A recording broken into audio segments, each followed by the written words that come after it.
I'm in the mix. Everybody tryna stop me, but I'm too legit. Showing up with a brand new bag of tricks. I'm at the top, y'all know me, y'all never slip. New grip on life, I live it right. Getting everything I said in my sight, I shine bright. Nobody understand what it took for me to lead. I woke up feeling like I reached a new speed.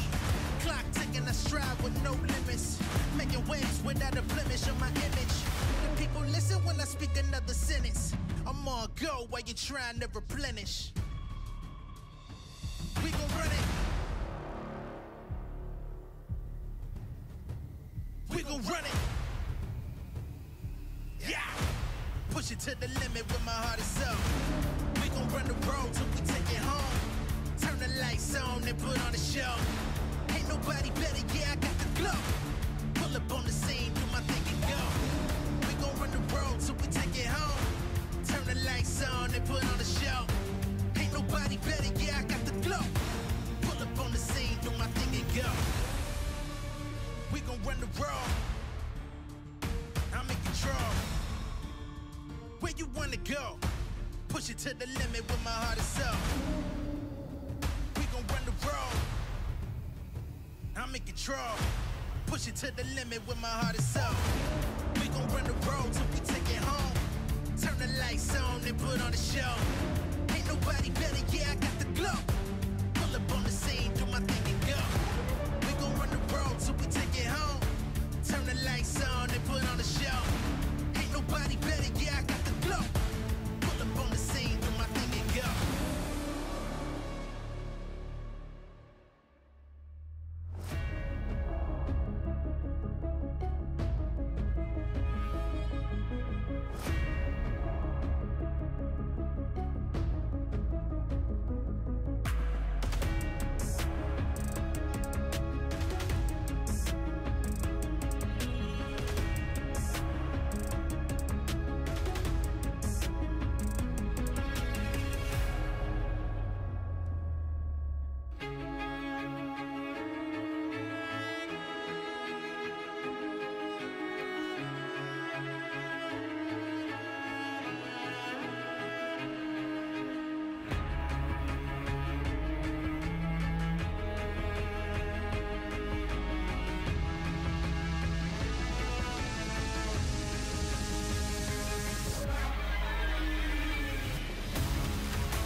fear me. I'm not afraid of the battle. The battle should fear me. The only time is now. Jump into the unknown. I won't give up till victory is mine. I'm coming for it. I'm coming for it.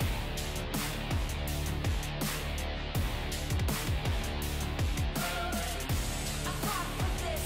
I crawled for this. I died for this. I'm coming for it. Yeah, yeah. I'm coming for it. I'll take the wind, the glory all mine. I want it all. I've got this fire burning inside. I want it all. The world will know I'm do or die. I want it all. I've got this fire burning inside. I want it all. Only time is now. Jump into the unknown. I won't give up till victory is mine. I'm coming for it. I'm coming for it.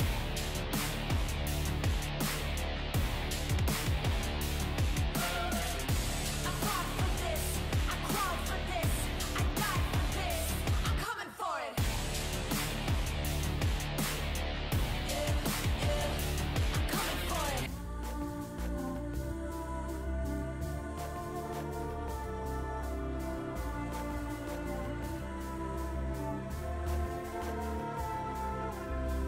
When it's all you got and it's all you want, you don't back down, you don't ever stop. You climb to the top, let the whole world know just how far you go.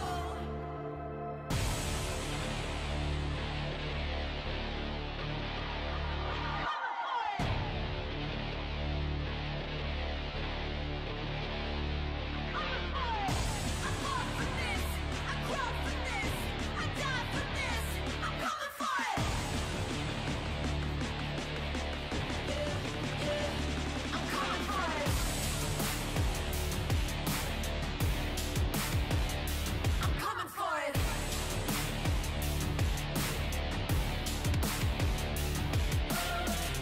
I fought for this, I crawled for this, I died for this. I'm coming for it. Yeah, yeah, I'm coming for it.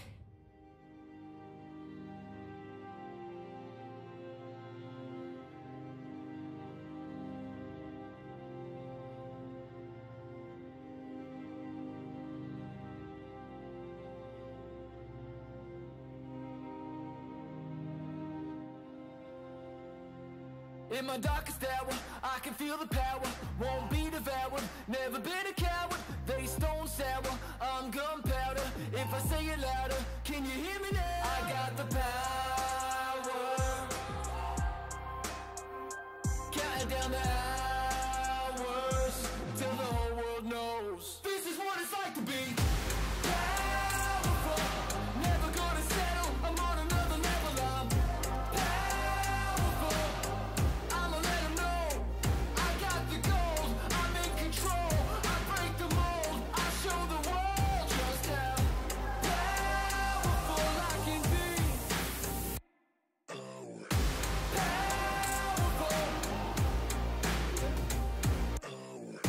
Powerful. Had to pay my debts, was a losing bet, and I knew what I could do, but had to prove I wasn't finished yet. Was an uphill climb, saw it in my mind, recite the lines every time. I got the power, counting down the hours till the whole world knows this is what it's like to be powerful. Never gonna settle, I'm on another level. I'm powerful. I'ma let 'em know I got the gold. I'm in control.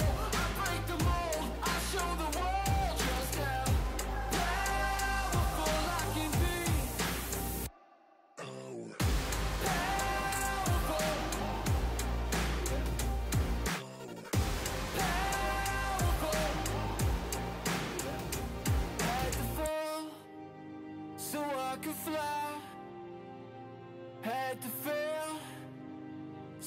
I could rise.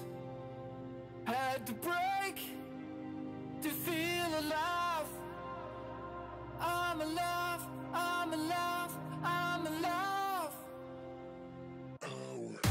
Powerful.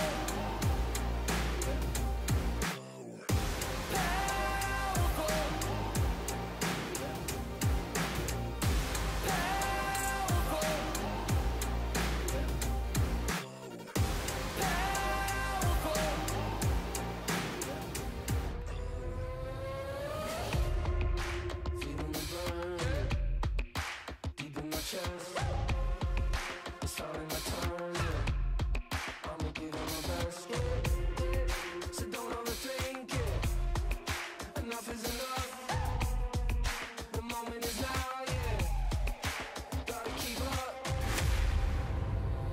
Gotta keep up. Gotta keep up. Gotta keep up.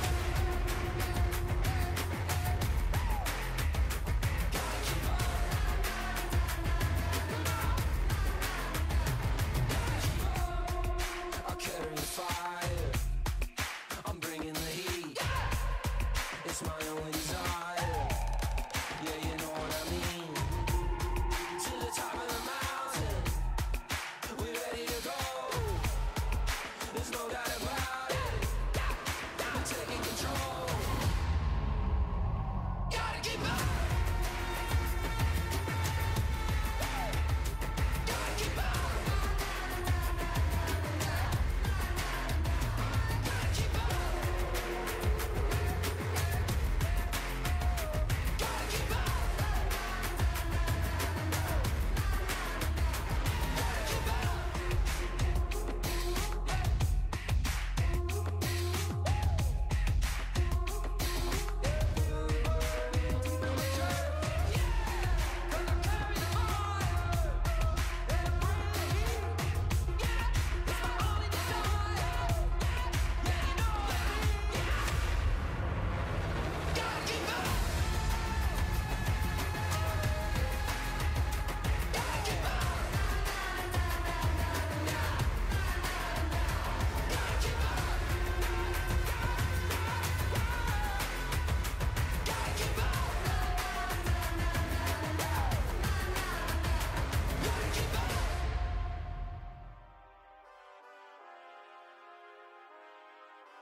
Work hard, work hard, work hard, work hard.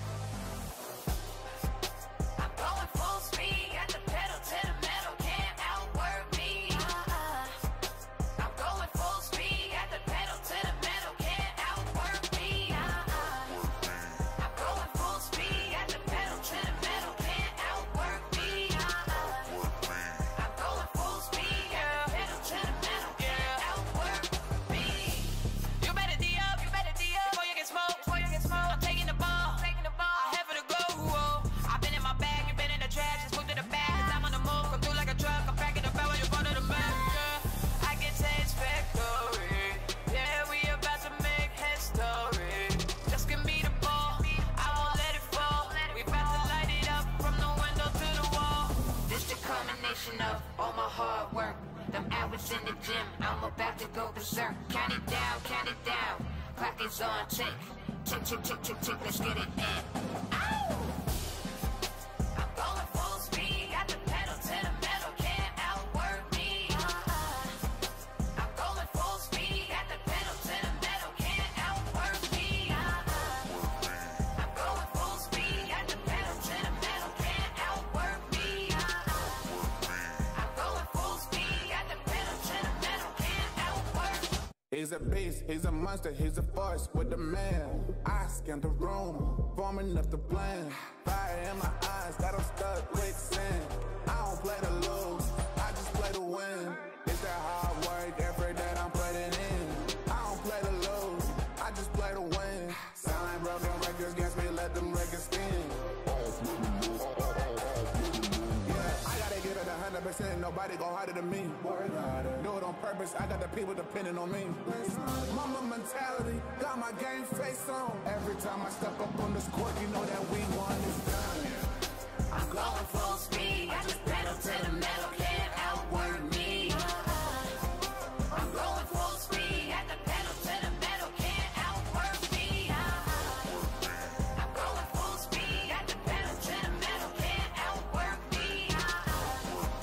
I'm going full speed. At the pedal to the metal, can't outwork me.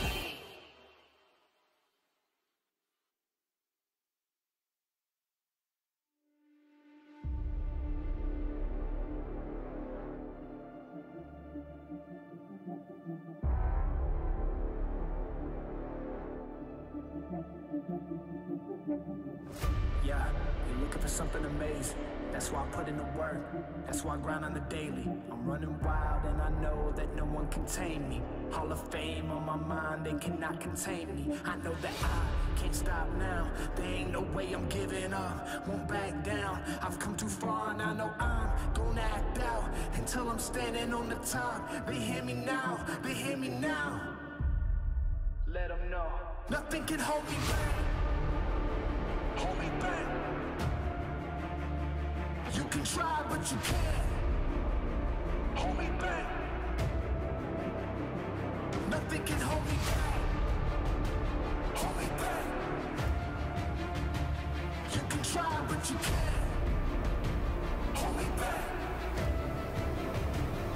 Nothing can hold me back.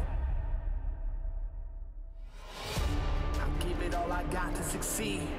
Ain't no way of stopping what I'm destined to be. I'm here for greatness. I was made for more. I got my focus sure. Heart is ready, mind is right. Take flight, watch me soar. I won't stop now. There ain't no way I'll ever quit. My life loud. They try to hold me back, but I won't lie down. This is something they can't deny. The truth's out. I got that fire now. Let them know. Nothing can hold me back. Hold me back. Try, but you can't hold me back. Nothing can hold me back. Hold me back. You can try, but you can't hold me back. Nothing can hold me back.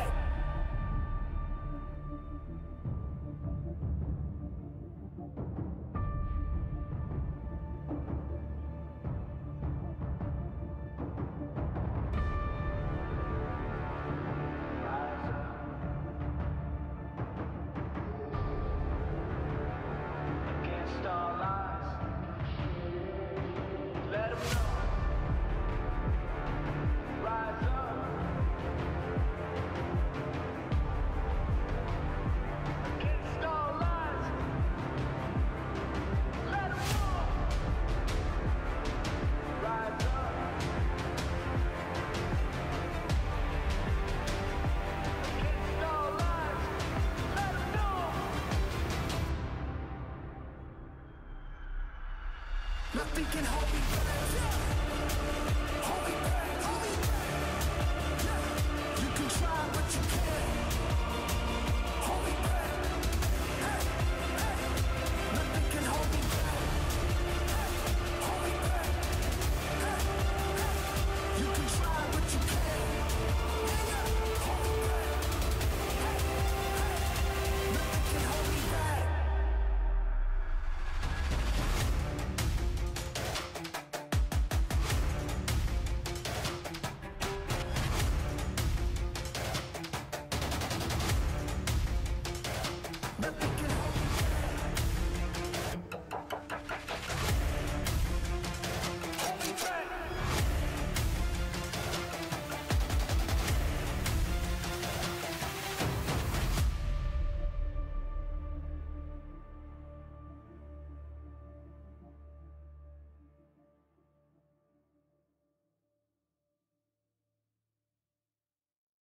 Man, this might be something lethal.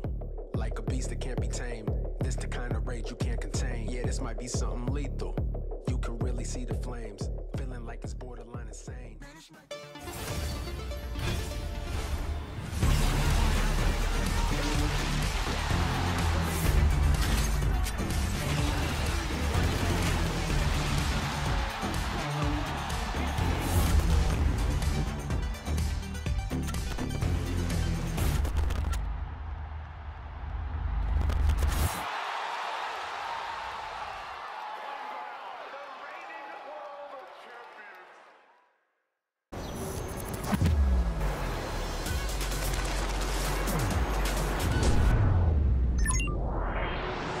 hunter in the dark.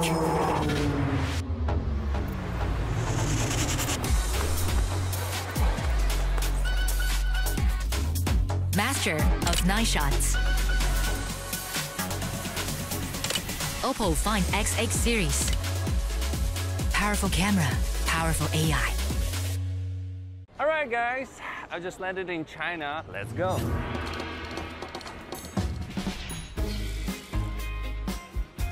Play the local way, pay your way. Have you ever seen the Great Wall at night? Play the local way, pay your way.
Watch me win, then watch me do it again.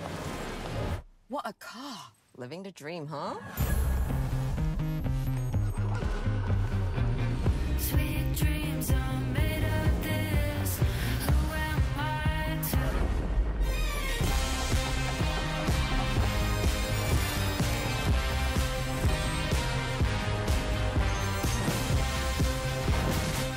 Okay. I get it now. Sweet dreams are made of this.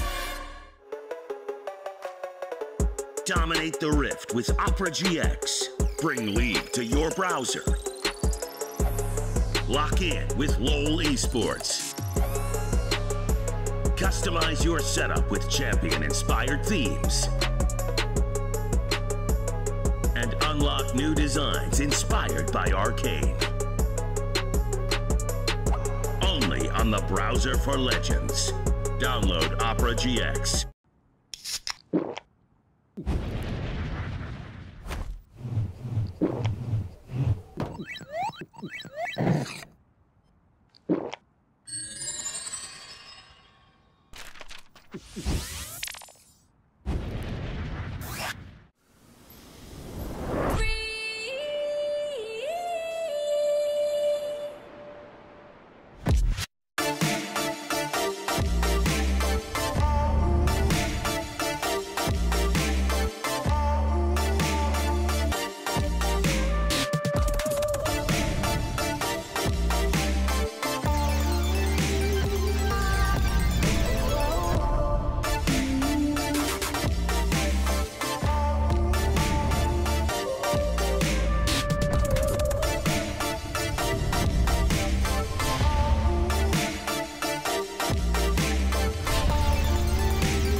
Rising with killer intent.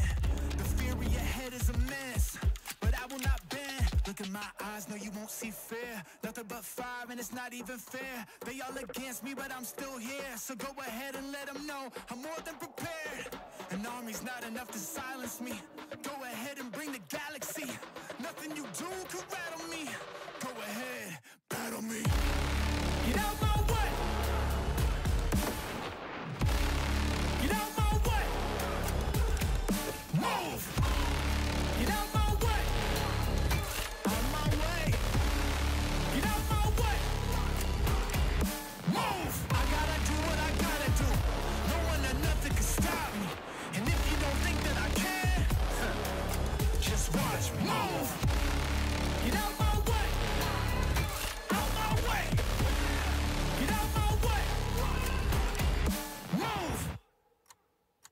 Yeah, vengeance in the trenches with my mindset on a mission. Ain't ready for what I'ma hit with. I'ma go get it, I'ma get this. And I told them I'ma end this, get a witness. You want the fire and I got that.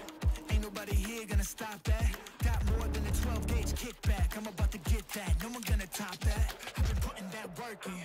If you want the crown, you gotta earn it. Don't assume that silence means weakness. There's a monster that's lurking under the surface. They about to know. To doubt me, that's a tragedy. You end up just counting the casualties. Victory is my anatomy. Go ahead, battle me. Get out my way. Out my way. Get out my way. Move. Get out my way. Out my way. Get out my way. Move. I gotta do what I gotta do. No one or nothing can stop me. And if you don't think that I can, just watch me. Move. Get out my way. Out my way. Get out my way. Move. All of that talking stops now. There's no need for discussion. Once you see what I'm about, all of that talking stops now. Let's do this for real. Let's go. Right now. Battle me. Get out my way. Out my way. Get out my way. Move. Get out my way. Out my way. Get out my way. Move. I gotta do what I gotta do. No one or nothing can stop me. And if you don't think that I can, just watch me. Move. Get out my way. Out my way. Get out my way. Move.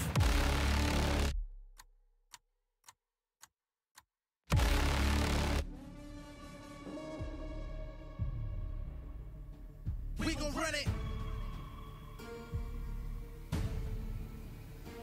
We gon' run it. Yeah. We gon' run the road till we take it home. Turn the lights on and put on the show. Ain't nobody better, yeah, I got the glow. Pull up on the scene, do my thing and go. We gon' run the road till we take it home. Turn the lights on and put on the show. Ain't nobody better, yeah, I got the glow. Pull up on the scene, do my thing and go. City on blaze when I'm in the mix. Everybody trying to stop me, but I'm too legit. Showing up with a brand new bag of tricks. I'm at the top, yeah, I know me, yeah, I'll never slip.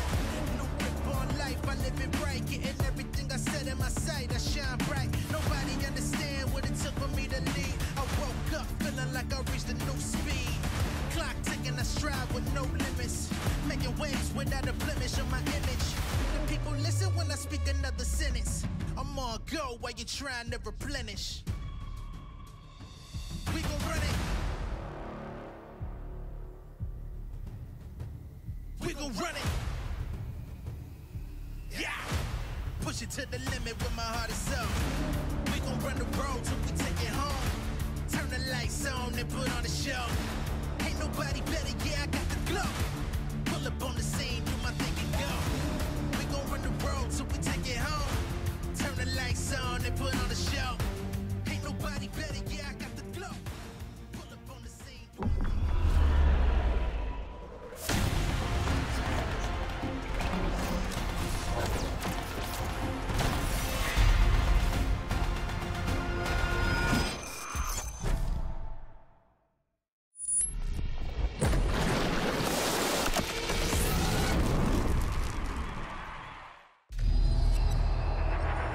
Something is coming. It's building, rising from within. It fuels the determination to battle against impossible odds.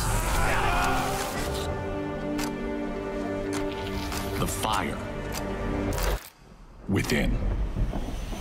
Let me throw it down to the ground, make them turn around. I'ma look at you from the top, howling like a hound. It's not gonna happen, but in the back, huge! He's just too strong! It awakens here. Massive kill coming in. It awakens now. It was just cinema. Welcome to MSI.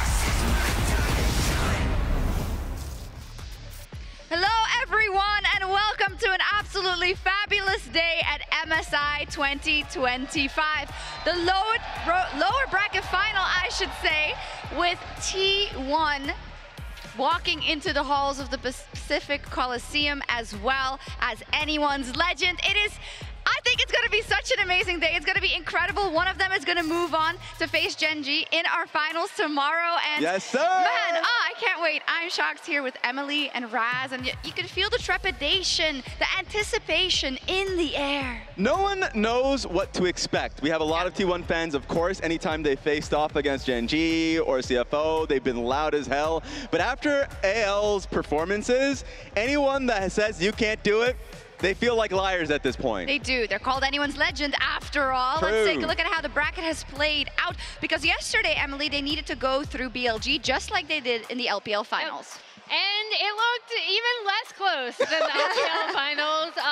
It was a bit of a stomp outside one slight misstep by Hope in that third game.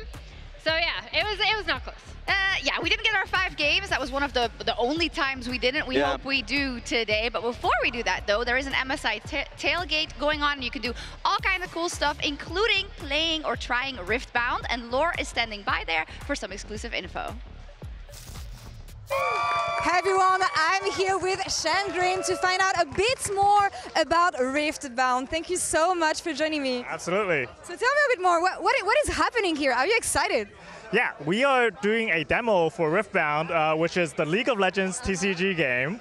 And we've had a lot of very excited TCG fans and League fans coming to try out this game at MSI. And so far it's been great. Lots of very passionate and excited players. So tell me a bit more, what are the kind of experiences that Riftbound players can enjoy and experience here? Yeah, essentially Riftbound is the League of Legends TCG, so we are bringing the League of Legends champions and units onto the tabletop world. And so you get to play your favorite champions in cardboard form, all their abilities recreated on tabletop to battle with your friends. That's absolutely amazing, but I think everyone wants to know, when can we actually play it? When is it coming out? Yeah, so Riftbound will be coming out for globally in English in October, so that product will be available for players in October of this year. You've been working on this for so long. How excited are you? We are so pumped.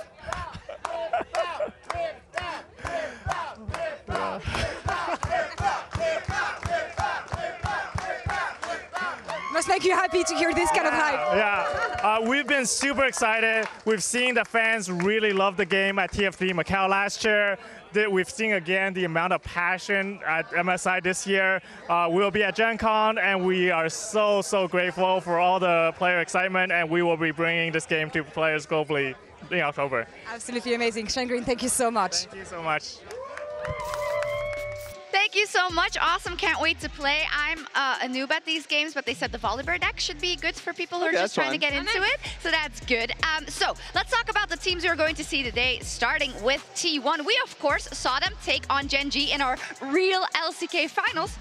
And Raz, they actually came quite close to beating them. Yeah, the final game is why, honestly, AL is a little bit scared today, because they went up against them with Draven, Pyke, Lee Sin, these type of early high-action picks that T1 is so good at. Of course, they fell short just in certain team fights, but that just kind of challenged you. If you go up against T1 in longer best-of-5s, they always have something ready for you. Yeah, especially when they are able to lock in these pushing bot lanes or these kill bot lanes or get carry out on the map on something like the Bard or the Pyke. I expect when these two teams go up against each other to see a ton of early skirmishes, because T1 also really loves to fight early. They do. Let me ask you, because coming into this tournament, like happens so often, we didn't really value T1, or we didn't think they were gonna go that far. What has positively surprised you about this team's play? To me, it's been, I would say, the team fighting specifically from like Doran in the top lane, and also the generally like bot lane. For me, actually, I just always believed in the T1 Magic. That's been the one thing where I'm like, oh, struggling domestically, but their last 2 series, even getting to this event, was very fiery. So even though there was some concern, I was like, they'll get it together. That's odd. You predicted against them when they played Gen G. And That's you true, did but I not just believe in flip-flop. Gen G a little bit more. It's hard not to believe in Gen G. So let's take a look at some of those team fighting details. I believe we have a telestrator each. It's going to be a duel. We have dueling telestrators Love it. today. Yeah, and I'm going to beat you. But for me, this one is just going to start from the side of like game 1 versus BLG. BLG has a lead, and they're fighting for Soul. It's a pretty monstrous Soul too, so that's going to be a concern. And another point to mention is that Kyle doesn't have ulti as Bard, and very quickly, as you'll see when we start the replay, Shanks isn't going to be able to find much too. They noticed that On here is going to be taking up flank, so they push him out. It was great for them to be able to do so, but now you don't have the Talia ulti or you don't have Bard ulti. It's going to be difficult. And you can see Tarzan here just basically pushing off the Nico, recognizing that flank is going to be there. But then immediately, you can see Kyle being like, no, that's my job, brother. I'm going to take on this charge. It's going to be on Tarzan now to take the smite fight. And he takes it. If you pause right now, at this point, for me, the main thing is, yes, he wins the smite fight. B, you can already see the job from the Maiden being done right here, messing up with Beitron, just making it so he's not able to interact or engage. And on top of that, like, they immediately biff the Nico ulti with Tarzan's first round of ulti. Now, you can already start this one out. Just continue off and see how the fight is played out. Then Tarzan focuses on Bin, so he gives space for Hope. And then at that point, when the rest of the team can start to participate, you can already see the Talia on the right side on the Tribush basically stopping them. So you see, in multiple points of the fight, they stop Nico and isolate her. They stop Bin from being able to engage in the backline, isolate him. They were behind in that team fight, worked magic. Yeah. They were just much, much better. It is a bit of magic too. Best team fighting Yorick in the world. He does. Yeah. I've seen some pretty crappy ones. Yeah, I was gonna say, Yorick But he shows you, it makes you believe. isn't supposed to be in your team fight. Yes. But Flandra proves us all wrong. Yeah, he does. I said to be dueling telestrator. So what are you going to show us, Emily? I'm going to show some T1 I'm just going to mess up with your... get out of here, Raz. Get out. All right. It's going to be kind of in a similar area. Look, we're at Drake. We're fighting over Soul Point. T1 do have a bit of a lead.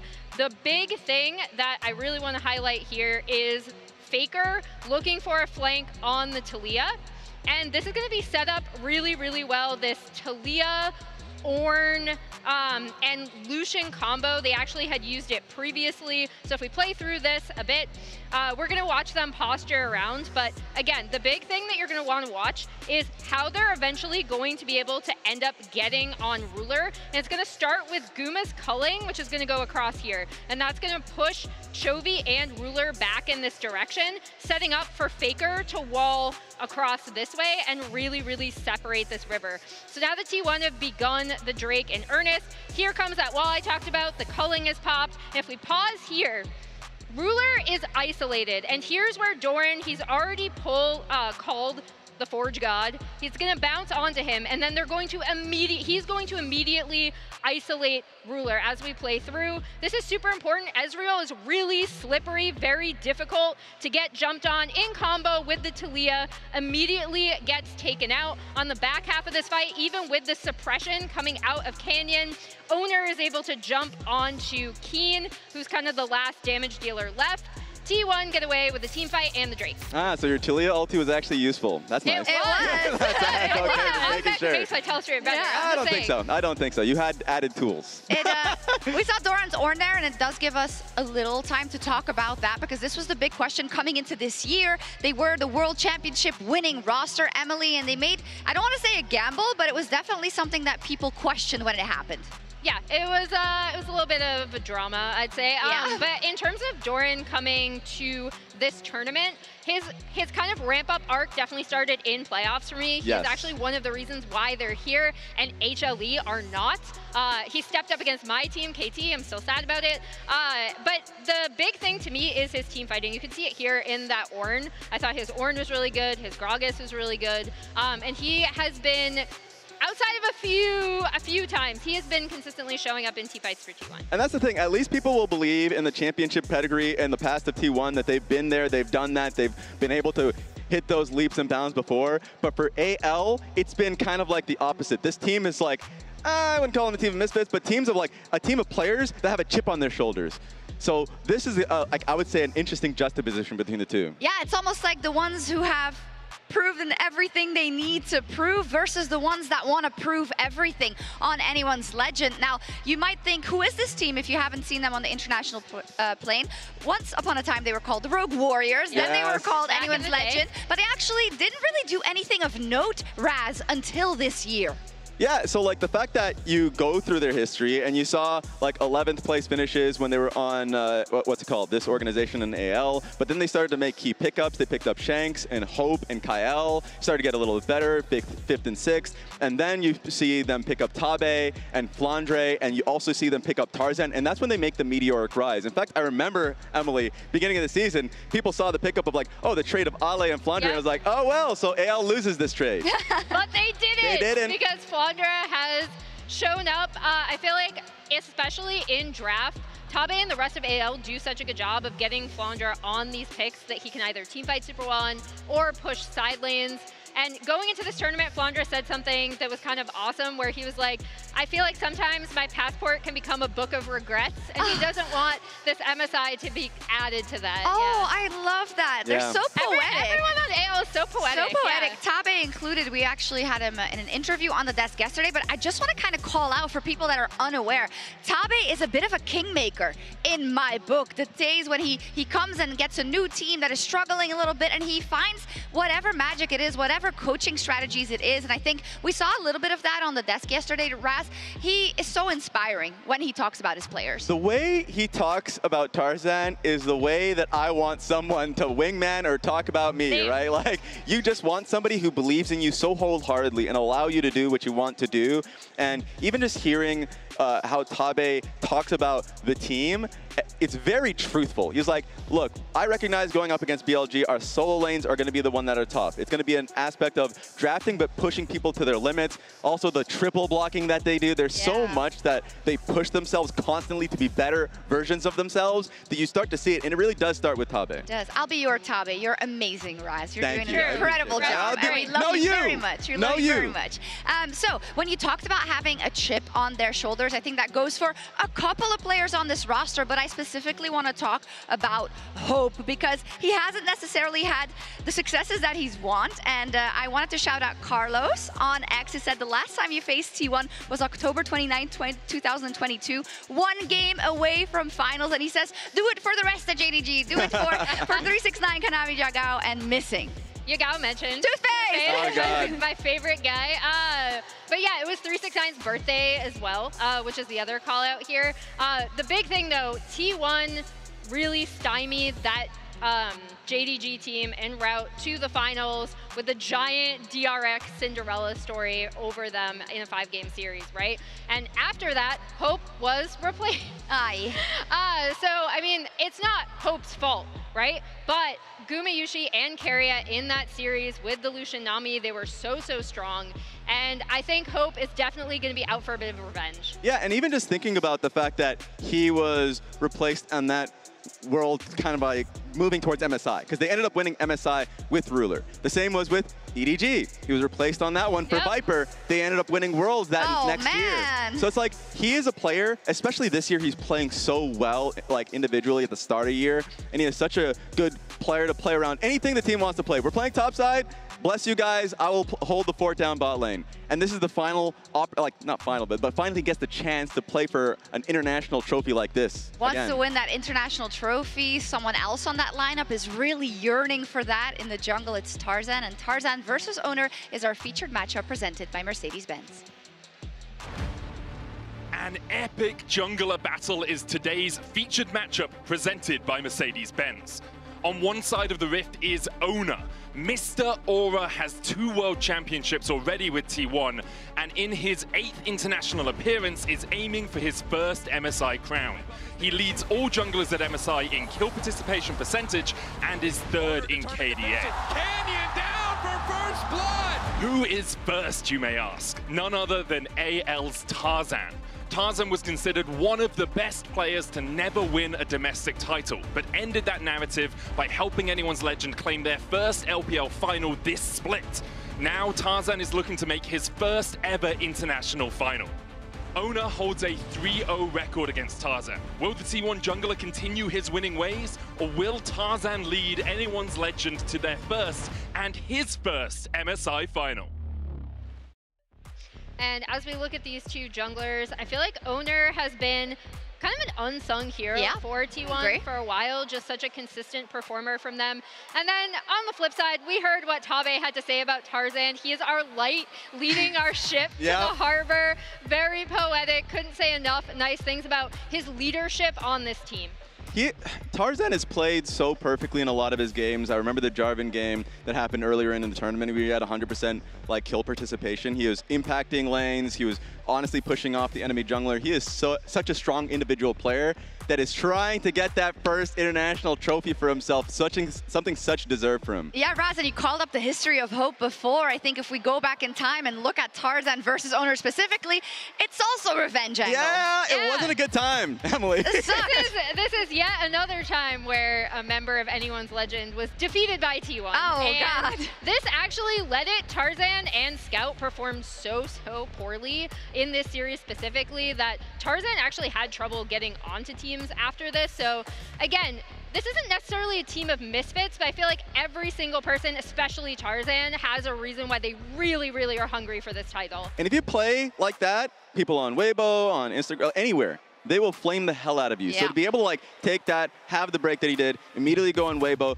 basically have the same level of performance where he skyrockets that team to the international that they had at Worlds, and then now he's doing it again with anyone's legend. He is such a valuable player to have on your team. He absolutely is. Some would say maybe he's embedded in the LPL to exact revenge for all of the LPL teams that have gotten stymied by T1. And I love that we talk about all these different members and that you figure out, wait, they actually have a reason to be mad at T1 specifically because they lost to them.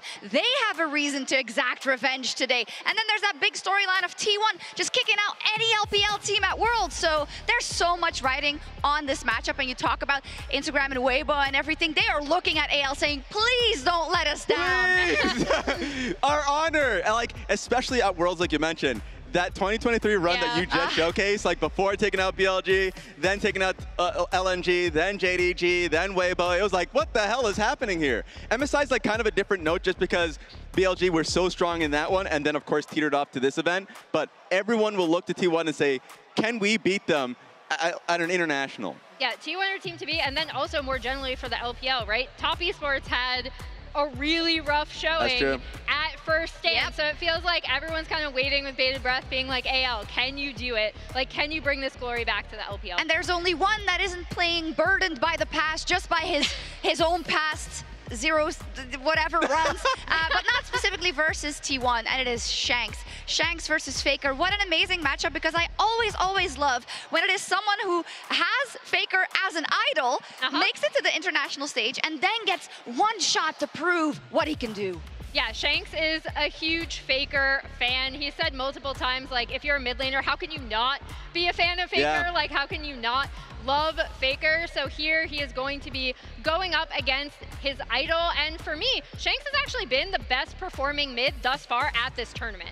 He is somebody that I was a little bit surprised at what level he came out immediately, because first international for him to be able to come in and like perform as well as he is. And for anybody that hasn't like got a chance to listen to him speak, the guy is such like so funny and so thoughtful. So even though he's playing up against an idol for him, it does not matter. He is still going to perform hard nonetheless. I mean, Honkyu did it as well, as we cast our minds back to that match that CFO had versus T1, and they seem kind of unburdened by the past, I'll put it like that. And it's going to be such an important matchup versus Faker as well, who, whenever you think that you can count him out, and whenever you think that certainly this isn't going to be where he finds his footing again, he's also been stellar for T1 with some really crucial moments. It's actually quite unbelievable to think about. Yeah, Faker's longevity, like, I can't say enough about how many times he has reinvented himself to end up on yet another international stage. It's so impressive. I don't think we'll ever see a performance like this from another League of Legends player again with that long of a time frame. No, absolutely, I agree with you, and Shanks does as well, I think. He spoke to Wendy in our Horizon Game Day interview. Hi, Shanks. Thank you for your time. We all know you're going to play off against T1. They're definitely a super strong team. We always call T1 LPL Slayer. This time, how confident you are for taking this Best of 5 against T1? 首先就是 T1 在以往确实是非常的强大吧，对，然后对 LPL 也是有点碾压之势吧，对，这我也承认，对。然后我自己是不会被敌人的气势汹汹所吓到的，对我是对自己100%的坚信，我就是最强的，我们队伍就是最强的。And we all know you're a super big fan of Faker, and you swapped the jersey with Faker as well. This time, finally, you'll be able to play off against Faker in the mid lane. Any expectation to that? 其实作为职业选手，真的很难不喜欢 Faker， 就是他人站在那里就感觉有和别人不一样的感觉，对，这是我发自内心觉得。然后我觉得我们一定会打出一场精彩的较量，一定会的。And we believe for this MSI, for Anyone's Legend, you guys have the very beautiful storyline. How would you rate the AL's performance and also your performance till now?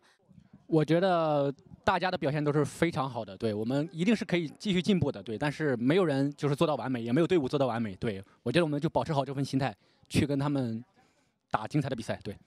And for now, you have all the LPL fans supporting you guys. Lastly, any words to all the LPL fans?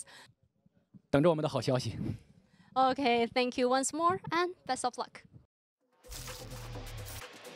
Wait for our good news, says Shanks. And Shanks is a player that I know you and I both, Raz, have been waiting for him to have this spotlight at an international event since he was coming up on WE Academy. Yeah, because he was a really prolific like assassin player, someone who played like LeBlanc, Akali, Silas like so confidently.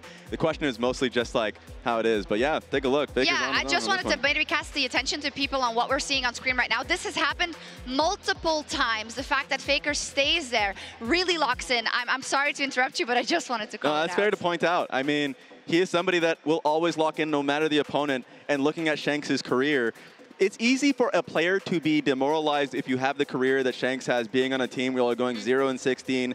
Like, doesn't matter how well you're playing. You never really know the stability of the people around you, the career around you, if the GM thinks differently of you, especially if they're bringing old man CA to like challenge your position.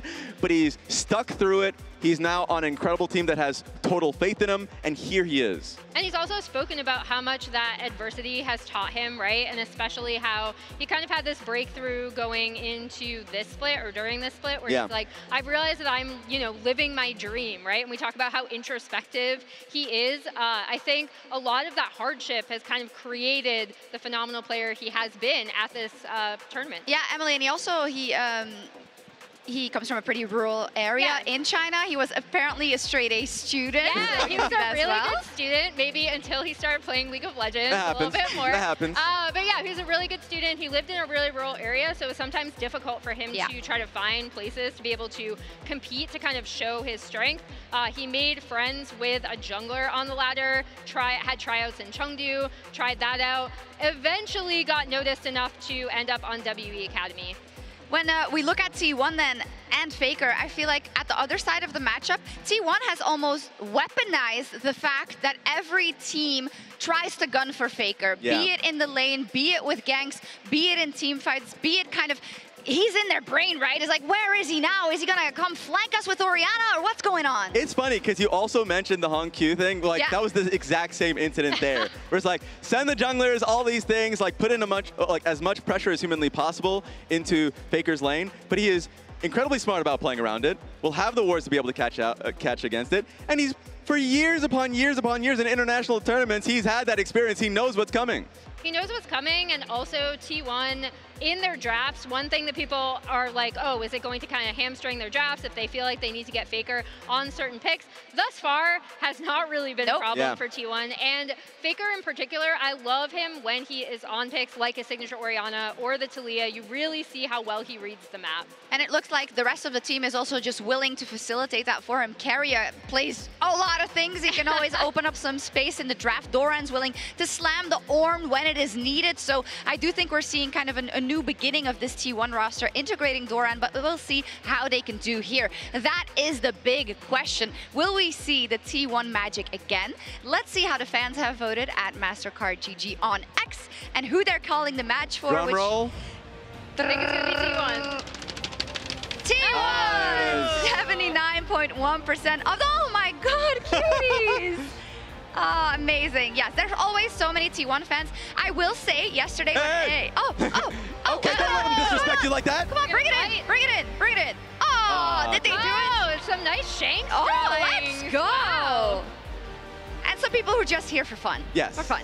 And to see Faker, probably. I will say, as the fans' track record is 60. Oh, Seb, our amazing, amazing stage manager. Yeah, he's amazing. The fans' track record is 67% correct. You can vote every day at MasterCardGG on X to lock your predictions in too. With that, we have 3.5 minutes so we can really, really get into those predictions, right? Because we can talk about the magic on one hand, and we can talk about the chips on the shoulder of the members of AL and the fact that they're the first seed from the LPL, but it doesn't always work out the way you think it will. Emily, you want to kick us off? Yeah, so I think actually if you're going by performances on this tournament, by the way that these two drafting coaches in particular can go up against each other, these are two teams that do a lot of preparation. You've kind of seen it in those drafts. Yeah. You heard Tabe talking about it yesterday on desk when assessing BLG, and then he didn't leak anything looking forward to T1. But he did say that, you know, they are a formidable opponent. They're really trying to prepare and draft. It's infuriating because I feel like I'm looking at this and I'm like, it should be AL. Yeah. And instead I'm going T1 3-2. Okay, you got the T1 vote So out what pushed there. you over the edge? Yeah, what pushed you over? I mean, just T1. I know, it's so difficult. Like, it's really, really difficult to bet against them. I do think their preparation has been, honestly, a lot better than I thought it was going to. Yeah.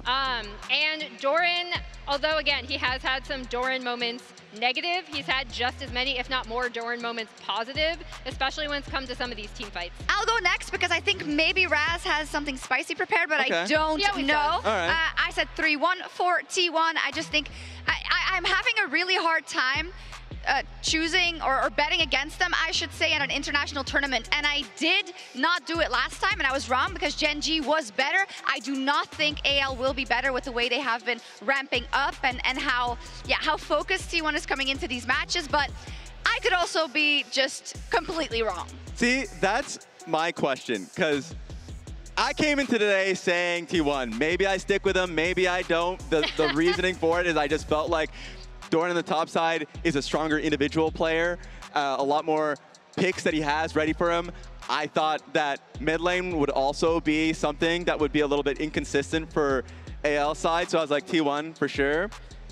And I still think maybe they're a better team fighter, but then I saw yesterday's series and it felt like AL is just getting better as a team. Nice. Like AL is unironically, see, the T1 fans, the T1 fans are loud. Yeah, you guys aren't gonna change my mind on this one. No, I said you're the consummate flip-flopper. I said that was my last flip-flop days ago. I will not change my vote. I think their team fighting is getting better and better, especially when they went up against BLG. I have to stick with these boys. That's where my faith comes in and lies with. And can I just say, oh, your husband is at home, but you're here. Let's go. Let's go, Oilers. Let's We're go, in Vancouver. Queen or Mr. I can't really see who is holding the sign. That's amazing. Can I just say how lucky we are to be seeing these matches at MSI and them all being best of fives? Not in the least that we get AL versus T1 tomorrow, and then we get two unbelievable matchups possibly, either Gen G versus the first seed of the LPL, or that rematch of the fake LCK finals that we saw yesterday in T1 versus Gen G. I think like we have been so incredibly spoiled. Yeah, all of these matches, I expect today to go close to the distance, and I expect finals, regardless of who makes it out, to go the full distance. I know I'm ready. Like, I know you're ready. Vancouver, are you ready? Thank you. Without further ado, we'll get the teams here in Vancouver. T1 versus Anyone Legends for a spot in the grand final of MSI 2025.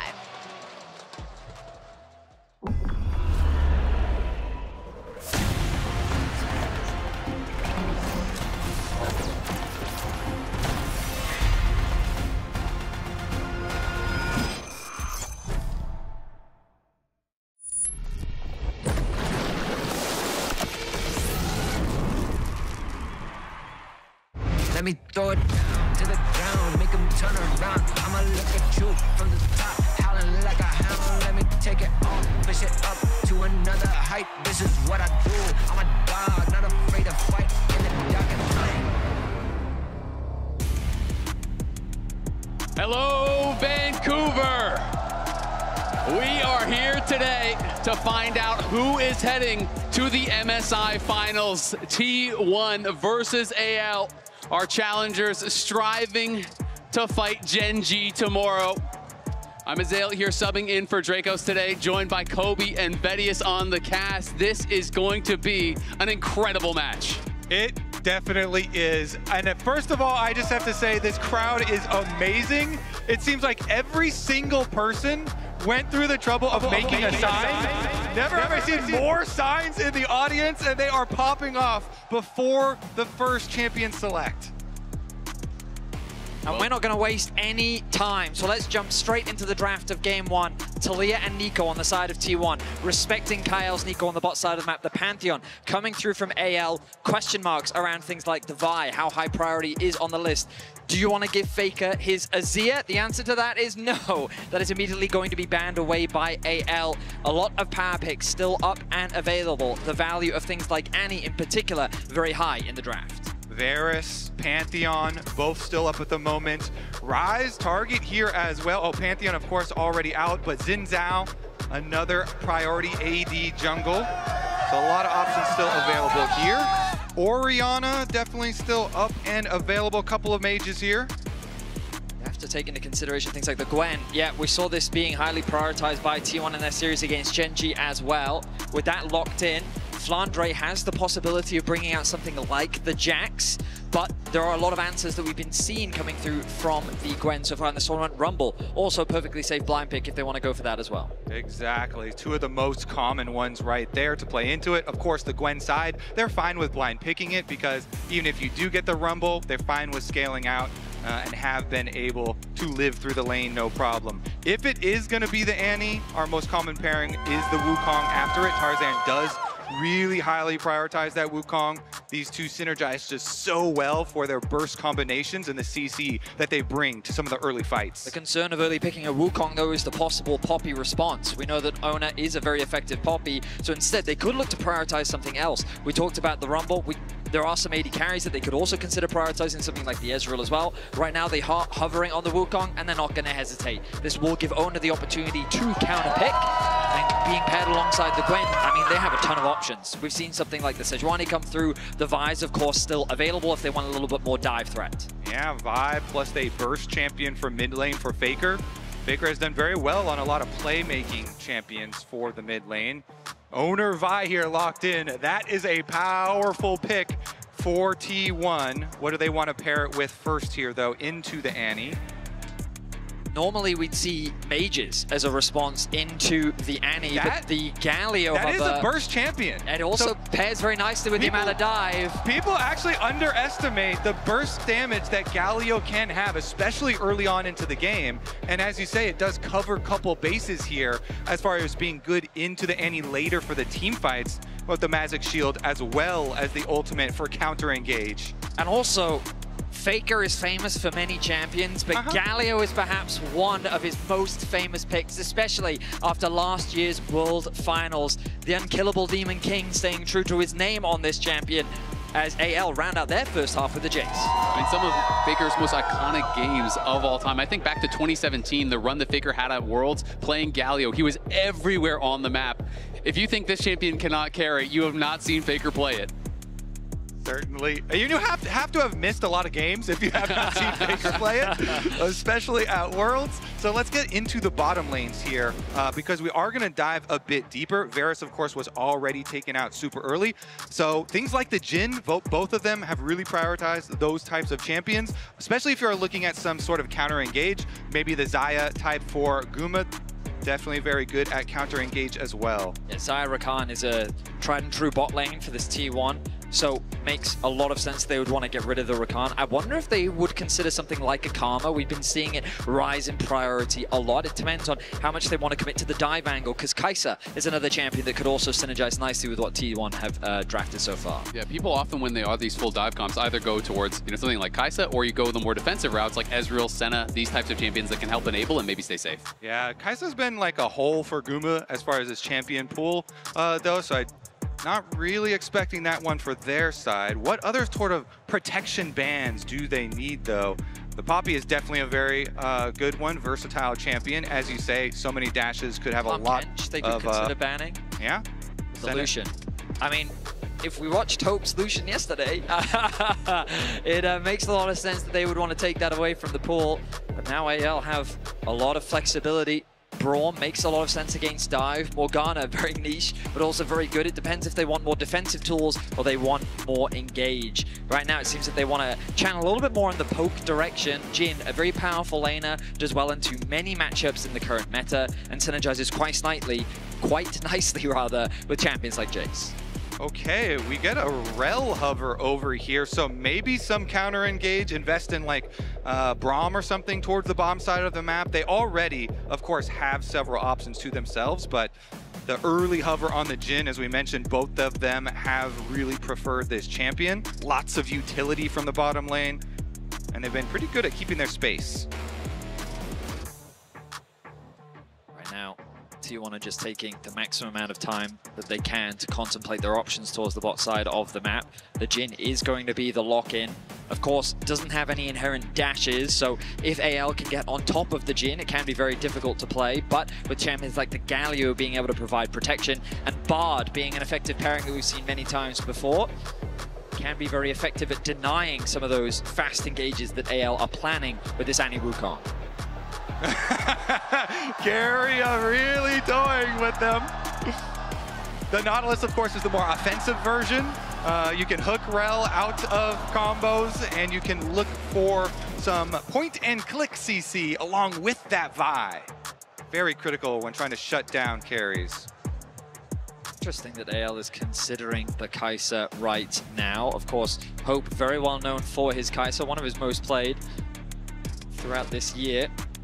And I mean, it pairs nicely with the dive that they have already built up with the Annie, the Wukong, and the Rel. And they're going to lock that one in. All right. So AL, I mean, they've gone for a very powerful mid-game spike with this type of composition. Around one item, they have so much burst damage. They have decent backline access thanks to both the Rel and the Wukong.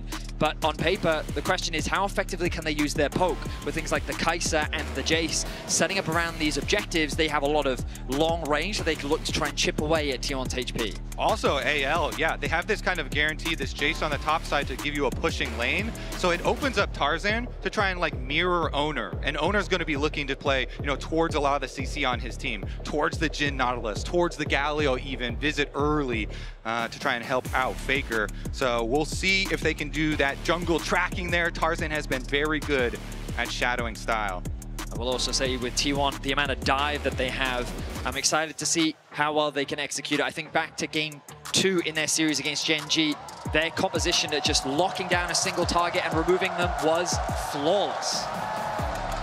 The drafts are done. The stage is set. T1 versus anyone's legend. Getting ready for the first game of what is sure to be an incredible series. MSI has delivered 5-game series after 5-game series this year. So lock in, Vancouver. We're getting ready for a good one.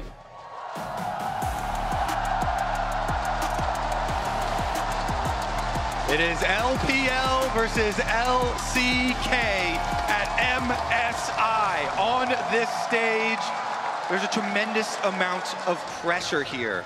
The last 2 years, T1 have been stopped in this spot. 3rd place in 2023 MSI, stopped by BLG, stopped by the LPL. 2024, also stopped in 3rd place by the LPL. I mean, even going back to 2022, we didn't have as many teams at MSI, but it was RNG that denied them. It's been so long since T1 was able to lift an MSI trophy. But when you look at the record all time, T1 have had the LPL's number. They absolutely have. This is the team that time after time after time always delivers against their greatest rivals, the LPL. Deep ward here. I like this from Tarzan. As I was mentioning in Champion Select, you really want to be able to track Owner's early pathing here because he does have some volatile lanes to work with. And when you have early Vi, there's a lot more ganking potential than the early Wukong pre-6. Wukong definitely looking to get the ultimate, whereas Vi can go for, you know, Q flash plays on some of these CC heavy lanes. But with that ward on blue buff, they will assume and they will surmise that Owner is starting from bottom to top.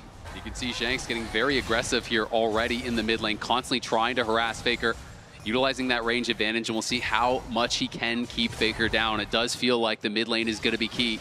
And I feel like Shanks has been incredible so far as Doran getting very aggressive. He's playing the grass, but Flandra now trading back well, has Doran quite low. Getting callbacks to Doran versus Zeus.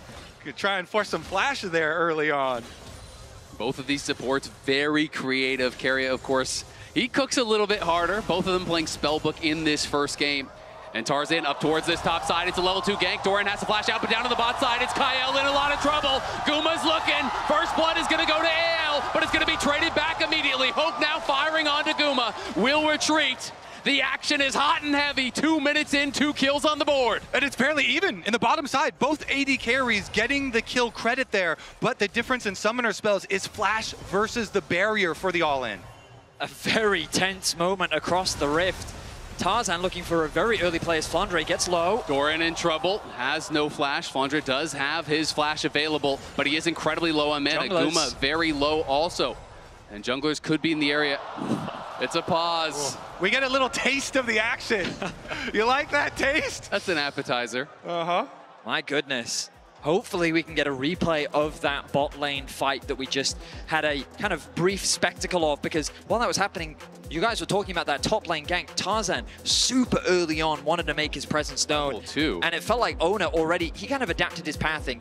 He skipped past the wolves, he was threatening the top lane play, he saw that Flandre was looking to go to base, and he decided against it, instead clearing through the top side jungle instead. Yeah, I mean, Wukong, you always expect just to do these full clears, look to power towards that level 6, but expecting Doran to play it very aggressively as he did and getting some value there, them getting the flash down on the Gwen really early on, could definitely change this matchup and help out Flandre and help out AL with some push for the top side. And I'm struggling to remember any level 2 ganks that I've seen at MSI. It feels like even level 3 ganks are relatively rare, so definitely giving up a little bit as far as the pace in the jungle, hoping that they can really swing that top lane matchup early. And that's something that I value so highly with junglers, is adaptability and being flexible to the situation that you see within your lanes if they're trading that heavily to go and take a moment. But we'll see if you can get punished, because there is a reason those level 2 ganks are not very common. You can get behind and you can snowball against you.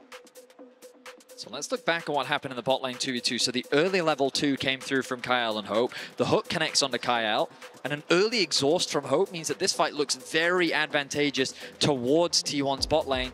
But the Kai'Sa passive coming in really valuable there for AL meant that they were able to get that kill just before Kyle ends up dropping. So the official reason on stage for the pause, some mouse issues on the T1 side. So we're going to hopefully get that sorted out very, very quickly. Hopefully have no further issues as we go forward. But of course, incredibly important for everything to be perfect in a match like this. Wow, we really got to stock up on mice for this tournament. We're back. We have had some mice issues. All right, we are stocked up. We'll walk in as Doran, he's in trouble already. Tarzan is back, and Tarzan claims another. AL are hungry in this early game. It's Tarzan with the camp, the king of the jungle here, going top lane so hard. And look at the minimap. During that, they had swapped over, so it is Owner and Keria up there, but it's already too late after the action has already finished. AL with an effective early game plan. They get Doran's flash, and then they're able to find a follow-up gank. They find themselves with a small gold lead early. Shanks looking to get a nice trade off in mid lane. And I have to say, that is so good for AL, for Tarzan. He actually doesn't lose out on any of his bot side camps there, because Owner was clearing from bottom up to top and then did part of his blue camps before getting there. Very, very good stuff for Tarzan. Of course, Owner is going to finish up his clear and still have his CS lead, but Doran will be in trouble. I mean, it's huge. At worst, you maybe lose a scuttle. Faker gonna go in here. Keria looking, flash forward, flash out. The taunt just barely connects, and there's Keria. T1 will strike back in the mid lane. Faker Galio sets it up. Keria here, level 2 on the Nautilus, finds his way in, and they get their kill back. AL committing their bot side towards top lane means that Kyle is not roaming around the map in the same way that Keria is. Yes, he's losing out on some experience, but making plays like that happen is exactly what T1 needs. Doran getting aggressive, but Has he gone too far? He has the flash available, but AL are looking to chase him down, and Doran may have gone too far. Flash forward here from Hope, and is going to be able to knock him down. Feet of Warfare claimed by the LPL reps. Their focus on Doran and getting his summoner early, and this pressure is paying off for AL. A big overstep from Doran as he tries to take a fight that he just wasn't strong enough to take. He doesn't have his TP available. He's going to lose so much farm and experience as Flandre getting a bit of pressure put down onto him on the bot side of the map, but feeling pretty safe in this 2v1. Yeah, the timing of that kill is so big. The cannon went down, a bunch of this wave just goes into the dirt in front of the tower. All right, we're going to look at more of these volatile areas because while Faker did blow his flash to set up the gank onto Shanks, he also defensively flashed there on the Annie. So there should be more returns towards mid lane. You can see there are 2 wards towards the top side, which are actually getting swept out at the moment, but bottom side is still clean for T1 and Karia's back. And small correction, Doran, his flash is not actually up, so it wasn't actually available when he did go down there, even though it is showing as up. Yeah. Does not have it currently. And Doran just trying to crash this wave here, but Hope and Kyle not allowing him to do it, and Tarzan is behind him. Doran, though, playing far enough back, looks like he will be safe for now. I mean, AL have a really nice freeze setup on the top wave. They can just keep it here. Doran is in a very awkward position. The good news for him is that his team is still getting stuff on the map. They do secure that dragon on the bot side, and now they can look to steal away some of Tarzan's bot camps and put some pressure onto Flandre. But Doran is just being suffocated from all this farm as AL find another good trade. Yeah, it looks like T1 are going to send multiple people over to attack Flandre and force him off. But while they're taking away some camps from Tarzan's side, Tarzan is doing the exact same here on T1's jungle. He is camping that top lane so incredibly hard, splitting the map and taking away multiple camps. Just play safe, the classic top lane experience. Neither of these guys can even get in range for experience. So it's going to be Kyle TPing down here, double TP to make sure that Flandre can grab this. Beautiful use of the early spellbook teleport there from Kyle, who gets down and makes sure Flandre cannot be dove there. Faker now face checking, is going to find 2 members from AL. Do they have the damage to knock down the Galio? Faker trying to kite it out. Looks like he just barely will be able to get back to the tower. Keria arrives and Faker survives. He just wanted to get a ward down. AL were looking to reset. They set up a trap, but they didn't quite have the damage. That early null magic mantle doing wonders. As Kyle and Keria, they trade a bit. Shanks is going to need to catch this wave, and we find ourselves with another pause. Everyone's switching to trackballs.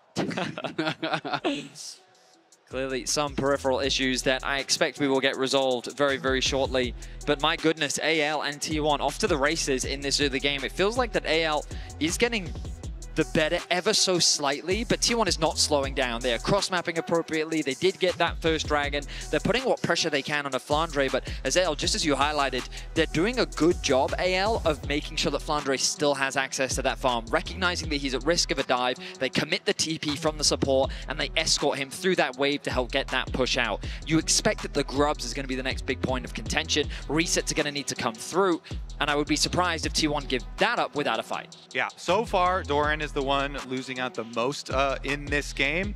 Tarzan lost out on a little bit of camps, but I think it was well worth the investment and the focus that they put early. So the update on stage is that Doran is now having some mouse issues here. So we see the refs are there with him working through that. And hopefully we'll be able to get that sorted out here for us on stage very quickly. I think, why is this jungler always attacking me? Why is my mouse messing up? Like, yeah, you didn't see it, but Tarzan actually ran over and unplugged it. Yeah. It was a real-life gank after the camp. It was the pre-game gank. Yeah. He's just so efficient with this pathing. I know, that pathing is crazy. He's on a recall, he's running across stage, he's unplugging the mouse. Genius. Now, the biggest concern I would say that T1 have is that it's Hope that got all those kills. He got a kill in the bot lane 2 versus 2, and he gets the kill up on towards the top side against Doran. And so this Kai'Sa, who in the early game, you know, generally at her weakest point, doesn't have the strongest first item spike, is getting invested a lot of gold and is quickly ramping up. And we've seen what Hope is capable of doing when he gets some resources. Exactly. I mean, just yesterday, he was so good against BLG. You know, when he got a lead, we saw him dominating. The Lucian game was stellar, but really the entire series, it felt like if he got an inch, he took a mile. And so definitely going to have to be on point here on the T1 side to prevent Hope from just getting out of control. Feels like everyone is staring at him at the moment. Like, okay, come on. Of course, the pressure high. We are only in game 1. If you've just joined us, it's T1 versus AL. It is a fight for the finals of MSI. It would be a rematch for both teams against Gen G, who was able to get the better of both of them in epic, intense 5-game series. A lot of people have a lot of hopes for this series because both of these teams went 5 games versus Gen G. Both of them dealt with BLG in 3 games. Yep. So only one of them has hope. Exactly. There's only one hope on that stage.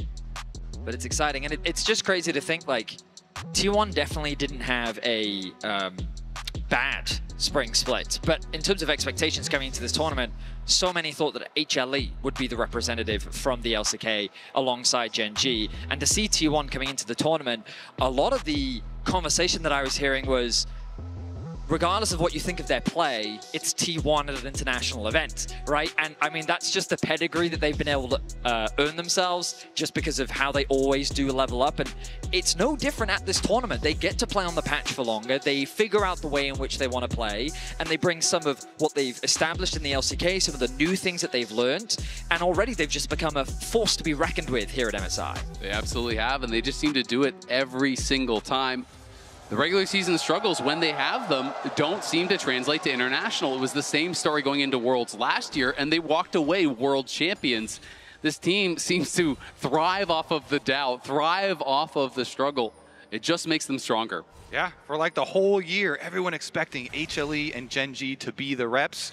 But into this game, with some fresh mice in everybody's hands. And we've got our lanes finally answered and evened up. And I wanted to talk a little bit more about the junglers, because already we've been seeing Tarzan have huge impact on the top side of the map.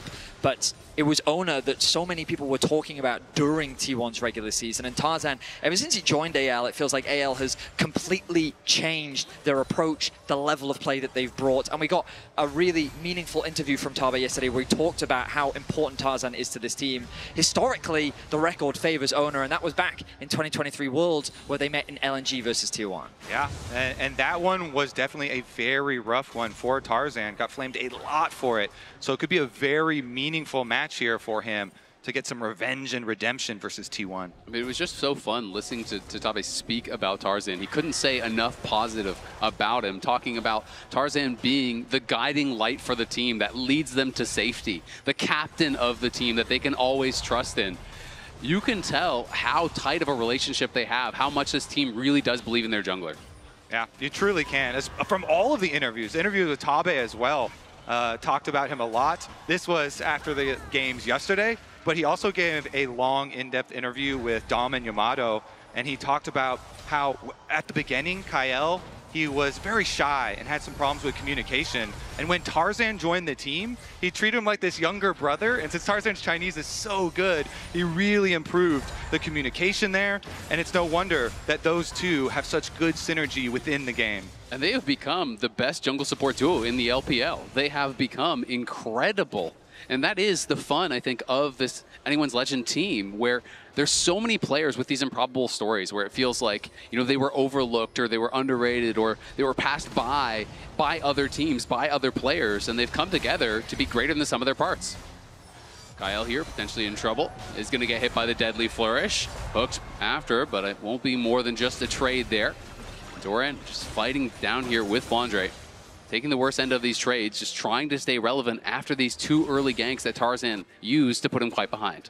Now, I will say I am a little surprised to see AL so respectful towards the Grubs. This is an objective that this team absolutely loves. T1, though, was able to get it pretty much uncontested. AL didn't put up much of a fight. Instead, they've prioritized on farming through the jungle, wanting to work towards that first item. And as we were talking about in draft, when you see this AL comp, I feel like that they spike so nicely on that first item. The Trinity Force for the Wukong, the Malignants that we're expecting for Shanks.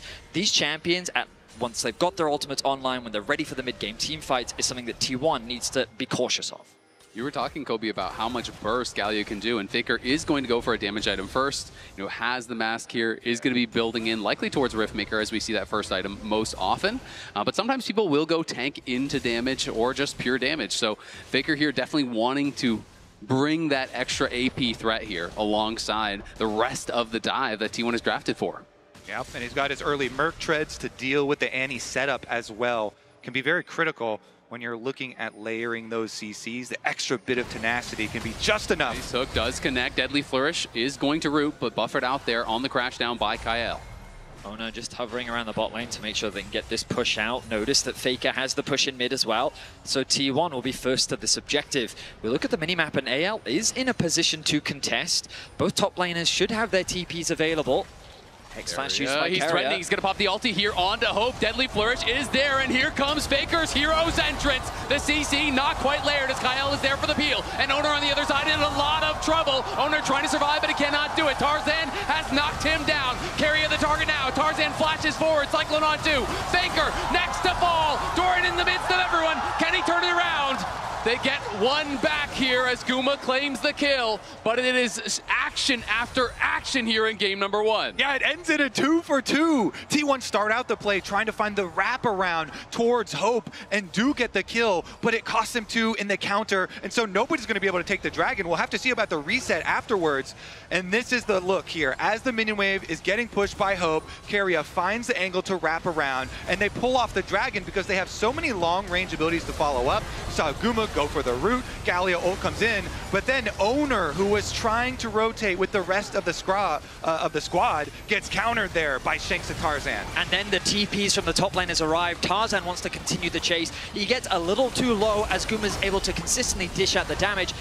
Doran, I thought that he was in so much danger on the backside, but he was able to create enough space between him and AL that he was able to get away to safety. Now T1 not slowing the game down. Looking for a potential dive here. Keria is behind him. Flandre in some trouble. Will he be able to kite it out? Flashes, sidesteps. Well done by Flandre. Survives the pressure. And I have to highlight Kyle in that previous fight. As Faker landed, Q-Flash stuns him to deny the taunt follow-up onto Hope. Kept his AD carry alive for much longer. Allowed him to put out that pressure in that fight. Kyle already looking good in this game number 1. And look at T1's call. They made the effort to put so much more money into this Gwen. They're like, fine, on reset, they'll go for the dragon, but we will get so much more money. All these plates and solo tower gold for Doran. That was the attack point for AL early on in this game. Now Doran has actually taken the gold lead. Much needed for Doran on the top side of the map. Feats of strength now in T1's favor. And Faker not really at risk of a dive. The minion wave wasn't stacked enough, and on this Galio he feels tanky enough to be able to weather any pressure. T1 exerting across the map right now as they fully control the top side jungle, leveraging the commitment onto Flandre that they were able to invest, alongside setting up nice defense on the bot side. Yes, they will concede a lot of vision control, but no camps were stolen away. There is no cross map coming through from Tarzan, which means that Ona just finding those jungle advantages across the board. And T1 now only one objective away here from the upgraded boots. I think they're going to have their eyes on the Herald here, spawning in 50 seconds, which would get them the feats of strength.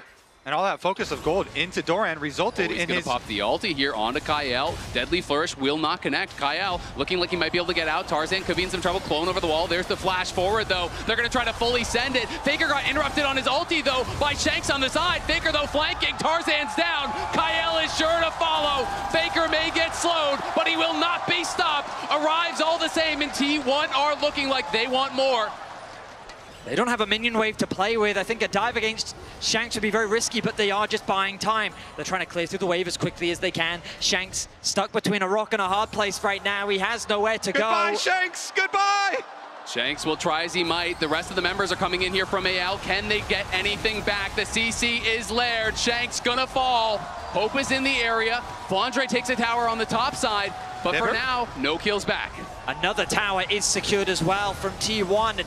Just like that, they've ballooned the gold lead. They punish Tarzan's invade. He did not have the time or the agency to move into that bot side jungle and threaten that red. And T1 knew this. Look at the minimap. You can see the collapse is so much stronger because all of the T1 members are on this side of the map. There's no way for Flandre to get involved. Annie is forced to catch the wave, and T1, they leave no prisoners. Yeah, T1 had really good timers there because Doran had just reset after spending all of that gold from the top side play. He had the fully finished Rift Maker, and they had plenty of long-range CC with the Nautilus, with the Jhin, to be able to punish the invade heavily.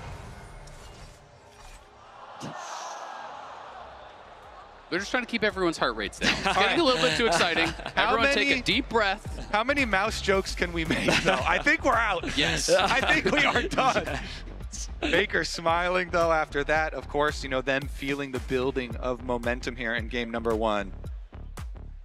I like hearing from interviews about Shanks coming into this matchup where even though he is such a Faker fan, he's talked about how he just needs to stay true to himself. Faker is just another opponent, and I feel like that he has had a lot of pressure thrown towards him so far in this game, and he's been doing his best, but on the side lane, it feels like T1 have been playing around Faker and collapsing on the pressure from this Galio. Yeah, honestly, I've loved every Shanks interview that I have seen. My favorite one was the one he did with LPL English, where he rocks up with his red tinted sunglasses, and they ask him about this being his first international tournament. They're like, oh, Shanks, what sort of impression do you want to leave on the international fans now that you're on this big stage? And he gave a really based answer. He was like, you know what? I'm not too concerned with the impression that I leave on fans. What I really care about is being champion. He is focused on winning. He is focused on the game, on the competition, and that is what's got him through all of these years to rise up to the international stage. It is just actually based. And he has been playing incredible here at MSI. I think he is one of, if not the best performing mid laner so far at the tournament. Shanks really has been delivering. Another update, it is another mouse issue for Doran, so he is getting that looked at once more. Once we get it resolved, we will naturally get back into the game, and it's T1 that currently find themselves with the gold lead. They got a huge swing in momentum, and it really was just a punish on that Tarzan invade, because it's important to recognize that what was happening was T1 was setting their sights on that top tier 1. They threatened a dive onto Flandre. While they didn't get the pick, they funneled a huge amount of gold into Doran and kind of swung that matchup back in his favor.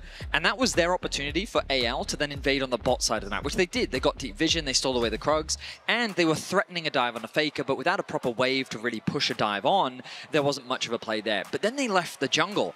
Tarzan then went back to his other side of the jungle, but then moved back towards T1's side. And as Kobe, you were saying, it was a matter of the resets had already come through. He moved into an area of the map where T1 was already looking to reclaim control of, and T1, they just didn't waste any time. They immediately recognized the misposition and they punished it. And they converted it not only into 2 kills, but they got the bot tower, another kill on top of that, and now they find themselves with a 1.7k gold lead. Yeah, and the reason why I liked T1's original top side play, where they send multiple members and they sacrifice the dragon, is because Doran, the Gwen, is actually a critical part of this team comp, plays a very critical role here as far as the extra damage that they're going to need towards the mid game and towards the late game.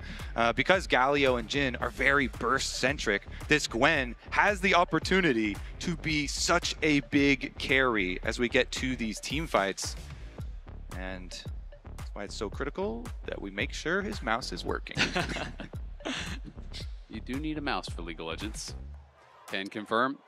For now. Oh, yeah. Ooh, ominous, Vedius. I'm still hyped. By the time Faker's risk give out, we have to have it where it's telepathic. Yeah, I was going to say, you're going to get a chip in your head? You're going to get an uplink? Faker at 85, winning his 94th tournament of League of Legends history. So as you said, Azel, we're just taking a breather right now. The heart rates were very elevated. You could tell that the T1 fans in the audience, they were excited and they were tense. And that was just at the Bard hover, remember? Okay, Sure. It was already up and down right from the start of the draft. So the fact that T1 now leads this this early game, it's we've got to take that breather, take that opportunity to reset. And I gotta say, this tournament I think has been way more competitive than I personally was expecting. Coming into it, I was worried that Gen G could possibly just run away with it. We saw HLE at first stand and how that looked, where they were not really challenged very heavily throughout that tournament. Then we had AL versus, Gen G. We had T1 versus Gen G, and you see not one team can challenge them, but 2 teams can challenge them, can push them to the brink in a best of 5. Gen G still undefeated on the year here, but both these teams one Nexus away from changing that. And you have to think that both of these teams believe that if they get the rematch, they will be the ones hoisting the trophy. Yeah, I mean, we have had the most full 5-game series of any international ever. It has been incredible to watch. We're back. All right, everyone got a snack, got their drinks. We're ready for some more League of Legends here. As T1 looking very good in this early game. 1.8K is the advantage, just 15 minutes in, and one objective away from claiming feats here. Now, of course, supports play a vital role for both of these teams. But what's impressed me already in this game one is Carrier has been involved in every single kill that T1 have been able to find. He has been leaving Guma isolated in a side lane so that he can roam around the map. He's been working closely with Faker specifically to try and attack Shanks, and so far in this game they've succeeded, finding himself with a 0-2-1 scoreline. Hope is the player that's just kind of been picking up these kills where he can in the exchanges, but right now across the board it is T1 that find themselves with the gold lead. A large part of that is because of these 2 towers that they were able to secure, and with the 3rd dragon on the horizon, both teams will be setting their sights on looking to grab that objective for themselves. It is good that you mention Hope though, because he just did his 2-item power spike. Now with the Rage Blade, the Kai'Sa very capable of making some of these pick plays. AL, they have so much CC on their team to set him up with Plasma.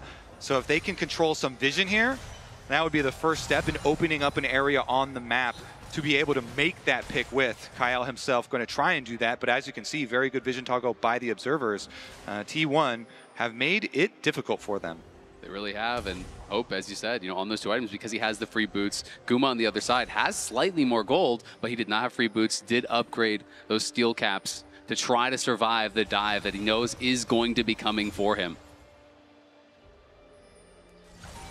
20 seconds now until the Dragon. And while AL have good vision control, it's T1 that have the pressure on the waves. Mid and bot have both been pushed in. Doran now making his way towards the river with the rest of his team. Shanks needs to go back to base, spend what gold he can. And now he's going to TP towards the middle lane. Going to pick up an amp tone, so a bit of extra AP as now the contest over this mid wave begins. Yeah, he's sitting on 3 charges of his passive, so he can just shield in with the speed, look for the big stun play. The wards are there for T1, but the approach for AL is here. T1 pulling back out. Carrier just uses heal to swap over to that exhaust, so has it ready for the fight. AL drop the Herald mid and are looking. Tarzan going forward, trying to get some poke down here as T1 forcing the flash out of Tarzan there as Carrier came through with the dredge line. Both teams posturing for position, but it is Faker on the side. Faker's done a good job of keeping that bot wave push. Kyle goes in. Go in, and they're trying to turn around the other side. Faker going in with the hero's entrance. Knocks up 2. Tarzan in trouble, but is kiting back. Kyle now going to have to flash out. Guma opens up. Kyle is the target. Can he survive? He's still alive for now. Shanks and Hope turning the fight around. It's AL pulling victory from the jaws of defeat. T1 overchased the enemy support. Kyle reels them in under the tower, and AL have control of the Dragon area. AL going to start this one off as they find a winning fight against T1. Shanks' Annie was huge in that choke point. T1, oh, Carrier. Carrier is here. Yes, Smite. Oh, not going to be able to steal it. Carrier's now in a bit of danger as he finds himself in a 1v1. T1 trying to keep the rest of AL in the mid lane. Flash comes through from Flandre, forcing them back a little bit. But all right, a very tense affair between AL and T1. Incredibly, and Dragon number 2 going AL's way, putting a stop to the momentum that T1 had been building is critical here. Plus, for the next consecutive play, now there is no flash on Doran. Of course, Tarzan got his blown really early there as well, so the Wukong got reduced a lot in viability for that team fight. And that probably is one of the reasons why T1 did chase it so heavily. Yeah, I mean, the fight start for T1 looked fantastic. The Galio ultimate hit onto like 3 members. I thought that once the engage from Kyle came through, Hope was immediately going to dive onto the backline. Tarzan was going to come through. And again, we'll get a chance to see it. Look at this follow-through that comes from Faker. As Kyle gets the engage, the immediate backline response. Hook connects onto Tarzan. 3-man knockup from Carrier. The follow-up ulti means that AL is completely separated from Kyle. But then as he flashes away, T1 overstep a little too far, and then Shanks drops the 2-man stun. The Tibbers comes through. Hope comes from over the wall to pick up a kill. Gets the shutdown as well onto Ona. Yeah, T1 were just split on 2 sides of that large wall. Carrier even walking into the tower to try and get over there to them, but that 2 combo, quite nice. T1 still able to get the mid tower, though. In the aftermath, they still have their gold lead, and Otacon is on the map, so you have to believe they're going to rotate over, control the vision, and try and force some sort of face check. Off the back of that fight, though, AL did claim the upgraded boots. T1, though, as they often do, starting up the Otacon here. Flandre is now in base, has the teleport available. Will AL get here in time? Hope and Shanks are trailing, and T1 is killing this fast. Teleport now coming in here from Flandre. Will T1 look to turn, or will they try to finish? Shanks now repositioning on the side, will be spotted by T1 as Kyle moves forward, stuns up Doran. Doran in some trouble from the Magnet Storm. The Deadly Flourish is going to connect as Guma opens up, and Tarzan has stolen the Otacon. AL trying to just run out, but now Hope is there. Hope's going to be hit by the exhaust, goes in aggressively, but it's Guma now, free. It's Guma firing. It's Hope in some trouble. He's getting locked down by Faker, but Hope is just taking over. Hope will not be stopped. It's a triple for the Kaisa as Hope goes crazy. It's the Hope of the LPL. He's able to claim so many kills in the aftermath, and because Tarzan's smite hits true, they're able to get the advantage here. Hope still has the advantage. T1 came so close to killing Hope, but just barely. He was able to navigate his way through the fight and walk away with a triple kill.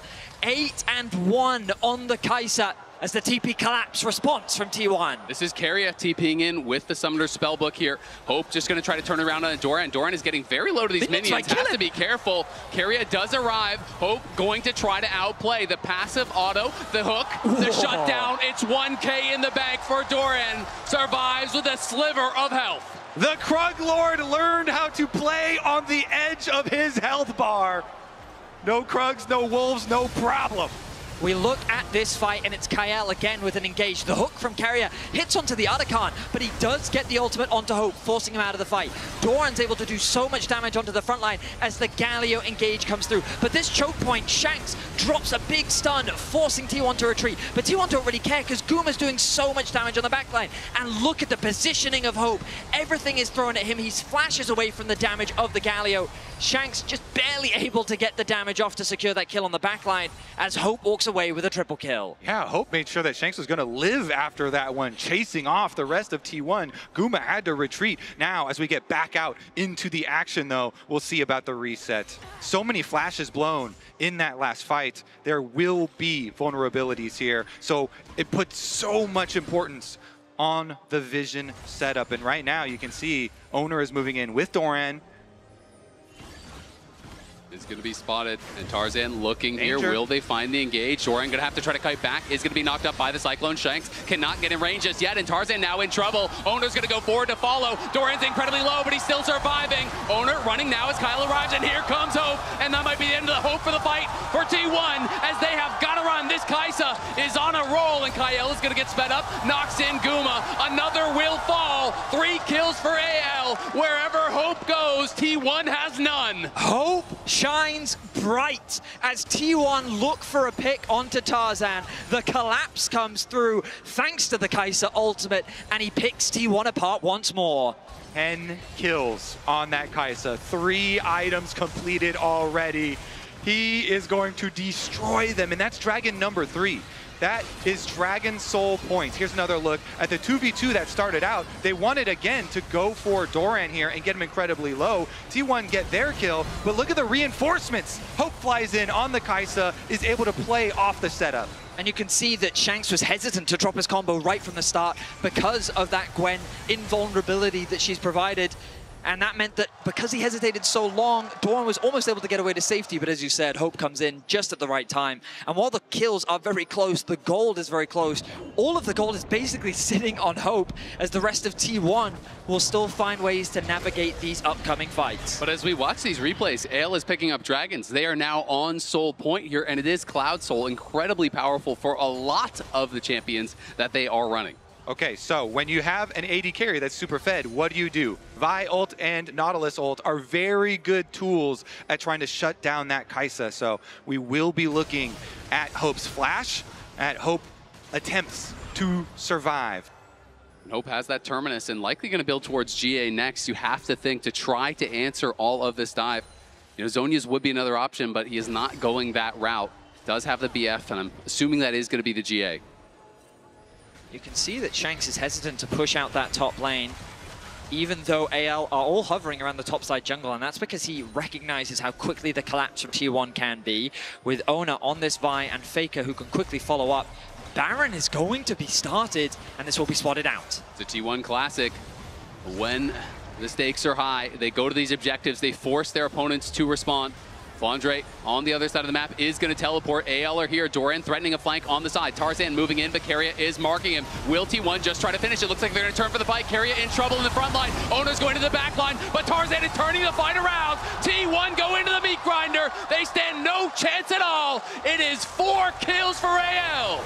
They throw everything at Hope. They put as much CC down as possible, yet it is still not enough to take him down. He doesn't pick up a kill, but the rest of AL is there to support him, and now they're running through the base.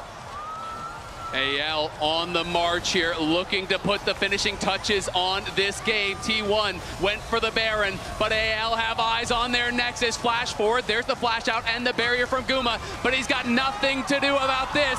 No way to stop AL. They will claim game 1 off of a heroic performance from Hope.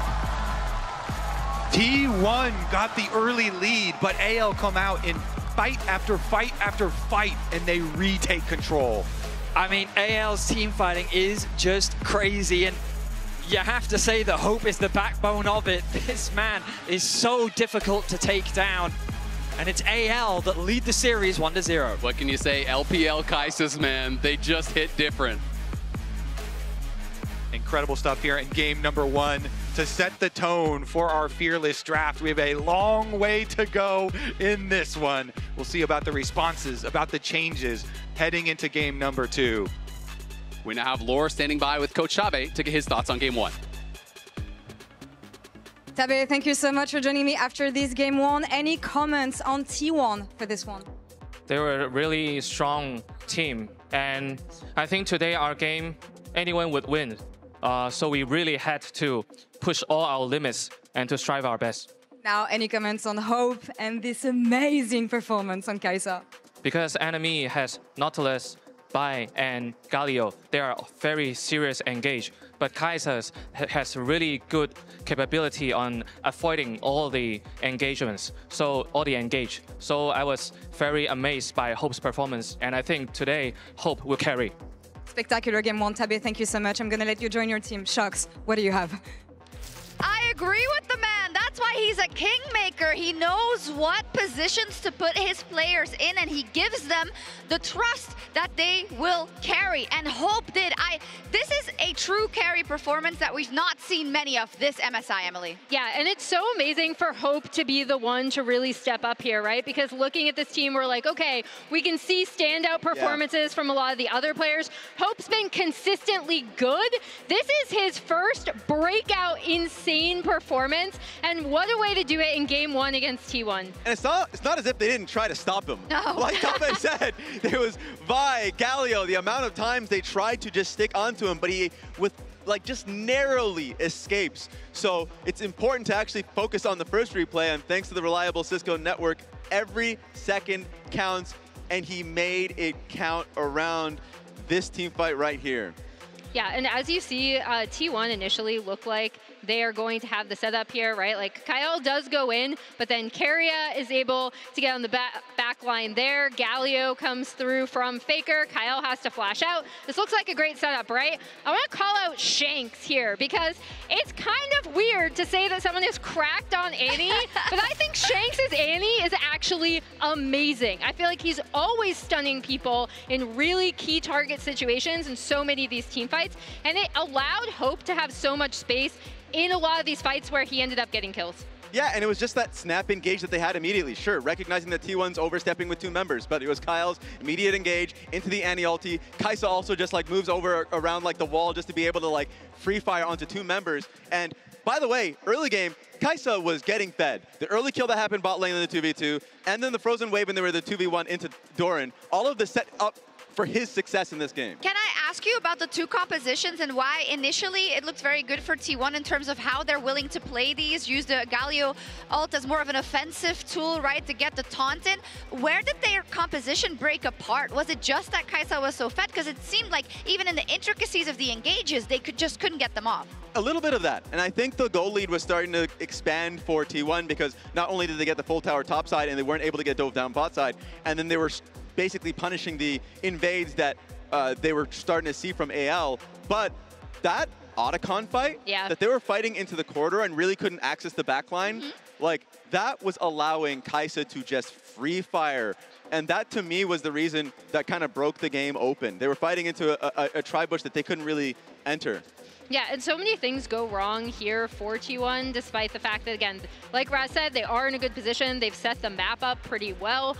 They're going to take this Otacon, and a few things go wrong in that Tarzan actually is able to get in, right, with the smite. So he's able to get the smite. The fight still looks kind of good. Maybe they can play with range. And then just watch Hope in this fight. Again, it ends up being so close, and the key here is Shanks. Wow. Like, he is constantly stunning up these targets for Hope to be able to go in and clean them up. And this is really how this composition wants to work.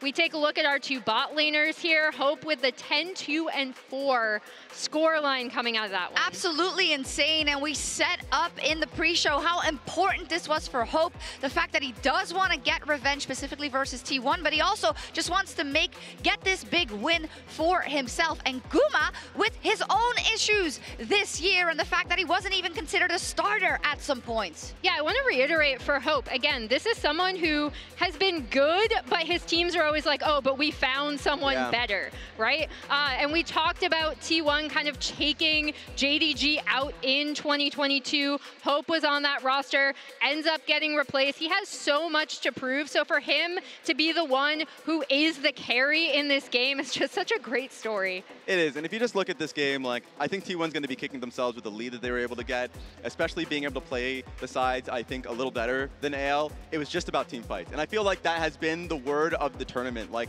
team fighting is everything, and you need to be able to execute. The lead that he got in the early game really started to snowball. Yeah, it's been amazing to see from any of our teams, really, but specifically in this matchup. We've been spoiled already in game 1 with how incredibly back and forth it was, but T1 don't come up with the W in this first one. It is AL that goes into game 2 with that lead, and we'll be right back with that game.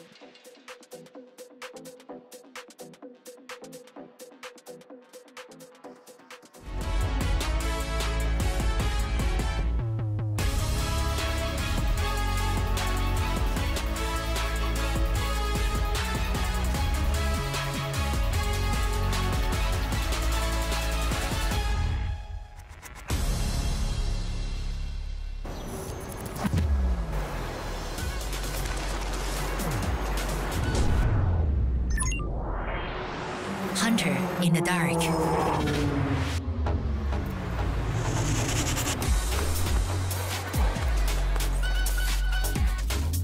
Master of 9 shots. Oppo Find XX series. Powerful camera, powerful AI.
What a car. Living the dream, huh? Sweet dreams are made of this. Who am I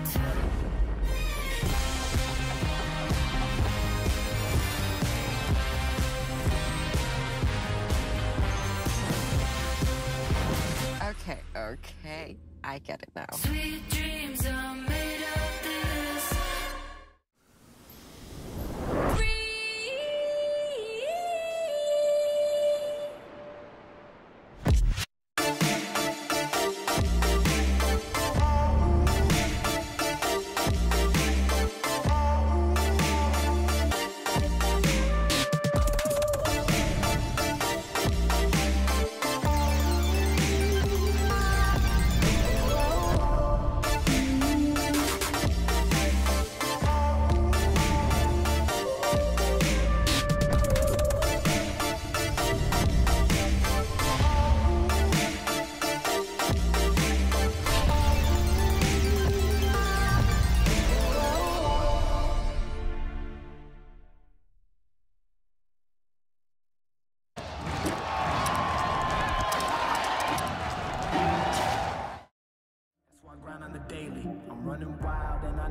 Contain me. Hall of Fame on my mind, they cannot contain me. I know that I can't stop now. There ain't no way I'm giving up. Won't back down. I've come too far and I know I'm gonna act out until I'm standing on the top. They hear me now. They hear me now. Let them know. Nothing can hold me back. Hold me back. You can try, but you can't. Hold me back. Nothing can hold me back. Hold me back. You can try, but you can't. Hold me back.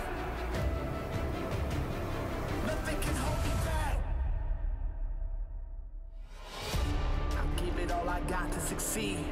Ain't no way of stopping what I'm destined to be. I'm here for greatness. I was made for more. I got my focus sure. Heart is ready, mind is right. Take flight, watch me soar. I won't stop now. There ain't no way I'll ever quit. My life loud. They try to hold me back, but I won't bow down. This is something they can't deny. The truth's out. I got that fire now. Let them know. Nothing can hold me back. Hold me back.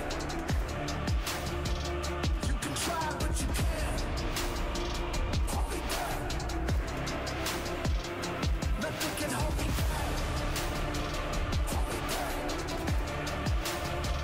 You can try, but you can't. Hold me back. Nothing can hold me back.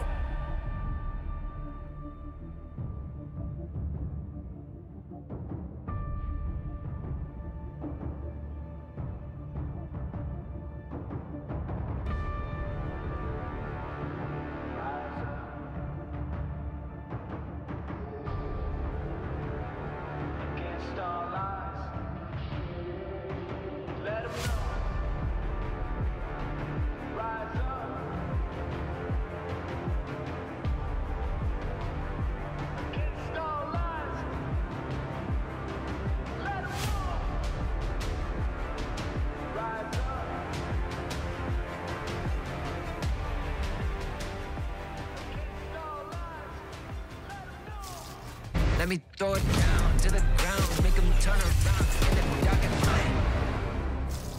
As Kyle moves forward, stuns up Doran. Doran in some trouble from the Magnet Storm. The Deadly Flourish is going to connect as Guma opens up, and Tarzan has stolen the Otacon. AL trying to just run out, but now Hope is there. Hope's going to be hit by the exhaust, goes in aggressively, but it's Guma now, free. It's Guma firing. It's Hope in some trouble. He's getting locked down by Baker, but Hope is just taking over.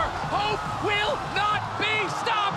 It's a triple for the Kaisa as Hope goes crazy. Welcome back for game number 2, AL versus T1. That first game, nothing else can be said, but it was explosive. That game was amazing. And I think we're going to get more of that. Lots of team fighting, lots of skirmishes between these two teams. So it should be action-packed for the duration here. I'm excited. when these junglers get their hands on some playmakers, you know the magic is going to happen with both Vi and Wukong already taken out of the pool. Xin Zhao naturally rises in priority. The Pantheon was an early ban coming through from AL. And also that Poppy, that Trundle, those two responses to specific picks. We're very excited to see where they fall in the draft priority. And let's not forget, Azir and Talia, the most prominent mid laners that we've seen banned in Game 1. Will they fall to the wayside as we jump into our draft, presented by Omen and HyperX? Exactly. Let's see, with some of the picks out, still so many of the power picks available. Okay, Talia banned again, should require the Azir response. As expected, usually not wanting to give one without the other, unless you wanted to do some weird Poppy stuff and try and get 2-for-1 value there, because Poppy is another one of those ones that is left up and could be flexible to jungle or support, and is a very good answer. The Varus ban comes through from AL. So far the bans are very similar to what we saw. We are just missing that Azir that you were talking about, Kobe. T1 taking their time, thinking about how they want to close this one out. What will their priority be here in the draft? Remember, Rumble with Galio gone naturally rises in priority as well. Jarvan taken out of the pool, something we've seen Tarzan work with and have a lot of success with as well. And has a lot of synergy with Rumble. Yeah. So maybe looking to break that up. This will be the Rumble priority here for T1.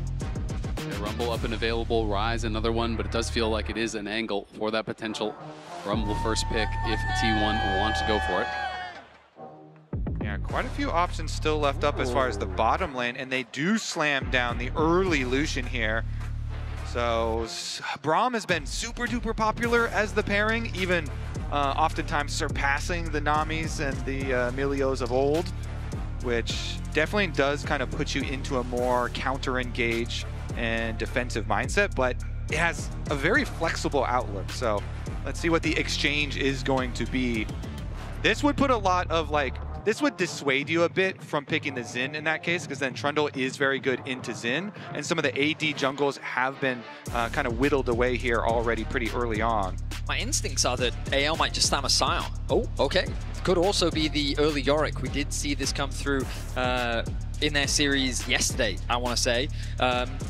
And I mean, it's a big comfort pick for Flandre. In the matchup against Bin, he actually fell behind a little bit, but then he came back and had a huge impact later on in the game. And so oftentimes you'll see either the Sion, Jax, maybe Cho'Gath into that one here. You could still do Renekton as well.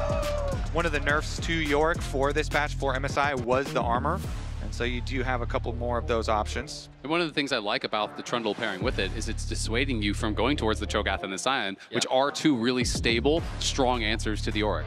I'm thinking about AL just locking something like a Rakan here as well.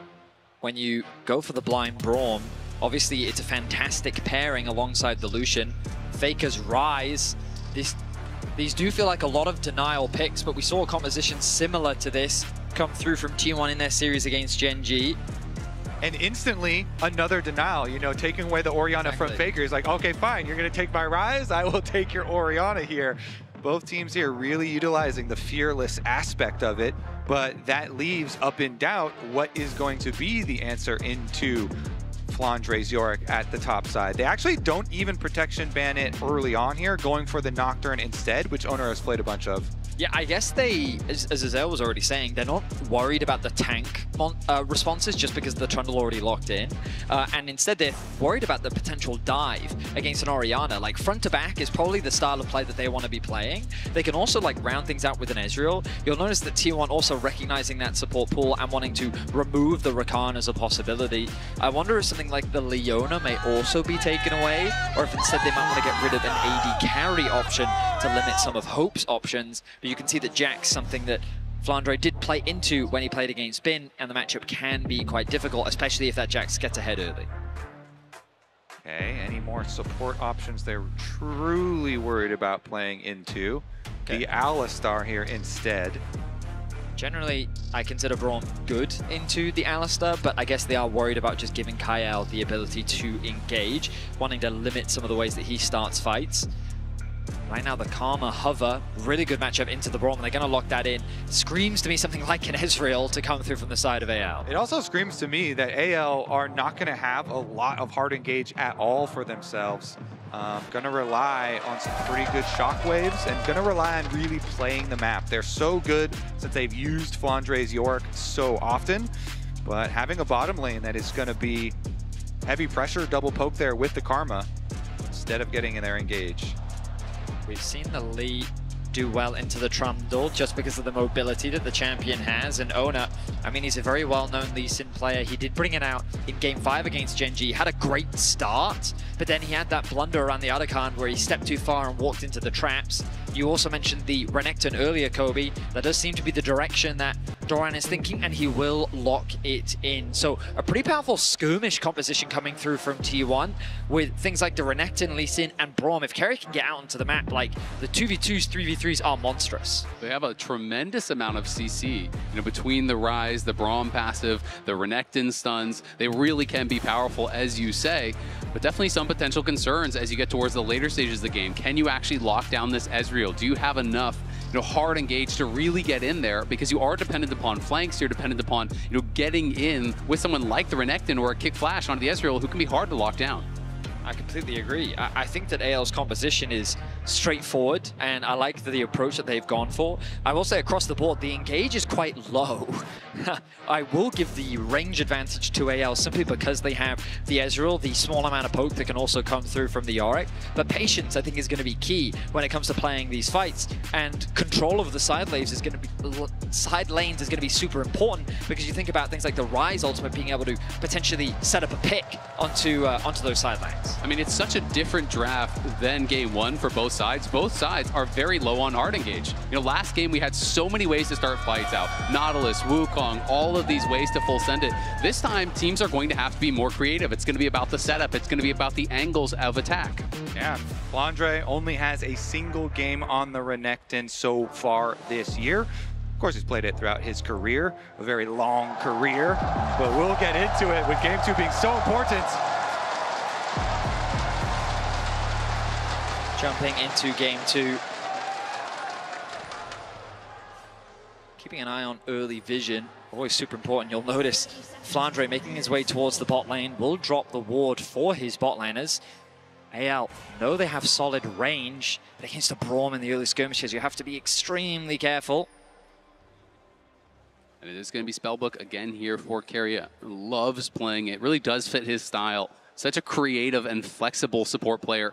And Doran here sneaking in behind Tarzan. Has not been spotted just yet. And I don't even think they actually had vision of that ward going down. You're so right, Doran being very sneaky here will net them a little bit of additional information that Ale is not wise to. Sneaky Doran.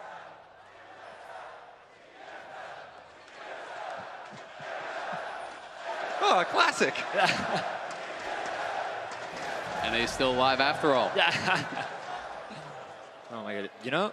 There may very well be League players today that have no idea who TSM are. That's fair. Congratulations, though, to Guma and Owner. They're passing Maple and Peanut for 8th all-time, 145 international games played. It still seems interesting to me. Like, it doesn't quite compute in my brain that these T1 players are now such veterans of international play, because every time they show up, they have such deep runs. Exactly, and they've created such a large fandom with everyone really following the long journey that they have had. The journeys for the junglers in this game are both going to be top towards that bottom. And of course, the deep ward that we saw placed up by the Raptor pit will alert T1 to Tarzan's pathing. Exactly. I'm curious as to how Ona will respond as the poke continues to come through. Early heal used by Carrier to sidestep some of the poke coming out from Hope. As Faker also just getting some nice trades in the middle lane. So T1 with push in mid and top.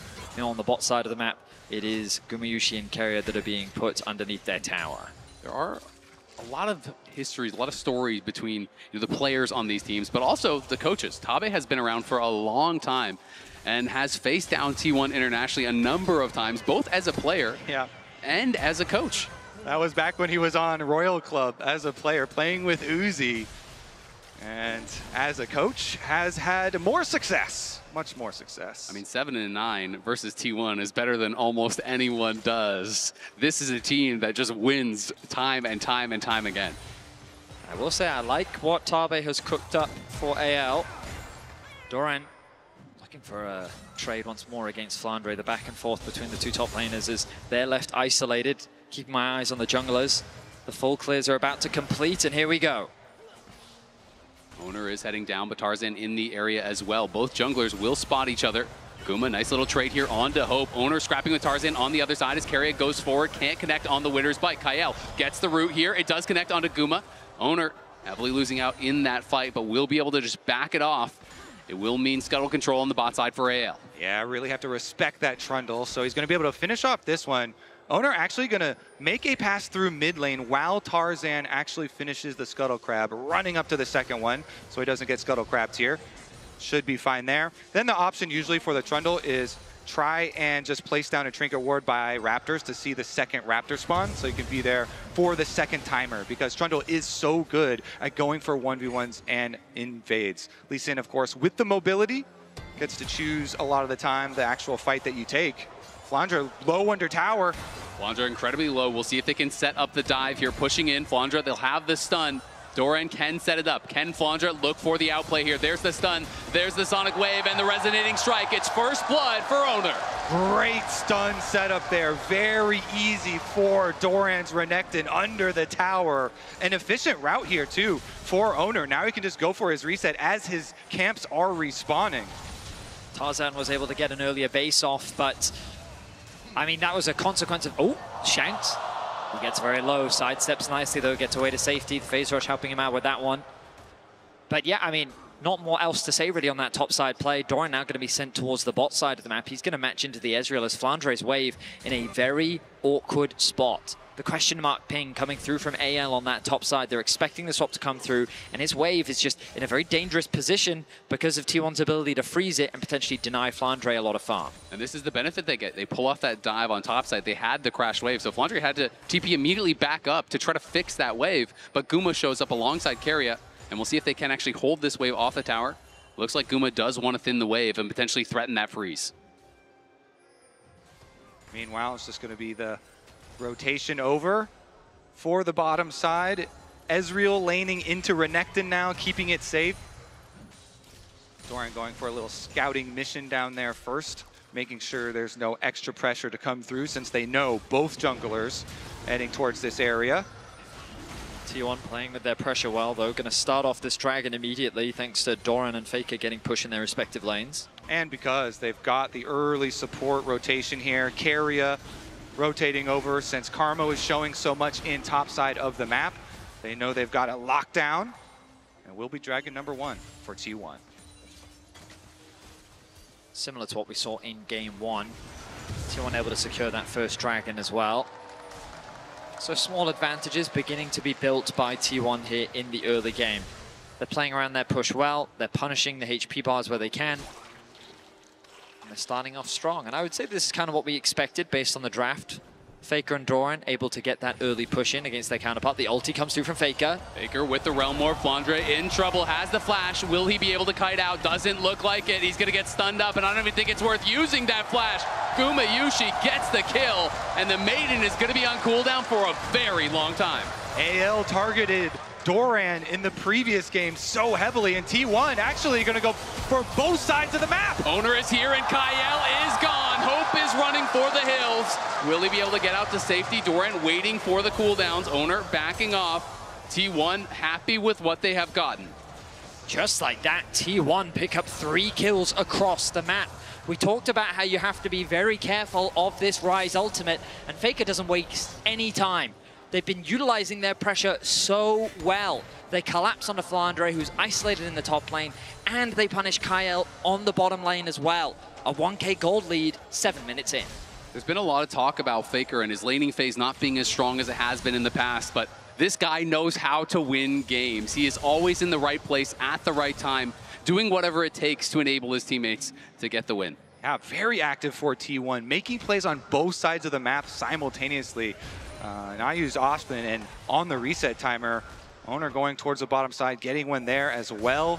T1 building another early lead. AL's team fighting has been so good though, so they'll look to try and take it back once we get to the mid game. Not a lot of engage tools here though, so Tarzan can show up, but as long as T1 respect the fact that he is there, there's no Alistar to set him up, there's no Nautilus to lock them down. You know, it requires an overextension from T1 to really get chased down and killed. And so AL instead will start up the objective. Bit of damage being thrown down onto Carrier as Ona tests the waters. The grubs being collapsed on by T1. Here comes Doran as well from the river. Yeah, Doran is running up here. Tarzan gonna be able to grab the first one. Kyle looking and Owner goes in. Owner jumps back out. Safeguard to safety. Tarzan has to flash as Faker and Guma were putting the pressure on.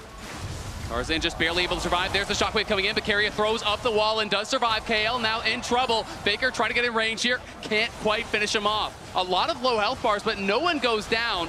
And someone is going to have to answer Flandre in the bot lane because no one has TP right now from T1. So instead, they will try to keep the pressure on top here. Doran is behind him. They know that they're going to give up plates on bot side. Will T1 try to force the dive?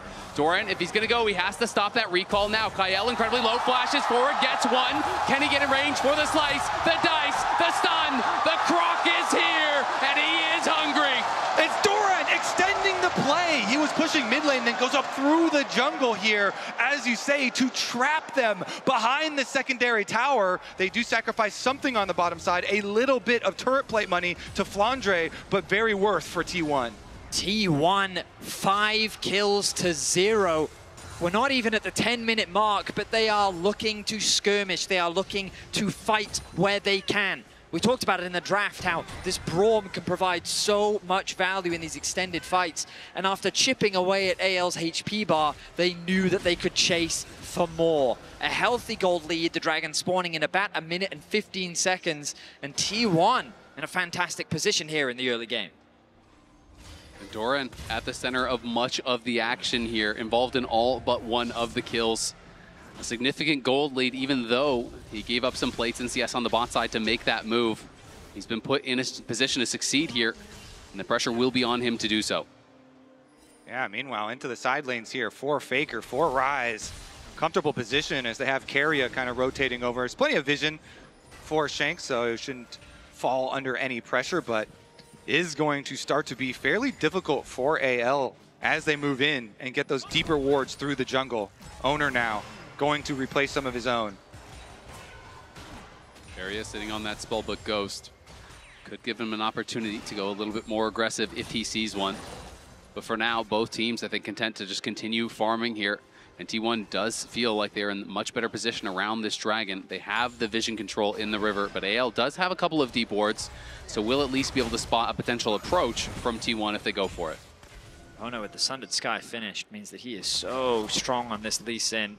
Notice that he's just abandoned his topside camps, made a beeline towards the bot lane, with Tarzan being spotted on the top side as well. There should be an uncontested Dragon that T1 will start immediately. Good vision coverage around the river, and Carrier recognizes he doesn't need to be around the Dragon, so instead he can make his way towards top, try and prevent the dive. And T1 are calling Carrier over to help Doran defend. Doran in a lot of trouble, pops the ulti, slices out to safety. Carrier goes in, hits the ulti. Tarzan in trouble, but Flandre is the one tanking the turret for now. Carrier popped the Ghost just to get there in time and use the flash to help save Doran. Great allocation of resources here from T1. Braum is so good at defending.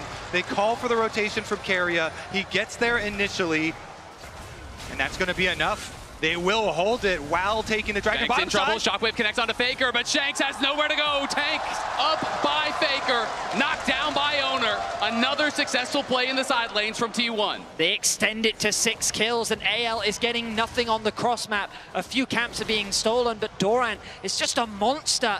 And with Carrier at his back, this play feels impossible for AL. T1 in a fantastic spot, reading the movements here, and now Tarzan in some trouble, has no flash, and he's got nowhere to go. You have to think, slowed down, stunned up, and Carrier takes him down, but on the other side, Doran gets knocked down by Kyle and Flandre. Flandre, though, potentially has overextended here. Guma gonna look for the chase. He's sped up by Kyle. Can Carrier connect on the Winter's Bite? He can. He is slowed down. Guma trying to get in range. The dash not there just yet. Looks like they will be able to walk it out. Yeah, a little bit of an overextension there. Tarzan goes really deep into the jungle, but because Guma had not fully recalled, he gets punished. They get the extra kill, and that means they can push back out for more turret plate money here. At least a little bit of tower damage. Guma feels confident in the 1 versus 2. He doesn't even have carrier near him. Got it. But with how strong he is on the Lucian, he is now level 9. Hope just ticking over as well. I mean, T1 is accelerating this game at a rapid pace. 13 minutes in, the kills are 7-1. And bear in mind, while Tarzan was on the top side trying to make a play happen, he was able to steal away a Gromp. Oner just took his entire bot side jungle. He has nearly a full level over Tarzan right now on this Lee Sin. He's continuing to ramp up. And it feels like that as we get closer to this Herald, this 3rd dragon, T1 can just force these fights that AL is not strong enough to contest just yet. They absolutely will, and they already have the feats of strength, have those upgraded boots through here for T1. A lot of magical footwear though, so not a lot of value grabbed from it just yet, but will be coming through soon, you have to think, as Tarzan in the area, trying to see if Dorian would go too aggressive. Oner and Keria are here as well. Tarzan will spot them. Kyle there trying to keep him safe. Tarzan now is the target. Will be able to back up. Nice pillar. Buying some time as Keria will pop his barrier there with the spellbook and stay safe. I feel like with these compositions and with the early lead that T1 have, they're going to be in the driver's seat. They get to choose basically whatever fight is going to take place because AL have so few ways of actually forcing the issue in their favor or actually choosing the moment.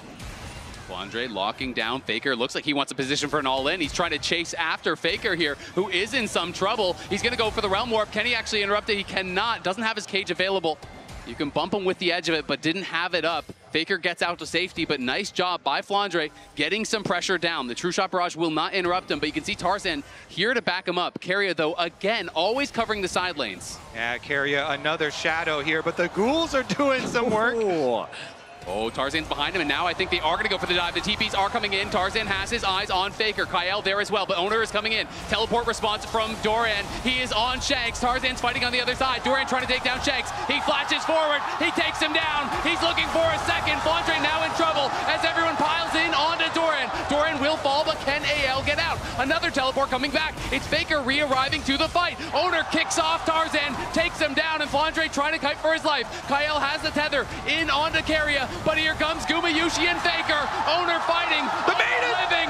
Oner surviving as T1 wipe AL out of the bot lane. The collapse from T1 left AL in ruin. They lose 4 members in that exchange, and it all started with them trying to dive Faker. They see how low his HP is. The TPs come in rapid succession, but the arrival of Doran swings the fight. Yeah, Keria locket shields there, and then Faker's going to be able to recall. Doran, though, just absolutely destroyed Shanks, deleting him. Did go for the flash, and in the end, he does go down. But as you say, the rest of T1 are able to collapse, and you'll see there on the mini-map, Hope the Ezreal cannot join, so he just goes back to push the mid wave. I mean, Oner, we talked about how strong he is at this point in the game, and you can see while Flandre still does a lot of damage thanks to the Maiden, it wasn't quite enough. The collapse from T1 was swift, and now they find themselves with 11 kills, 16.5 minutes in. And it's a small thing, but a critical one. Flandre didn't focus down the tower when Shanks arrived. So when Doran stunned him, the tower was on him. The tower bot lane lived with like 10 HP down there. So that got so much extra damage to help Doran knock Shanks down immediately. Yeah, this one's snowballing so heavily in favor of T1. Should be effortless to pick up Dragon number 3 for themselves with a large gold lead with so much CC to their advantage. Should be able to push in on AL. I guess the silver lining to that tower not going down earlier, they've got objective bounties on it, so they can hope to try and get an objective bounty on that tower standing there. You look at that thing and it's gonna die. 25 HP on the tower. Oh, Kyle, he's in danger. He is, but Hope is here, as is Tarzan. Oner should be fine here. Realm War coming through. Faker posturing aggressively, but Tarzan trying to turn the damage down. Oner, nice kickback, looking for Kyle. Is going to try to get out to safety, but there's the shockwave over the wall from Shanks. AL low on health. Can't extend the play here. Hope shifts forward aggressively. Does get some good poke down. That is kind of the gold difference in action. AL just don't have enough in the tank to punch through these health bars. And I just love that T1 is recognizing the strength of their composition. It's good at skirmishing. That was a 2 versus 3, and they just went in. They know that in these smaller fights is where they can really outplay their opponents and get the better when it comes to the damage. And AL, when it does extend into these bigger fights, it's not like it's a straight-up 5v5. It's like a 2 versus 3 that then turns into another 3v3 because someone ends up falling. The tower will finally go down. AL's first of the game. They get a bit of gold back, but it's still a 3.5k gold advantage for T1. Yeah, it's going to be a drop in the bucket, honestly, with the way that this game has been going. Owner with 1,000 individual gold lead. Rise here going to be so problematic in the side lanes that now it's going to be, wait a second, Keria. Keria very far out, but does flash back and jumps over to Faker. Keeps himself safe. I mean, this is a ridiculously fast dragon stacking game as well. You're looking at a soul that could be here around 22 minutes if T1 are able to do it right on spawn. I don't see any reason for them not to do it right on spawn with how they can set it up too. Outer towers down, they can move in, place the prerequisite vision here through the blue quadrant of AL. And again, since AL, really the only kind of plan is to split push with Flandre or try and walk right into them and hope for a good shockwave placement. T1, yeah, they do just that. They fully take over jungle vision, take out that outer tower, and will set themselves up nicely. Doran gonna drive it in for a second charge here. And this tier 2 tower, not long for the world. Flandre's in the side lane, gonna be hunting for that bounty. We can already see pings from T1. They are gonna be heading up there, sending Doran to respawn. And Flandre knows he cannot stay around to try to knock that tower down. So T1, again, an unanswered play here. 2 towers in the mid lane and extending that gold lead to nearly 5,000. Faker, though, could be in trouble. Can they actually knock him down? Do they have the interrupt? The shockwave does stop it, and Faker does get shut down. The gold goes to Tarzan. So the mid laner finally falls, and AL claw back a bit of gold, but T1 have already extended that lead after taking so much in the middle lane. Top tower still relatively healthy. Guma pushing in another wave in mid. Artican about to spawn on the top side of the rift. AL gonna look to recall, but we know T1, they are not afraid to force this objective. And critically, Faker didn't waste the flash here. He knows he's going to have that available for the next dragon fight, for these big objective fights, and T1 are not even going to wait for the dragon. They're starting the Otacon now. Yep, they have such a good advantage. They can just force on these objectives. AL are coming, though. They are going to fight. We'll see if they can find their way in. Keria not allowing them to get past here. Guma in a good position. Tarzan trying to force his way in, but they're immediately turning around to him, and the culling is getting so much damage down. Doran into the back line. Hope over the side, trying to go in. He shifts in onto Keria, but it's a shutdown there over on Owner. Shanks is trying to run as Faker is behind them. Doran and Faker. It's a triple for Guma, but it's the solo laners getting so much work done. Doran flashes in. Hope tries to shift out. Gets back over the wall with the flash of his own. Shanks now running from Faker. Doran trying to corral Hope here. Hope looking to try to make an outplay. Shanks on the side. Faker flashes in. He takes him out just as his teammates do the same to Hope. T1 get an ace, and they're going to claim the Otacon. They may lose Owner, but they will take every last member of AL, including the Otacon. And then look at the Dragon just 50 seconds away afterwards. They can reset and move their resources over to the other side of the map. T1 bounced back after game 1 ruthlessly as Keria acts as gatekeeper in this brush, making it so difficult. And remember, at this point, it is a 4 versus 4. Hope is coming up through the river, and then T1 just forced the fight, knowing that the TP is coming through from Faker. At this point, Owner, he has to get away from Hope, so he goes in a little bit deep. He gets close to taking out Tarzan, but he does the damage that he needs to do. Guma dancing his way through the fight, sticking close to Doran, gets himself a triple. He's going to get an extended quadra after picking up Hope at the back end of this fight as Shanks falls on the top side to Faker. We came into this series really believing that it has what it takes to go a full 5 games. And T1 here in game number 2, pushing back so heavily, already looking to even us up if they can complete this game. And I just love how aggressively Keria has been playing. He knows they're heavily ahead in gold. He's just playing in the face of AL, making them waste spells on him, making them dump damage into him. And AL gonna look for a cross-map play. Faker did spend his flash in the last fight. The pillar is good. Kenny Realm Warp out to safety. The tether not in time. Faker is safe. The soul is claimed. It's all T1 all the time. Well played by Faker. He goes first to proc his phase rush. That means that they have to use the pillar, and as soon as the pillar is used, he knows he can proc his ultimate and get out. I mean, AL, it feels like that they are out of options in this game. We've already talked so much about the limited engage in T1. They're just going to run at AL once more. Owner is hunting. Great sidestep there from Tarzan, but will him get him out to safety. He's trying to run for it, is barely able to get out of range there, but Kyle is going to be left for the Wolves. Keria still is chasing as Guma is coming through the jungle. They want everyone here. Owner is just going to fight against Kyle as Guma arrives here trying to lock down Tarzan. They can't quite stop him. Owner does pick up the 1 kill on the support, but it is only Kyle falling. Right now, they do have Shank split pushing in bottom lane, has his teleport ready. So the plan for AL, try and get as many resources as you possibly can, and then get everyone here ready for the defense. Hope that they can find an angle for a counter play. The T1 are not giving them time. They are just forcing their hand, constantly showing up, taking down towers, forcing objectives. You have to think for AL, it's got to be some sort of a Baron flip or a prey for the Elder. But the problem is the Elder is still so far away, and T1 are going to look to attack the Baron first. It'll be very difficult for them to approach. Completely agree. Faker going to continue to catch lanes in a side wave and tick over to level 16 now on the rise. This pick was really important in the early game at getting T1 those early advantages.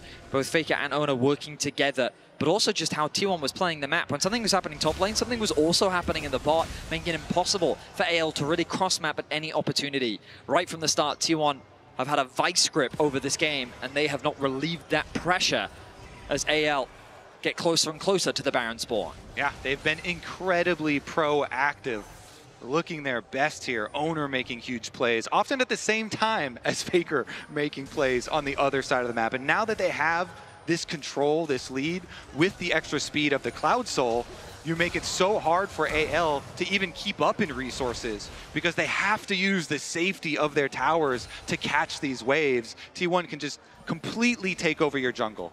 Very aggressive flash there from Keria, but he will now swap it over to that Spellbook Smite. So could look for an angle on the Baron here with the double smite to try to secure it. And I think that's why he was so loose with the spending of that summoner spell. Baron spawns and T1 will not waste any time. Just like the Atakan, they're going to start the objective off, put the pressure onto AL once more. It is spotted immediately, but AL gonna have to try to get over here in a hurry. Tarzan has no flash, which will be critical. Can he even get there in time? It doesn't look like it. It's going down way too fast. AL realize it. Owner goes out to try to kick Tarzan away, but he wasn't even there. T1 claim the Baron. And then they can counter with the teleport, put a stop to the split push. Faker is there.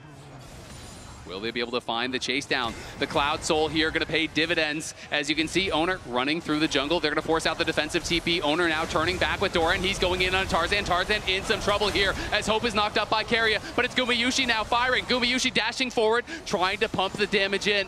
Doran and Keria are low, though. AL will survive the onslaught and back off. The shockwave from Shanks was good, but he just doesn't have the damage to do anything significant in the fight. It did slow down T1 a little bit, allowing for AL to escape. But T1 continue with their relentless pressure, and Faker back to pushing in the bottom lane. Honestly, right now, AL, they need to just send multiple people into one area of the map. But they're going to look for Doran. He's got his flash, so it should be fairly difficult to catch him. Yeah, it doesn't seem like there's really much of an opportunity to do anything.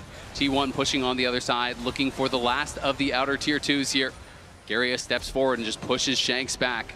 Pops the barrier with that Summoner Spellbook, just constantly rotating through these spells. You can see Doran just fighting here on the side. Tarzan will be able to get the blue buff, but will he be able to actually get out to safety? Doran slowing him down with the Stride Breaker. There is the slice, the dice. Tarzan in a lot of trouble. Owner is going to be here as well, as Tarzan seems to have overstayed his welcome, has no flash, and looks like there is no way out whatsoever.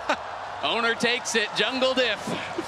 Yoink, thank you very much. And yeah, we're seeing this because there's not a lot that AL can do from behind with this composition, and so the little rotation over with the extra speed from the Cloud Soul. Another pick for T1. Yeah, I mean, if you are an AL fan, don't look at Guma's items. Just avoid eyes from that area of the map because this man is monstrous right now.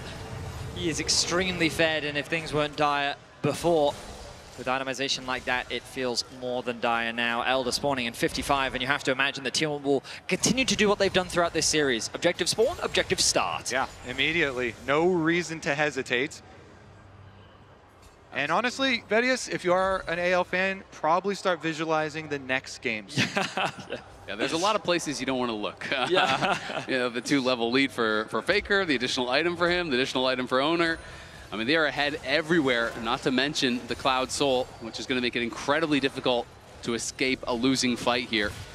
As Keria, again, just posturing so aggressively, always stepping forward in the face there of Hope and the rest of AL. They're just trying to thin out the waves here, see if there's any sort of an opportunity for them to get over to what feels like an inevitable Elder start here for T1. But Tarzan critically has no flash, so if T1 go for it early, it's really hard to imagine how Tarzan would even be able to get to the pit. The damage just continues to come through. Hope doing what he can to chip away at the HP bars of T1, but it's not really going to stick. Our observers highlighting for us how little AL can see on the map. The Elder will begin the suffocation of vision in full effect as AL trying to force their way into the river. They have to just full send it. This is the Hope, the Elder Dragon fight. Tarzan trying to get his way in, but T1 eyes on the Elder. They have claimed it, and now the fight begins in earnest. Look at Doran flashing after Hope, but Hope flashes out in time. Doran in the midst of everyone as Keria and Faker arrive. The HP bars are disappearing for AL, as is their time in this game. T1 crushing the fight. Guma flashing forward. Can't quite take down Hope, but he sure as hell takes down Kyle. Owner is hunting. Owner will find his target. It's a clean ace for T1 as they march on the Nexus. Game 2 domination from T1. Early, active, and are going to finish it here in under 30 minutes. T1 battling back here. It was a strong start for AL, but it's T1 in game 2. Absolute domination. 14,000 gold lead, 23-4. T1 have tied us up. Just a beautiful demonstration of a well-played snowball. From start to finish, they got the lead and they only continued to grow it with relentless pressure onto AL, seemingly having no answers at any point. Owner on Lee Sin, beautiful, very active. Faker rotating over on the rise. Nicely done here from T1 to even us up. And we're seeing that when you don't give AL the full-on 5v5 team fights, they can't outplay you in the full 5v5 team fights. Keep it to the skirmishes, keep it to the outplay potential, and they were able to dominate. Incredible game 2 performance here from T1. Let's see what the analysts think about it.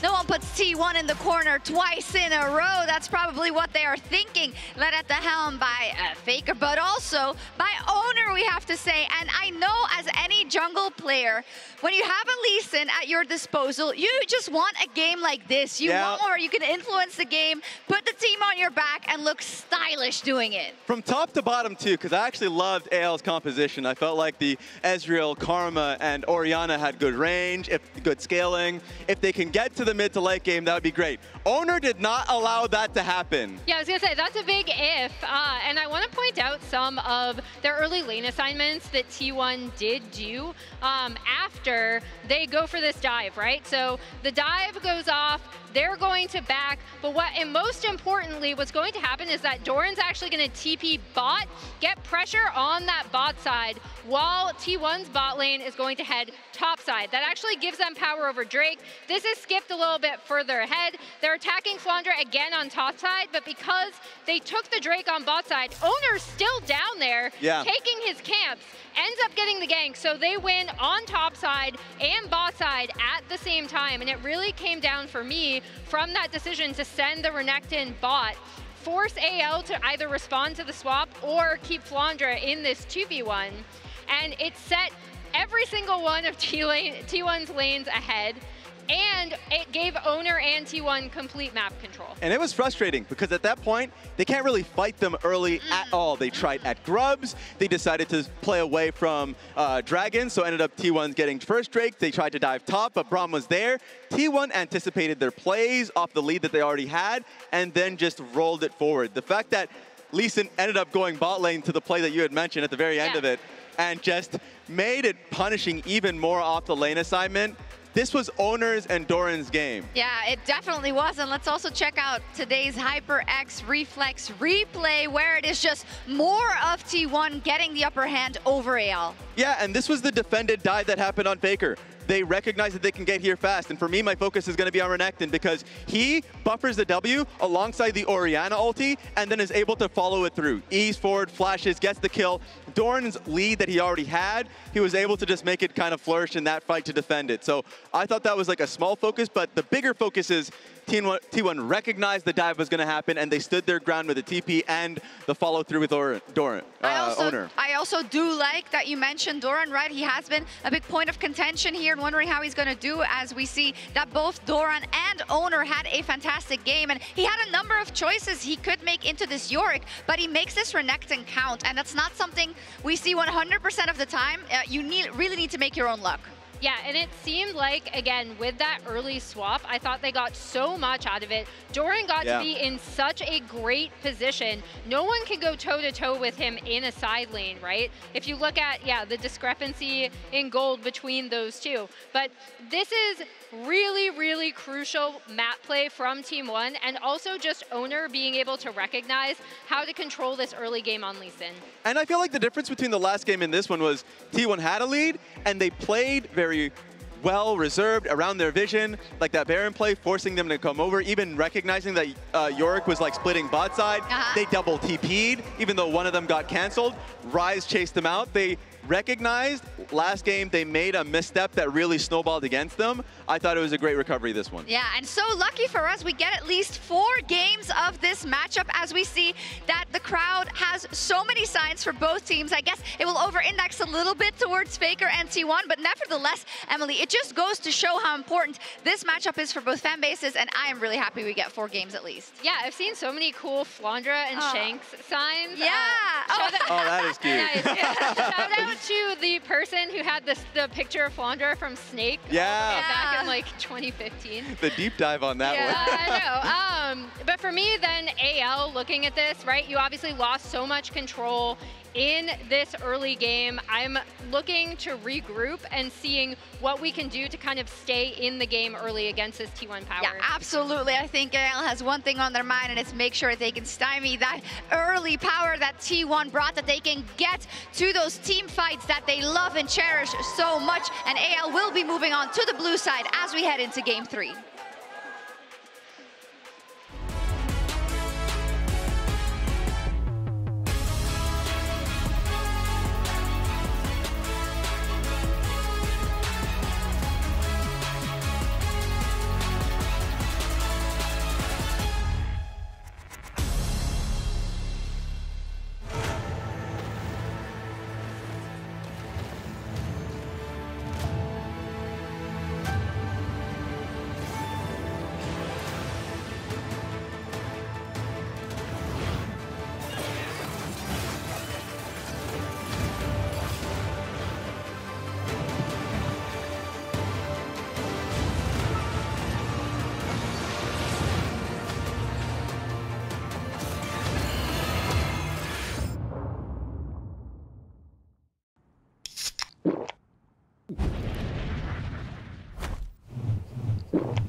And I'ma do it again. Watch me. Win. Then watch me do it again. All right, guys, I just landed in China. Let's go.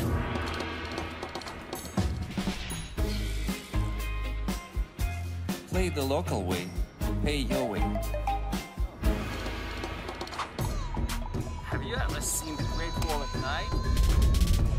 Play the local way, pay your way.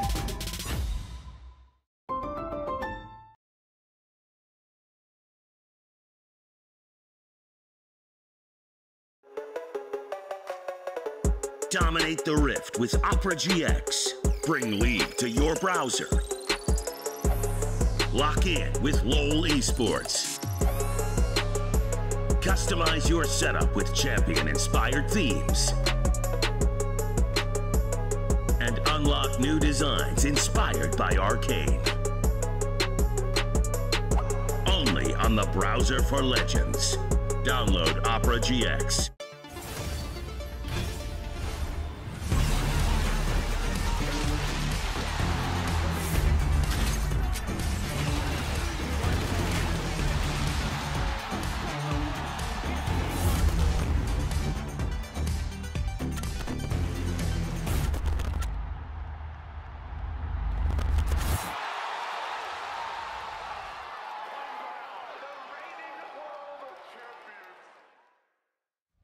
Welcome to the main event.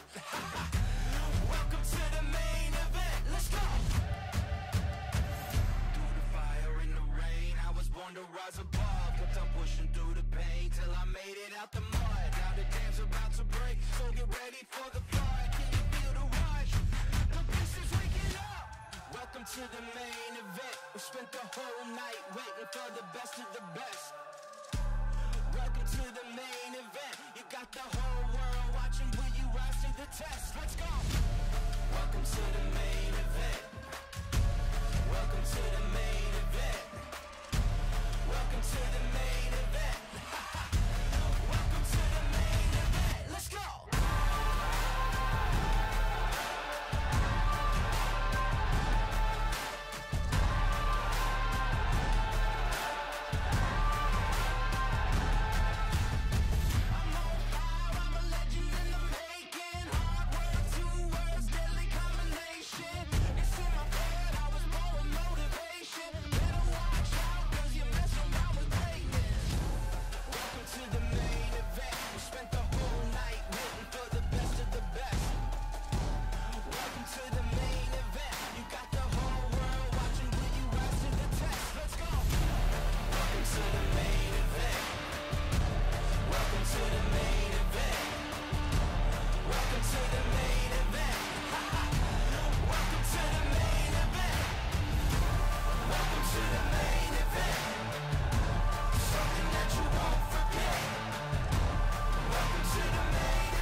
Let me throw it down to the ground, make them turn around in the dark and light.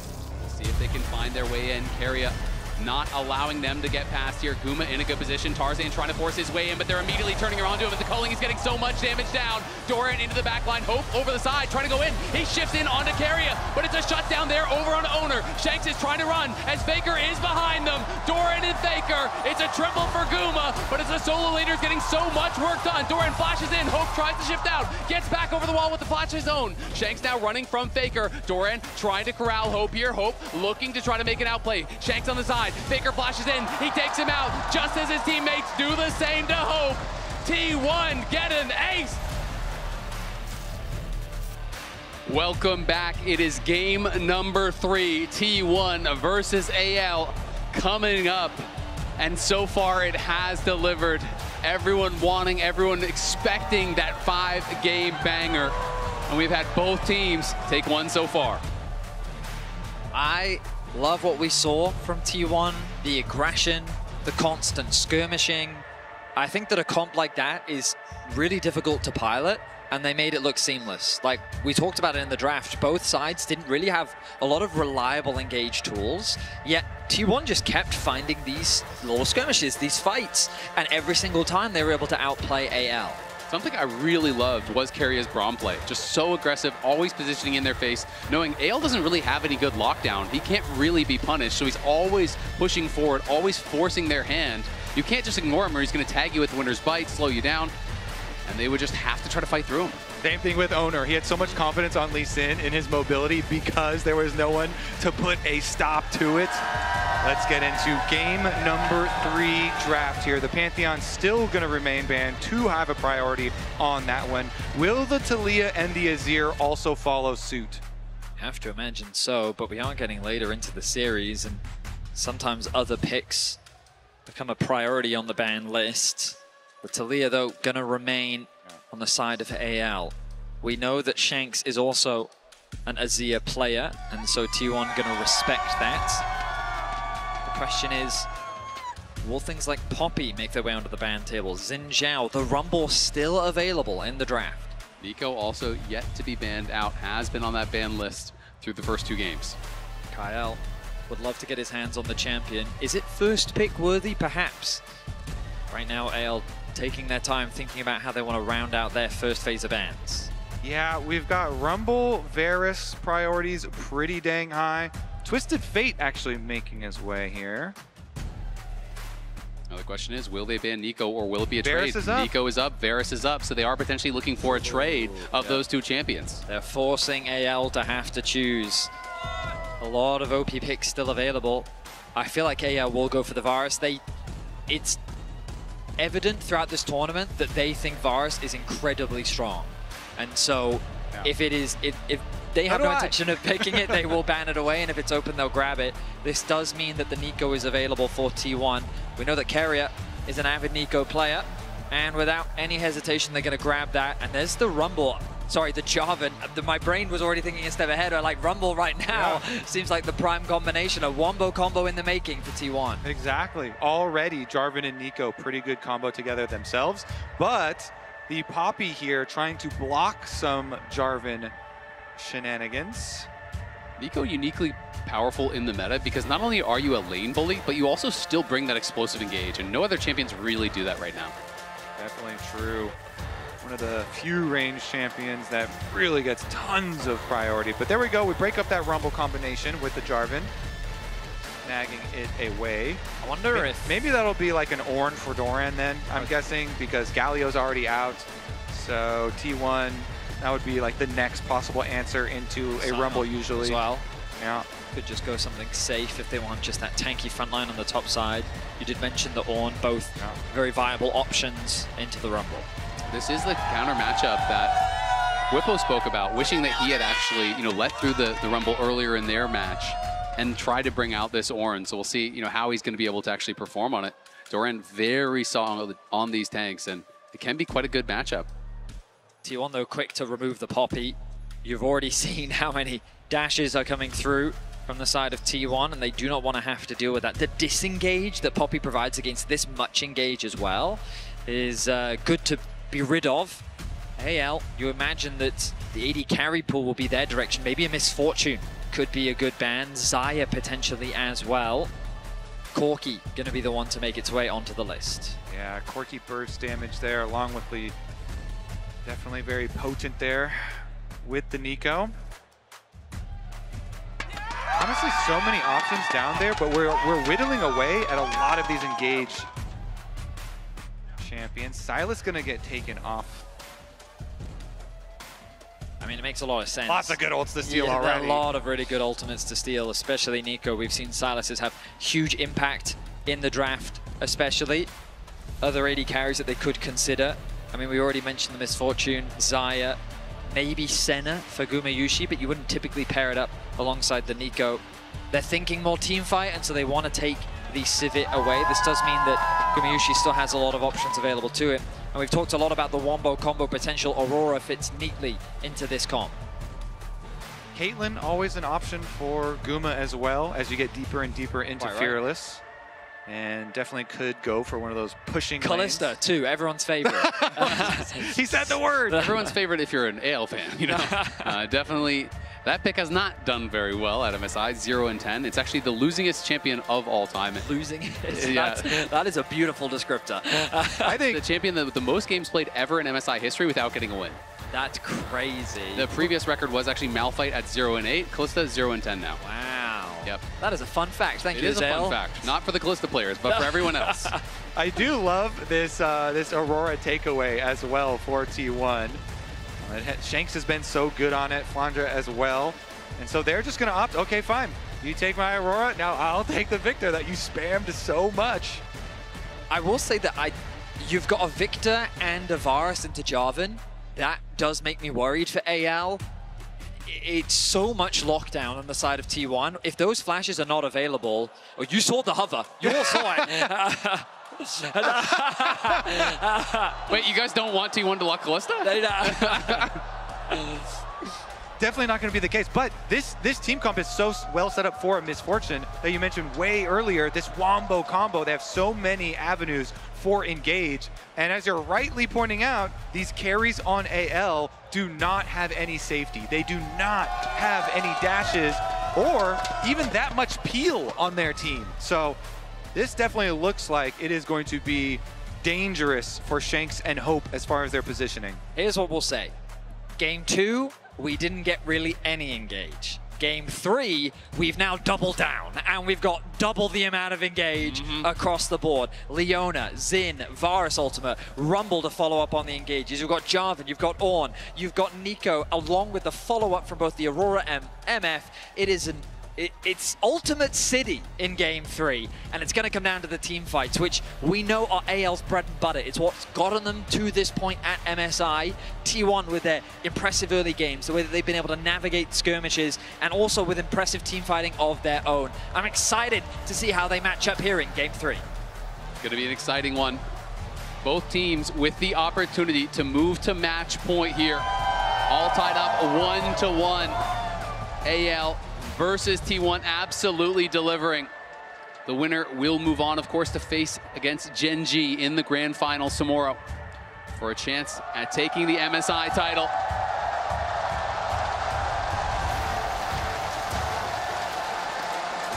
And either way, that will be hype. We'll get a follow-up on a full 5-game series. Worth noting, Hope is going to be playing Poke Varus here. Does have the comment, so will not be playing on hit. Will make it a little bit harder to get through this Ornn, but AL also have multiple damage threats. When you think of Jarvan, sure, if he gets onto a Varus, he can do a lot of damage, but Xin Zhao, I feel, provides so much threat onto the backline as well. And when you pair that up with things like a Rumble, high AP damage from the top side, the Victor scaling in the late game, AL have a lot of power in their composition. And you can see AL, all of the players' records here against T1. Shanks actually with the highest win rate, only having played against them in this series. His first time getting to play against his idol Faker, who he met earlier at the event. They got a photo together, and you could just see how ecstatic he was to have a picture with the GOAT. No, and we were joking earlier about how for so many teams around the world, if they could have the opportunity to beat T1, it would be like getting revenge, because they've just been at so many internationals, they've knocked out so many different teams, they've stopped so many players. AL, a big one for so many of these individuals, is already skirmishing in the bot lane 2v2, the range advantage going the way of T1. Yeah, I mean, Keria has been so good with the Nico. And with the power of the early MF here, they get the health lead, they get control of the minion wave for pushing for level 2. And I just love Keria using the heal there, not only for the early HP, but also for the move speed to actually sidestep that piercing arrow from Hope. So a very health positive trade from Keria there, using that summoner at level 1. Meanwhile, Faker also pushing early here on the Aurora. All that burst damage with the Electrocute available. I mean, it's Shanks that's coming out ahead. The Electrocute proccing. the second half of the Q there from Faker, but Shanks shouldn't be afraid. Yeah, he's going to walk up with the EQ auto, the airy doing a bit of extra damage. Nicely played positioning. Shanks just leveraging his range. That's why Aurora can struggle in these matchups, because as you're seeing on your screen right now, it can be difficult for Faker to trade back if Shanks doesn't over-aggress in the lane. And we did just see, or AL just saw Owner on the ward on Raptors, so they know he's on the bottom side. So Tarzan as well revealing on the Raptor ward. It means both these mid laners have full information. Faker's got to be so careful. One more spell, and Shanks could flash in and try to get that solo. Faker does level up to 3, but as you said, Vedius, can be very difficult in these range matchups. Generally, we have seen Aurora picked as an answer to melee matchups, where you really can bully out. It's very difficult for Faker to actually close the gap, but Shanks is low on mana. And Shanks knows the limits of the Aurora. Deny on the cannon, at least, though. Oh. And the laser, the crowd reacting so heavily to every spell there. The laser not landing, the cannon going down, and Faker gets to clean it up. And it is so important when you're in a tense situation like that. All of these dodges that Faker is having, if one of those lasers had hit, he could have maybe threatened for an all-in. Tarzan now trying to push Owner out here as the bot lanes are getting involved. Great sidestep from Owner. Avoids that Zenith blade, but now Guma is the target. Will KL flash in? He is going to. There's the cleanse, there's the flash, there's the first blood. It's Hope that claims it. Guma got sectioned off from the rest of his team. And now Faker potentially going aggressive here onto Shanks. Procs the electrocute with that weirding, and Tarzan continuing to scrap with Owner. Those 3v3s on the bottom side can snowball so heavily. In. Barrier going to be forced there. Will survive. Yeah, Keria using his flash as well. So many summoner spells down here on the bottom side of the map. Definitely expect junglers to revisit. And currently, I see a Xin on my screen. They're looking. No one's fooled by that minion. It's going to give you extra gold. They're locking him down, and they are knocking him down. 300 gold from a minion. First time I've seen that one. Tarzan is doing so much work already in the early game. Not afraid to contest Owner on the bot scuttle, but he just realizes this early on into the game, Xin with the Varus Leona, they should be able to win out on these skirmishes. And T1, just a bit of mispositioning from Guma. He doesn't expect the collapse from Hope and Kael.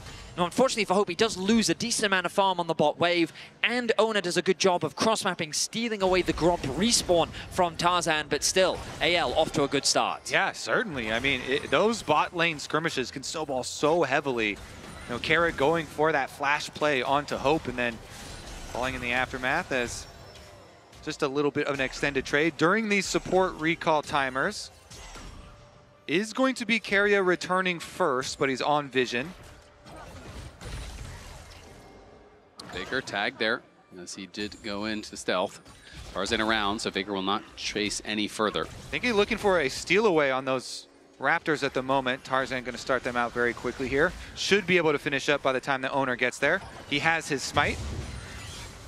Owner going to be able to spot him. Tarzan is behind Faker here, pings on to Faker. Will he be able to retreat out to the side? Does have the ultimate now, so could use that to escape if he needs it, but doesn't look like he'll have to. Gonna get a bit of a cheeky trade onto Tarzan, take a bit of his HP away. Shanks quickly melting through his mana. He's likely gonna have to base soon. Faker, though, can keep the pressure up. Cannon wave. Yeah, and Faker's unrelenting with his push. I love how, even though he's at like prime risk of a gank, he's saying, no, I'm fine. I have my ulti. Ulti's gonna be dropped to push him back. That is a very low Aurora. Yeah, Faker has no teleport. I think he's going to have to... No, he is not. He's like, you don't have enough mana. Wants to catch this wave, and now I expect both mid laners to reset. Doran has made his way into mid. They really want to contest this dragon.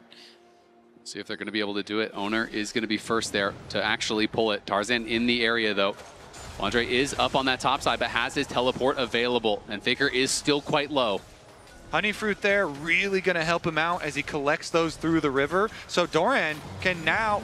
Here comes Dorian with the engage. He's going to be flashing forward. The combo is perfect onto Hope. Beautifully done by Dorian. Knocks him up, flashes in, knocks him up again. Is going to TP right back up to topside. But Flandre could TP down if they want to continue to contest. Really smart from Doran. He knows after the bottom lane exchanges, no flash on that Varus means no dodging on his ultimate. Right up against the wall, just nails it there, taking out the extra kill before teleporting over. I love this plan from T1, and The TP back to top lane means that Doran doesn't really lose much off the back of it. They saw Flandre TP early to bot lane, which means that after he pushes out that top wave, they can just match back up Guma into Hope. The farm swinging the way of Guma Yushi with about a 2-wave advantage, and after getting that kill, he now holds the gold lead in the 1v1. Very good Ornn play, made possible by the early skirmish and the low mobility carries there. Still on the reset though. Tarzan's feeling fairly healthy, gets back out, gets his Scuttle Crab before the spawn of these grubs. AL are here very early. They've got Kyle already positioned, so plenty of vision advantage for AL towards the spawn of grubs. Shape Splitter used there to be able to scout out that side brush and does spot Kyle, who is getting some very good vision around those grubs as you're talking about, Kobe. Doran is down on the bot side with no TP, so he will have to move if they want to try to contest this, because Flandre has moved early. He's already around mid lane, but was spotted by that ward over by the Raptors. Shanks did just hit 100 stacks, so his E should now be upgraded, giving him a lot more wave clear in the mid lane. I don't know if T1 are going to contest or not. I mean, Doran is still on that bot side. They're definitely fishing around, seeing is there an angle to at least steal one grub. But Flandre is in range. Faker poking back and forth here with Shanks. Proxy electrocute. Flandre now heading back towards bot side as he realizes the grubs are ours. T1 not going to commit without their top laner. Yep. And after they finish up here, AL already sending Rumble back down. Flandre not going to lose too much. Ult used for wave clear as well to get the reset timer for Guma. Looked like Doran was able to get a turret plate down on that bot side though, so that is something for them. Tense affair here in game number 3. AL trying to interrupt the bases as Tarzan wants to get his reds. Baker is around though. Kyle not going to be able to find an angle. Too many T1 members there to dissuade any sort of an engage. Kyle is very far away from level 6. Carrier has already secured it. He needs to soak up some of the experience from this mid wave. Try and get that as quickly as possible. It's a key engage tool that AL are going to have to rely on as we get later into this game. And it is going to be very intense until we get to that mid game, because the later we get into it, we're going to see these two comps interact with AL having this range advantage, trying to use some poke Varus, trying to get a little bit of extra damage on T1 before the fight starts out. But T1 have such good long range engage with the Ornn ultimate and flank capabilities with the Aurora as well as the Nico, that it's going to be T1 playing the side lanes, trying to play the flanks to find their engage and force the fights onto the longer range AL. Baker just being so annoying to Shanks there. You know, saw him step in the side brush, predicted he would just recall immediately when he went in, interrupts him with the weirding, makes Shanks stay around, hurting that tempo a little bit. Couldn't base since it wasn't a cannon minion wave, and did want to collect that. So Faker will have the faster base, and we'll see if he can do anything with that on the map. Kyle finally ticking over to level 6, so now he has that engage tool. TP's available for both mid laners, and interestingly, Shanks going to use his, but Faker going to hold on for now. This means that there will be a tempo advantage in favor of Shanks in the mid lane. But Victor, not really the strongest roam champion. I don't think they can really threaten much onto Doran, especially with Flandre playing so defensively on the bot side of the map. I don't really think he can use much off the back of this. A lot of the pings from AL, though, look like a deep play. You know, they've got super deep vision through this red quadrant of the jungle, and Tarzan's going to steal away another chicken pack here, since they've got the support roam timer for Kyle. Lots of pings, looking for a possible straggler, looking for anyone trying to retake vision, but T1 not exposing themselves as Dragon is spawning. Faker going for a bit of a different build here. He's rushing straight towards Leandry. He's not doing the mask stacking that has been so common at this event. Is prioritizing the one item power spike, and is going to be pretty close to getting that Leandry's done. Shanks looks like he is building towards that Roa, and should have that completed here pretty soon as well. I mean, it's just a slow back and forth farm game between these two teams. A far cry from what we received in game 2, where T1 just dominated the early game. Of course, if you have just joined us, it's an intense battle between T1 and AL as they fight for a spot in the MSI finals, a rematch against Gen G for both teams, who are able to push Gen G to 5 games in both of their matches, and that's why the expectations are so high between these two teams. Both AL and T1 have demonstrated the ceiling of what they are capable of. And it's Kyle that goes in. Yeah, Kyle going in. He's committing to this. Tarzan now there to follow up. Keria in trouble. Will get knocked down. That's the feat of the warfare for AL. and now they have their eyes on the Dragon. The synergy between these two, Kyle and Tarzan, no hesitation at all. As soon as they see the poke over the wall from Keria, they fight back and they clap back. That is going to be their objective. Oner sneaking into the bottom wave. He's setting his sights onto Hope. He oversteps. Oner not to be outdone, looking for an angle for the engage. Will Hope get close to that brush? Doesn't look like it. He is hugging the wall, and Kyle is there behind him. Feels like he has some sort of idea that maybe there could be someone in the side brush. Now the TB's going to be coming in, and Hope has got to run for it. Can he get out? Pops the Ghost Blade. Great ulti to buy some time here. As Keria coming in. Can he find him with the Pop Blossom? Yes, he can. There are the Tangle Barbs and the Cataclysm. Everything and the kitchen sink thrown at Hope, and they get him. AL rushed on mid tower, though, trying to mine some gold off of that thing to pay for the life of Hope. Hope doesn't even flash. I'm surprised that he popped the barrier. I feel like that he'd accepted the fact that even if I flash this, that Jarvan's going to EQ ult me, and there was no way I was getting out of this anyway. But this is part of the risks that we talked about in draft. When you have a Varus and a Victor, these champions, once that flash is gone, there are a lot of tools that T1 have to lock these carries down. Yeah, T1 getting some revenge there, get some money back for themselves. The kill, the tower plates on bottom side, and it does bring out the teleport from Flandre to relieve pressure. You can see Doran has kind of made it through the most difficult stage of this matchup. He has the Kanik Rooker now, where he can start to shrug off so much of that Rumble poke. Doran already getting involved early, made that roam to help get a kill down on that bot side, that early catch onto Hope, and still not very far behind. So Shanks, feel like he's going to have to get a lot of work done in this one. Hope is going to be the main target, I think, and he's going to struggle to really put out a lot of damage. And while I don't love the Rod of Ages build on the Victor, against this comp, it makes a ton of sense. Having that extra HP, that additional survivability can make the difference. We saw it from Faker earlier in this tournament when there was so much dive being thrown towards him and he was able to survive so much of it. Once that Zhonya's comes through as well, you're going to have a lot of tools to help weather the burst that T1 will be threatening with this composition. But it does mean that in this early game, this Victor not going to be doing a huge amount of damage. Yeah, when this game pops off, it's going to pop off very, very hard with the amount of engaged tools that T1 have at their disposal. Of course, they're still working on the Proto Belt for Keria, which is the last real big extra tool that they need to bring together the very scary Ornn, Aurora, and Nico engage. Very interesting. Guma does go for the standard Bloodthirster, but then is going into lethality second here. So, more commonly we do just see full AD items, Infinity Edge, Essence Reaver, these types of things. The AD scaling on the MF Ultimate is so powerful.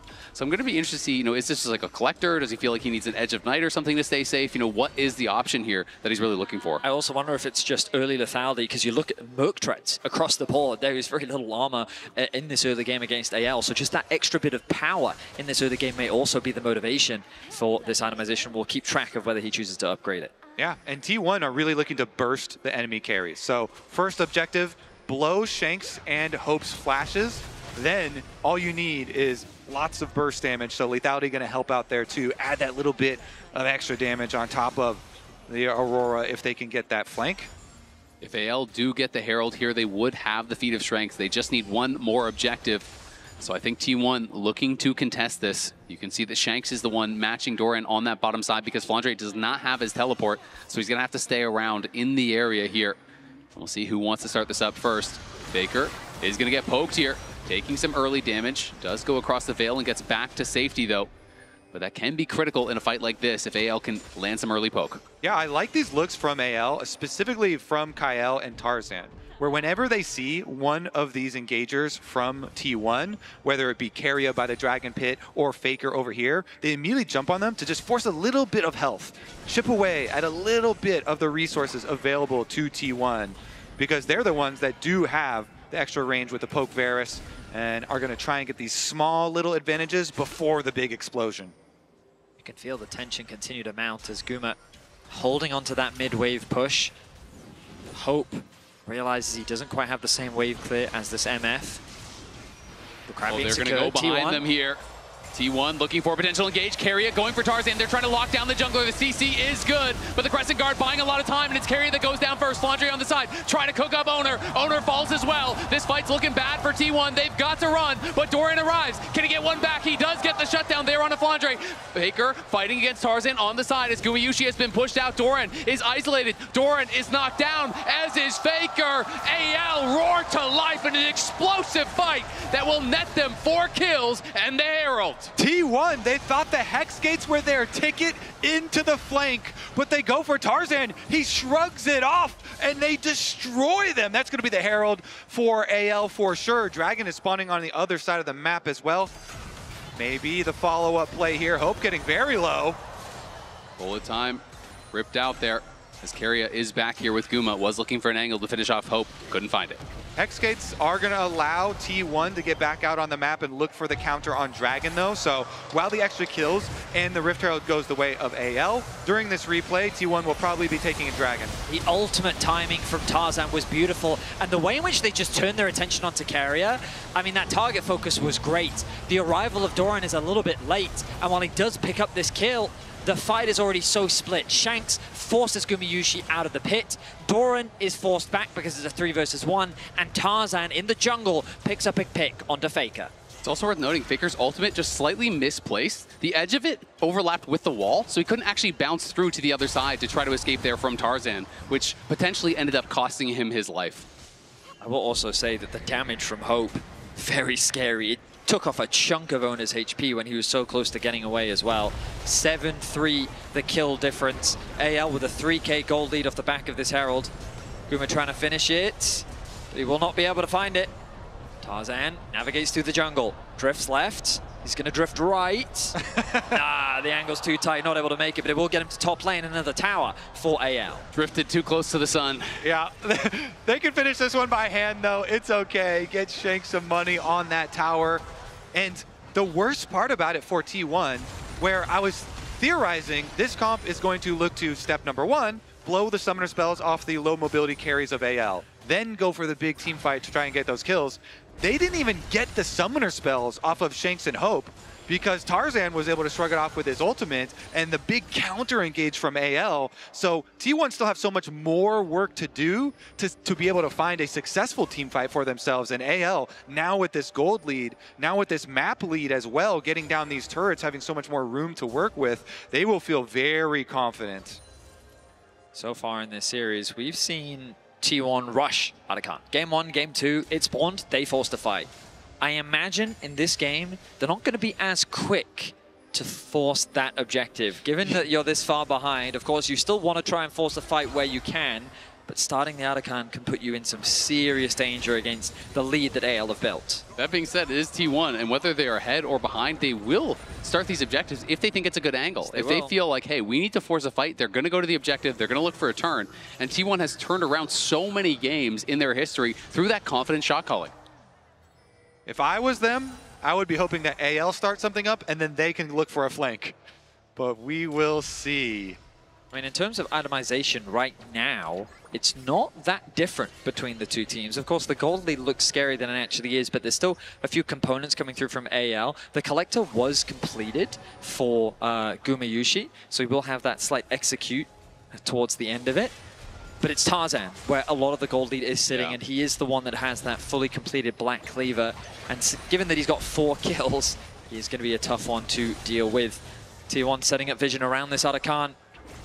Yeah, I like this, because then if AL try and start something up and make use of their advantage, then maybe T1 could find their dream flank. Maybe they wait for the Arakan to shred a little resistances off of AL to make up for the gold deficit. And they do have a lot of flowers already picked up off the Rift. So if they could maybe smite steal or something, I mean, that it's objective 20 away. to 3. I'm kind of surprised that T1 was able to find so many. But Tarzan now saying this space belongs to AL. They will clear out this vision. They will push out that bot wave. And now the pressure is being put onto this bot tier 1. They're getting all those extra petals. That's the advantage of the pushing lanes that they had early on in the game. Baker getting poked out, though. It's going to be hard to defend this tower on the next wave, potentially. Yeah, the siege here from AL with their range advantage looks very good. Faker on the side, just trying to zone out any potential dive, as it's Guma's job to clear out this wave, though. But Tarzan and Kyle are behind them. They're going to go in immediately onto Faker. Chunk about to half HP. Owner cannot connect on the flag and drag. Carrier now getting engaged on. He's getting burst down by Shanks, and he is just gone. Shanks deletes him from this world as Faker goes between worlds and tries to start the fight. Guma running from Tarzan. Doran is here. Kyle is low, but it's AL again, crushing the fight, it feels like. Guma flashes back to the tower. Doran and him going to try to hold their ground here, but it's a 2v5. They need to cut the wave. Guma trying to heal up as much as he can, but Tarzan flashes in and knocks him down. It's a multi-man knock up there from Doran, but the heroics are not to be. Doran falls as well. AL lose no one. They'll get the tower, and they will get the Otacon. Tarzan is such a Chad. He just walks up to them, starts fighting between towers, chunking out multiple people, and AL pick T1 apart. Carrier and Faker are still alive, considering fishing for exit kills, but they will not find any. We look back at this play, and as you highlighted, Kobe, Tarzan with the aggression immediately onto Faker, sidesteps the knockup from Ona, and with the arrival of the Rumble, the combo dropped onto Carrier. He's eviscerated from the fight, and it turns into this one-sided affair for AL. Yeah, that Leona combo into Varus ultimate, and just deleting Carrier as well. AL running them out of their own defense here. As you know, they also finished up on the tower afterwards, so bunch of kills, plus the tower, plus the cheer from the coaching staff. And AL will feel very comfortable now. Doran could be in some trouble. Equalizer going to get dropped, but potentially could walk this out. Flandre, though, overheating, slowing him down with the Electro Harpoon, and they are going to commit the Arcane Storm, and he is not going to be able to get out of this one. He is tanky, but not tanky enough. T1, though, trying to fight back on the other side. Do take the top tier 1 for a bounty, and are going to be looking for this top tier 2 as well, trying to get that injection of gold that they need to give them some hope in these fights. It would be risky for Flandre to TP and try and defend that top tower. T1 would not hesitate to dive, so instead, AL would just accept the loss. They'll concede the gold, as they're able to, at the very least, trade it back on the bot side of the map. We mentioned it in the earlier game, but this must feel so good for Tarzan. Absolute monster game for him versus T1, a team that cost him a lot of heartache in Worlds 2023. But he has come back so strong and leading this team. He said it really does mean so much to him to be able to lead this AL team. Now in this position, looks like they should be able to close in on the rest of the map. Baron will approach in just 20 seconds. AL can move over with their advantage, have Kyle move up, take vision control first, and look to punish T1. Whereas T1 need the surprise play. Vedius, the flank, where is it going to come from? I mean, AL, okay. Right here, okay. There is one ultra deep ward from T1 that they could use as a potential TP flank. If Faker or Doran can get in from behind, there may be an angle for them to set up a collapse onto AL once they've started off the Baron. But AL, their priorities are just keeping these waves pushed in and stealing away what they can. T1, though, with decent vision coverage still around this Baron objective. Been an incredible journey for AL. All of these players have such unique stories. Tarzan, 6 times he made it to a regional final, losing all 6. The 7th was the one he finally is able to take this split with AL. And it was a heroic game 4 from him. One of the most incredible Zed jungle performances I have ever seen to get his team across that finish line, to get that first regional trophy. I had felt he was the best player in the world to not win a regional title. That has been checked. And now he is on the hunt for the international title. Yeah, it's been heartwarming to listen to all the interviews coming from this team. We mentioned the earlier Tabe one, talking about his leadership qualities so closely. And Tarzan himself talked about from the day that he joined AL, he wanted to take responsibility for the team and use all of his strength to go together to the international stage. And now they are here, and they are showing that strength, Vedius. Of course, even if they do in this game, T1 is a force to be reckoned with. And they've been pushed to these positions before, and they found miracles. They have made miracles. There is a reason why Faker has so many world championships to his name as they go in. Looking, they've caught Shanks. Can they knock him down? He goes golden to buy some time. Doran can't get the redirect as he was CC'd, but the Pop Blossom will only buy a little bit of time. Oner goes back in, but Oner is by himself, trying to take Kyle with him. The bullet time gets one there from Guma, as Faker was hunting Hope, did force the flash, but it's 1 for 2. AL with the advantage, and they are hunting. Guma slowed there by the equalizer. He has to run for it.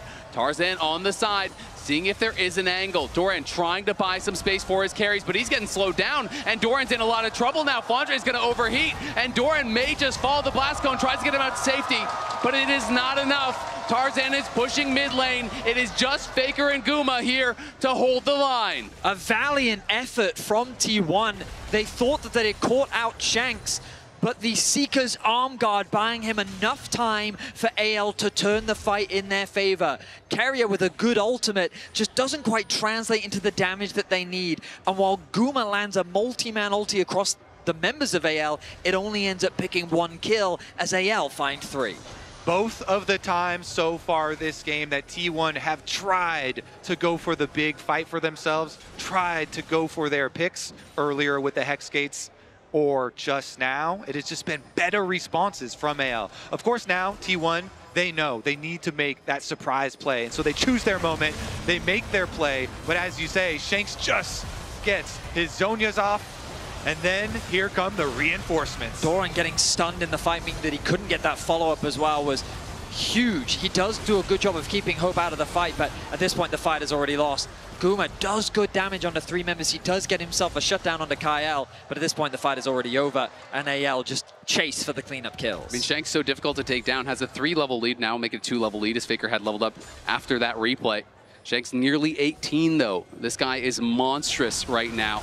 Doran in some trouble. Kyle gonna go in. AL look like they want to just pile in. Tarzan is chasing here. He is confident the equalizer gonna get dropped on him and Oner. Oner's gonna have to leave Doran, I think, but Guma, Oner, everyone coming in. T1 gonna look for a fight. Can they find it? The Pop Blossom CC is there. Faker arrives. Flandre in trouble, but Guma's gonna be knocked down on the other side. Hope and Tarzan kill him, and Tarzan flashing forward, getting another, diving into the back line. The shining light of AL. Tarzan will lead his team to victory.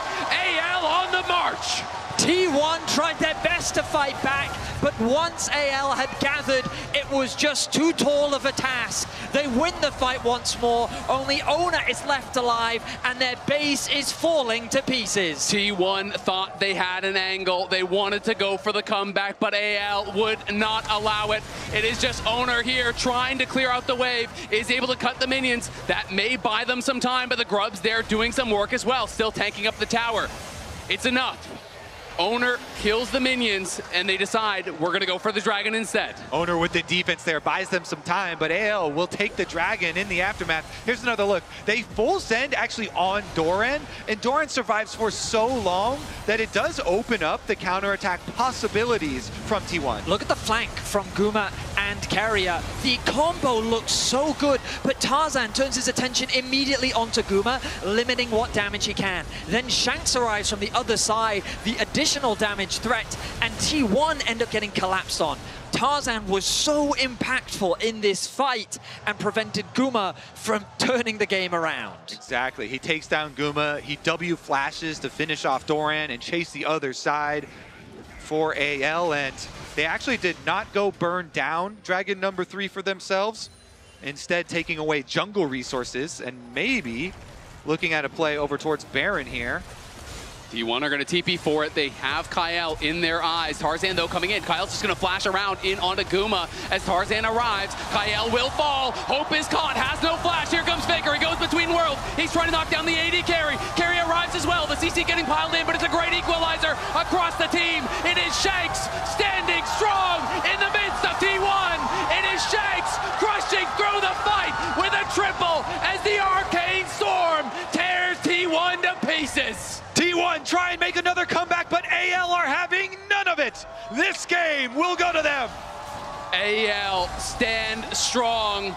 They push toward the Nexus. They have to buy a little bit of time for the minions, but they will arrive. And AL know this game is theirs. This team now on the precipice. They take us to match point as they're gonna claim game number 3 here. AL will fight it out, but there's no way T1 can stop them. 2-1 AL. Shanks with the WE flash, shouting out his former team from where he was to where he is now, pushing T1 to match point and setting his sights on his first MSI final. Never forget where you came from. 3 years on WE. Shanks here on the international stage representing. He's not forgetting that, and he is definitely not forgetting where he is going, and that is the international success thus far. Let's see what the analyst desk has to think about it. Well, I think it could be a Cinderella story, not even in the making, already running for anyone's legend. And when you talk about Shanks, you can say the same about Tarzan. Maybe the best player ever to not have reached a international final in his career, because so many of his classmates in his teams, of his colleagues, of the people he's looked up to and against to have made it there, but he has not. Yeah, and what a performance from him in this game. We talk about how Tarzan is the engine of this team. Tabe said again, he is the light guiding their ship into safe harbor. Absolutely popped off, and it started really, really early on. Yeah, I just want to even point out the draft because it make it how difficult it was, to make it very clear.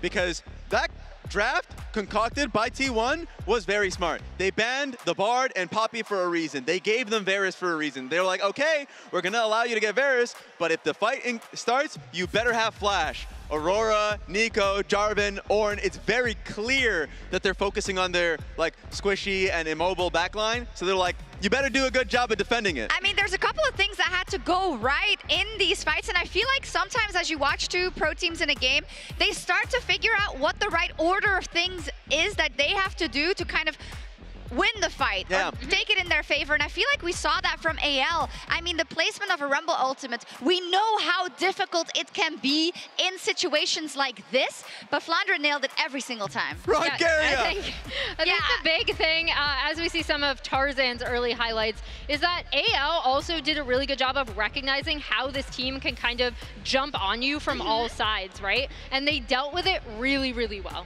Yeah, it's great to see the Kyle and Tarzan combination. And yes, this is the quote that Tabe dropped on us. The poetry coming through. Yeah, it's like that pen that's on fire, that's what he did. Yeah, sick. And so now we find ourselves in a position where AL is on match point. T1 has to fight back. It's kind of crazy to see. And you could see them getting ready for it just because they have in their mind, one more battle unless T1 comes up strong. Absolutely, and I feel like for them, it's like, okay, we've gotten this far. Now we can really play from a position of strength.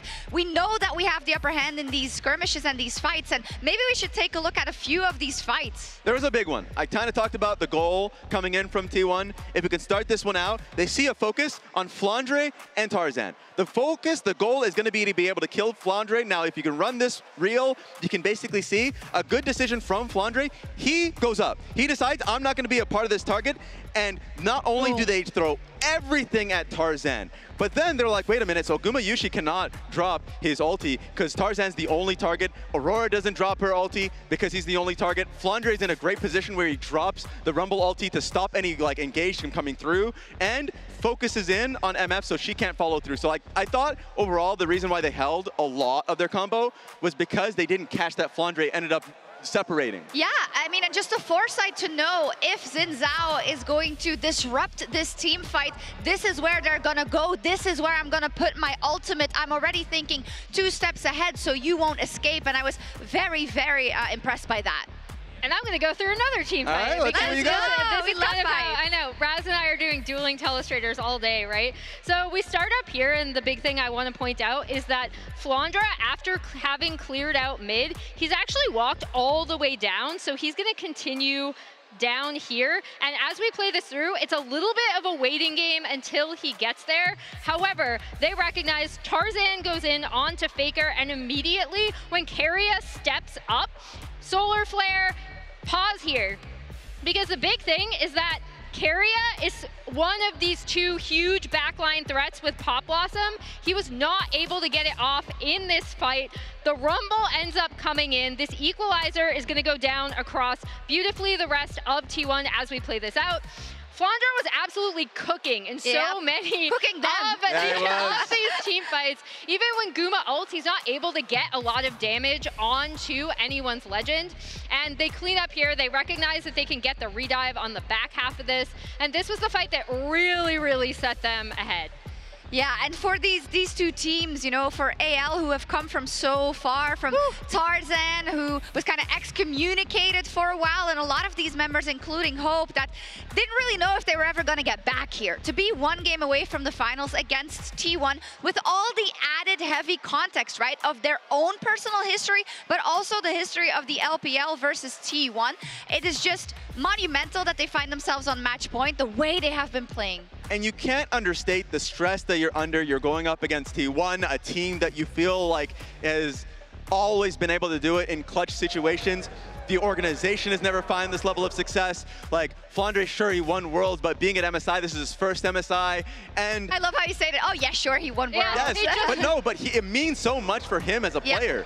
So being in this position where they are now on match point is a crazy state to be in. And I want to bring up Shanks again, right? Because I've been talking about how I've watched him on WE Academy to see him flashing the take notes followed by the WE logo as he's going in to siege the T1 base. Really, really strong Victor performance after a little bit of a shaky laning phase early. And now, before we go into this break, we always talk about T1 Magic, and I know that's a little bit, maybe you can't really determine what that is, but it mostly means to me that they can come back from impossible situations or difficult situations, that they can be on the same page in these skirmishes, and I don't really think we have seen that much in the games where they were behind. Are they going to start now, quickly? They have to. I don't think so, but they must. Yeah, T1 have to make that magic rain down right now, or they are out of MSI, and anyone's legend, they can make it to the MSI final with this next game.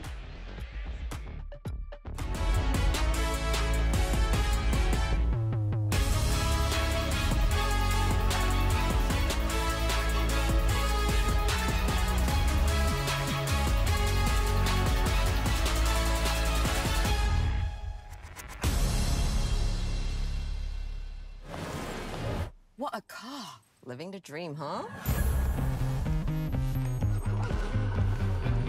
Sweet dreams are made of this. Who am I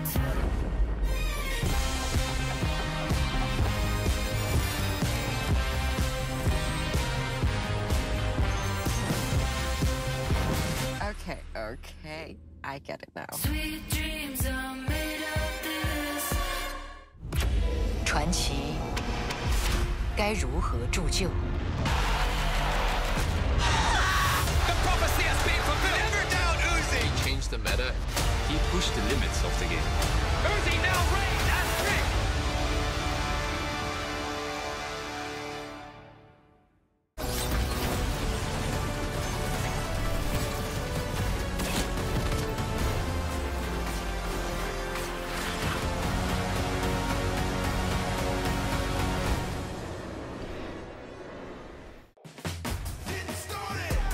Level up, start my engine and I rev it up.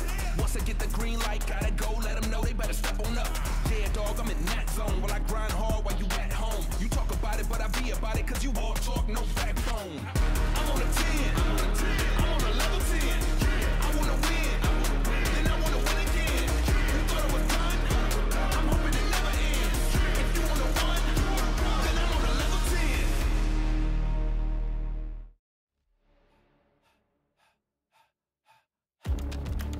Feel the earth shake, chaos around me. So many enemies, they all surround me. They out for blood and revenge, rising with killer intent. The fury ahead is immense, but I will not bend. Look in my eyes, no, you won't see fear. Nothing but fire, and it's not even fair. They all against me, but I'm still here. So go ahead and let them know I'm more than prepared. An army's not enough to silence me. Go ahead and bring the galaxy. Nothing you do could rattle me. Go ahead, battle me. Get out my way. Get out my way.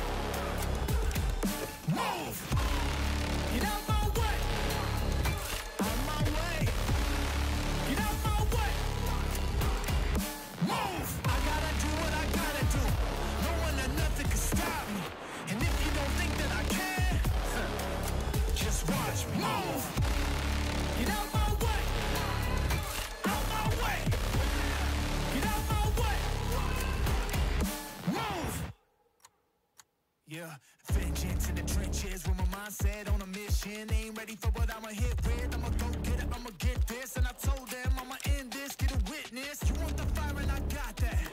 Ain't nobody here gonna stop that. Got more than a 12-gauge kickback. I'm about to get that, no one gonna top that. I've been putting that work in. If you want the crown, you gotta earn it.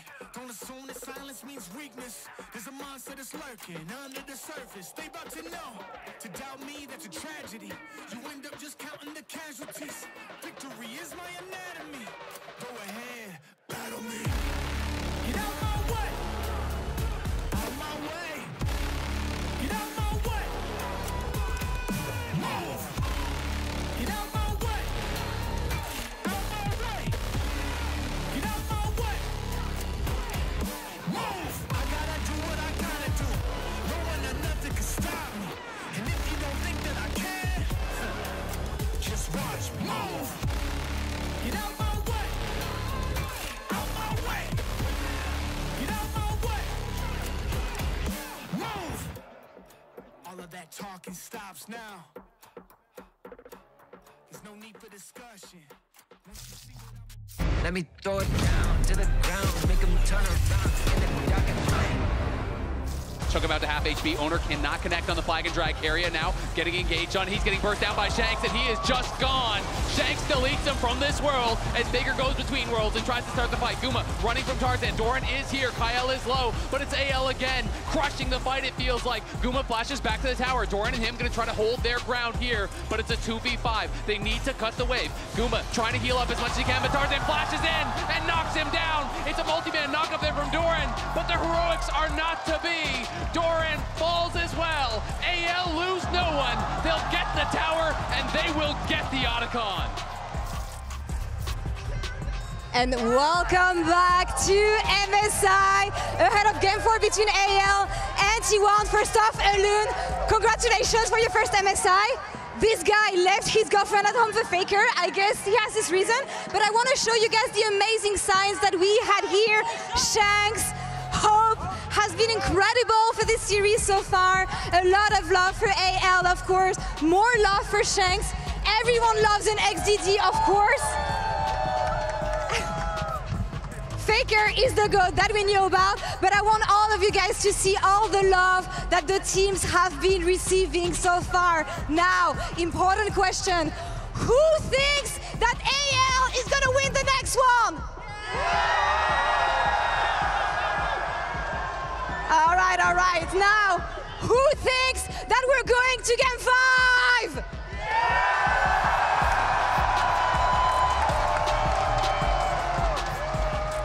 Casters, over to you. We are all hoping, I think, for that Game 5. The excitement that it would bring would be incredible, but AL are looking locked in and trying to prevent any sort of a comeback from T1.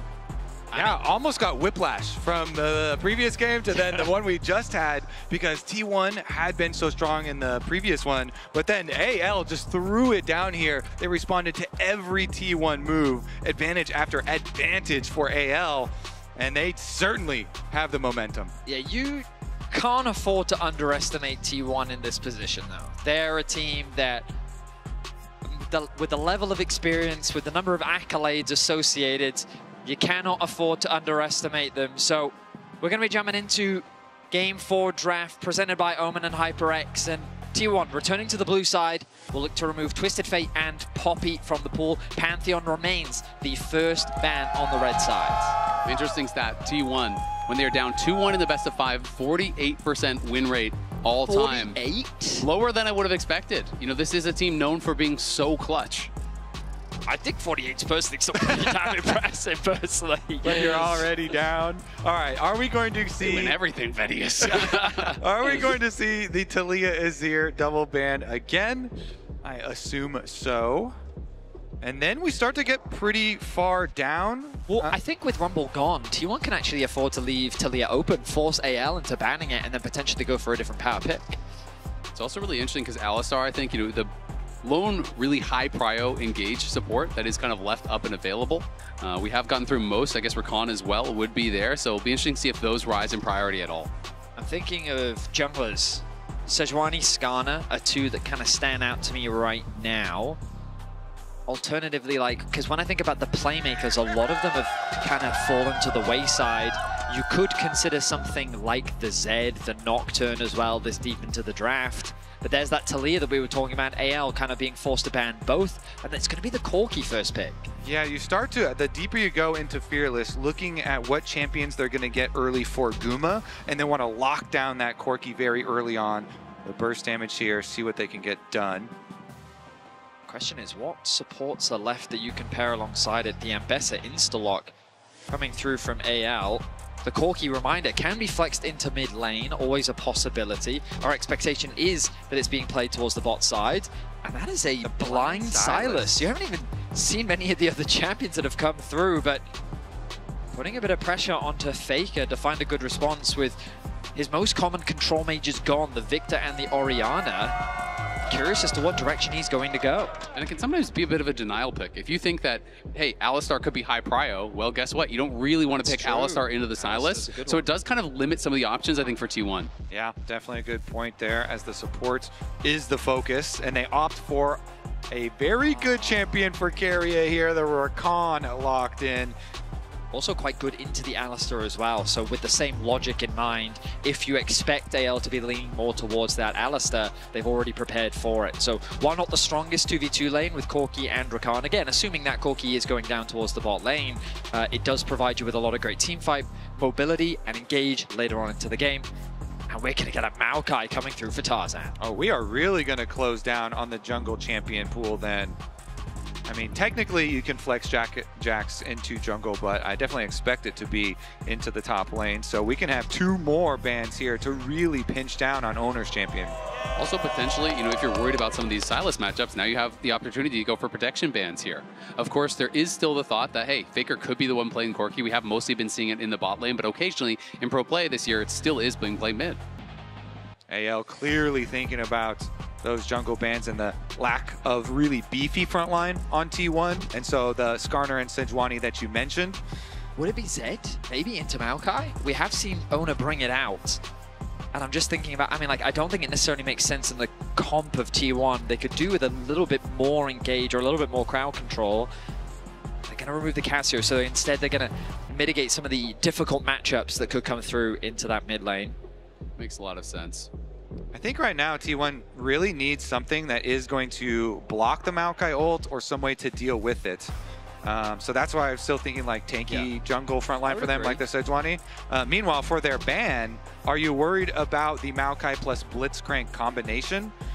Because that has been used fairly effectively as far as picking people off, especially if there is no one who can soak a Maokai ultimate, then you're like relying on a rush of a Mikhail's for the Rakan to be able to have someone step in front and then get it off quickly.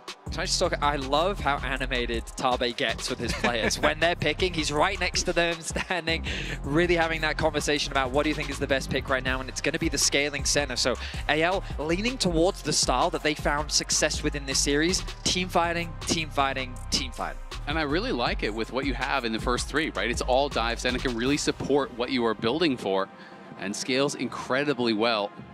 Can definitely answer any sort of split push threat that could be there also. Nocturne, I do think, makes some sense if you wanted to play alongside that Jax towards side lanes. I don't love the amount of dive, though. Instead, they're going to go for the Lilia. And we talked about the potential of the Corki in the mid lane. Yeah. Pairing the Xayah Rakan, always the possibility when it comes to Gumayusi and Keria, a bot lane that they absolutely adore.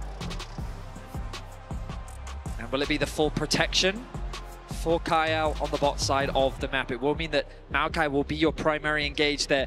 Contemplating between the two. I still am so nervous because the earlier problem I was talking about for T1, it looks so dangerous for any of these members to be in front with a Maokai ultimate.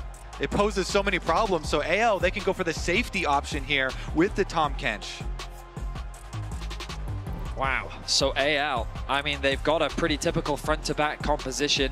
I will say that the ultimates that Shanks can steal probably aren't the strongest on the side of T1. T1 have a decent number of split push options, with Jax going to be a real threat in the side lane.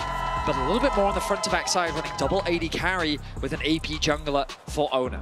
A lot of power on the other side, though, as well for T1. These are 2 AD carries that are difficult to lock down. And you have to remember, this is a Lilia versus 4 melee champions. That is the ideal situation. If Lilia can get accelerated in a game like this, you can have a field day. And you're trying to then dive in on these AD carries through the recon CC, through the counter engage of that potential 4-man sleep on these melees. And I think things could get tricky. So I do feel that both comps, really have a shot in this one. Both have some tools, both have a lot of threat. AL on the precipice of making their way to an international finals. Match point for AL, but it is T1 who are going to be looking to force us to a game number 5. T1 have shown magic at many World Championships over the last few years, but it is crucial to remember the word World Championships. MSI has not been their tournament over the last few years. 2nd place in 2022, 3rd place in 2023, 3rd place again in 2024. AL could keep that streak alive if they can knock T1 out here and make their way to the finals. You can even see AL was looking for some early game shenanigans. They actually had Flandre run down towards that bot lane to try to show their support mid, see if someone would step forward for a deep ward. Did not find it, but I always like these level 1 pre-planned plays in a high-intensity game like this. It can make all the difference. Yeah, looking at set point here. Any sort of early extra advantage goes a very long way. Oner does get the ward on the enemy Raptors. Of course, Raptors a big target for Lilia throughout the game, always wanting to be able to steal those away, get ahead of your opponent. But I want to talk about Shanks and his incredible journey here. So the average pro play career, only 167 games. Shanks has been around for a lot longer than this. And why, you ask, is this important? To me, I think it is important because his career was not an easy path. He started out here and has had so much struggle early on in his career. He talked about how you have to go through these struggles to be able to then find success. And early days in his career, he was on some really bad teams in the LPL. He was on a 4-12 team, a 0-16 team. So many players in those situations, I think, would have been replaced, would have been a footnote in the history of the LPL. But he was able to fight through those difficulties, prove himself even amongst all of these struggles, and now has risen to the point where he's an LPL champion, where he's on the precipice of taking down T1 and getting to his first international finals. And I just think that journey is so impressive. He showed incredible determination to get to this point. And as he said at the end of the last game, that's why he flashed the WE emote there. Such a core part of his history as a pro. And for him to have the honor to go up against one of his idols. I mean, so many, an idol to so many in the world of League of Legends. Faker has accomplished so much, the greatest of all time to ever play the esport. And facing across from him in lane is that man, pushing him underneath his tower. The Corki pressure already off to a strong start as Doran on the top side looking to do the same thing, looking to grab a plate already in the 1v1. Yeah, both T1 solo lanes here pushing very heavily early on, keeping up that pressure. And Lilia finishing up on the full clear at the moment. Doran even proxying to gain the extra little bit of timing here. Yeah, I love the aggression there. They know that the Maokai started on top side, so he's going to be clearing down towards bot. That's why he's going for this proxy angle. But the T1 bot lane will just back off, knowing, again, hey, they are the ones that would be targeted. You get that early demolish, you get that early plate proc, and he's even going to be able to kind of stack that next wave together because he did that semi-proxy, and we'll be able to TP back to a wave pushing towards him very likely. So Doran going to be in a great spot, but they're going for the lane swap. Yeah, exactly. They make their recall on bottom side. All of this pushing for T1 results in the easy swap on over. So it is going to be Guma and Keria catching up on top side. And Flandre has to push this top wave as quickly as he can, because if he doesn't, then he's in some serious threat given where the wave is. Guma going to catch this wave. Speaking of danger for Flandre.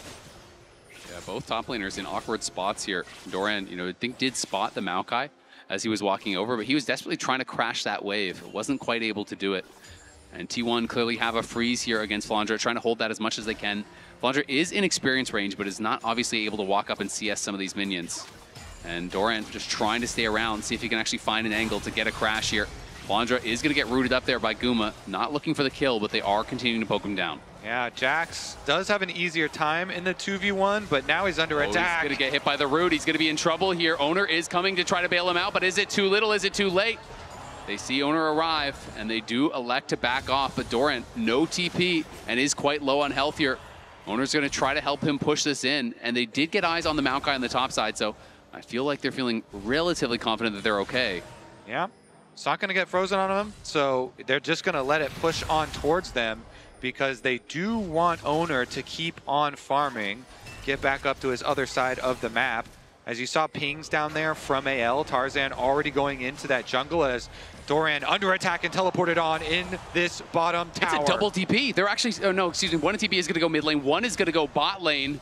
And it is going to be a look at a dive here. Can Doran get the perfectly timed Counter-Strike to try to survive this? Leap Strike's back. There's the Counter-Strike coming in.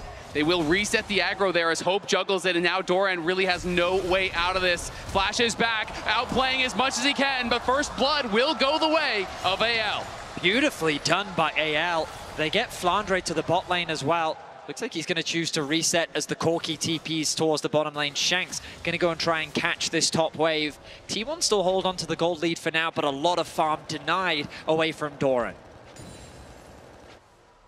Faker is able to answer a lot of that and is going to be able to push this in. As Guma trying to look for a recall here with Keria. Does elect to just stay around instead. As Owner is just trying to keep his farm up. Tarzan and him both farming very equally and are on the same buy for now. It is, of course, going to be an AP Maokai here from Tarzan. Yeah, going to be able to get that extra bit of damage later on. And again, the Maokai ult will be such a big part of their team fight. For now, T1 hold on to their little bit of gold lead, but evened up so much as far as the two top The ward laners. just expired there. I think Doran got eyes on Kyle. He's trying to run for it, but the Absconded Duck is going to connect. Leap Strike back. Can he get out of range of the Abyssal Dive? Just barely. Doran, by the skin of his teeth, will avoid the knockup and survive. Just barely does Doran escape. Shanks quick to push in this top wave. Junglers hovering around the bot side of the map as the TP will come through from Tom Kench to help keep Flandre safe. Tarzan is in the area with level 6. They really want this wave to go into Flandre's pockets. And he is going to be able to get it. T1 with good pressure on the map, but they don't quite deny Flandre that gold. Yeah, good defense here from AL to allow him to keep up his CS on this Mbessa. You need income on this champion. You need to have the threat for later on. Doing their best to get him there. How about this early advantage, though, from Faker, quietly opening up nearly a 500 gold lead here, has non-stop been pushing, has a really nice CS advantage, and has been able to pressure the tower for plates here. And T1 going to be using those pushing waves to start up this dragon here. Again, getting a relatively early dragon to start off game 4. Yeah, fighting a Lilia this early against that dragon as a Maokai is a risky thing to do. With Faker being as strong as he is, AL don't want to run the risk of going for that fight. Plates-wise, it has been Faker that's gotten a bunch. He got one in bot lane, gets one in mid. Guma also grabbing 2 plates topside, shared with Keria. They're keeping this push on the bottom lane. Yeah, and Flandre still has not been able to get a single recall off for That's a purchase. true. He's all the way to level 6 with no buy, so it's just the Doran shield that he is holding on to. Might have been his own shield. Flandre in some trouble there. Will get knocked low, but will now likely base. Faker staying around, fishing with another rocket, does get some poke on him. Yeah, the unrelenting pressure here, constantly whittling away. And AL are taking the grubs at the moment while Flandre is trying to survive with his biscuits under tower. Goes back in again. Yeah, T1 being relentless here with their pressure. Just non-stop poking and prodding. Guma and Owner, though, showing up. Don't want to give over the full 3 grubs. Tarzan has claimed 2, but Owner will be able to come in and grab one of his own. And I wanted to talk about Chovy, an interview that he did where he was talking about his expectations for who he would face in the finals. He was expecting that it would be anyone's Legends. He said they are the most likely to make it up into the finals, not his longtime regional rivals of T1, which I think did surprise some players, but AL has been playing at such an incredible level. There was a lot of talk, too, between those two teams at the beginning of the tournament about how their scrims were going.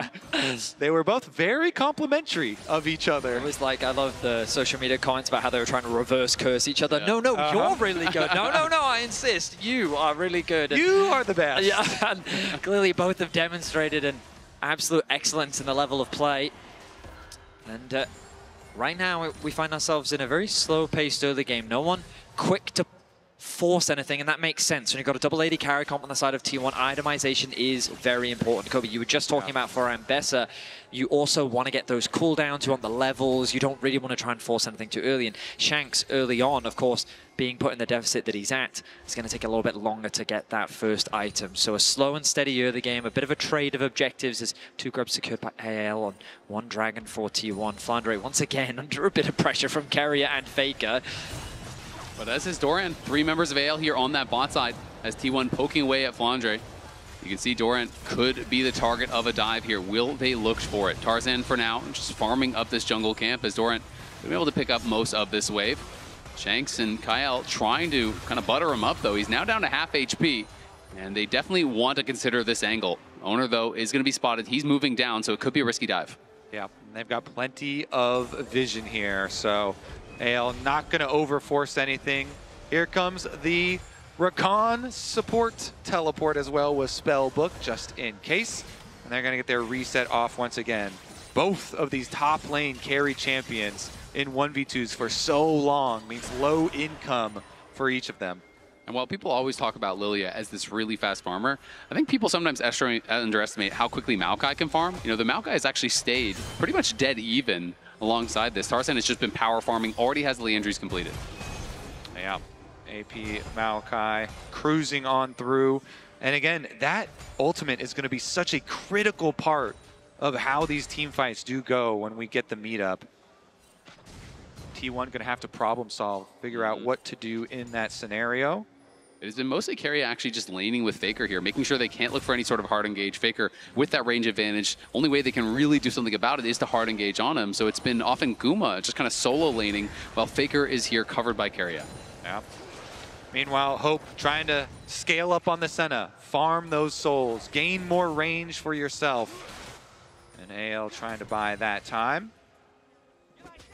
26 stacks on the Senna so far. Static Shiv being completed will give Hope a little bit more wave clear. Of course, he is behind in farm, but he is ahead in gold.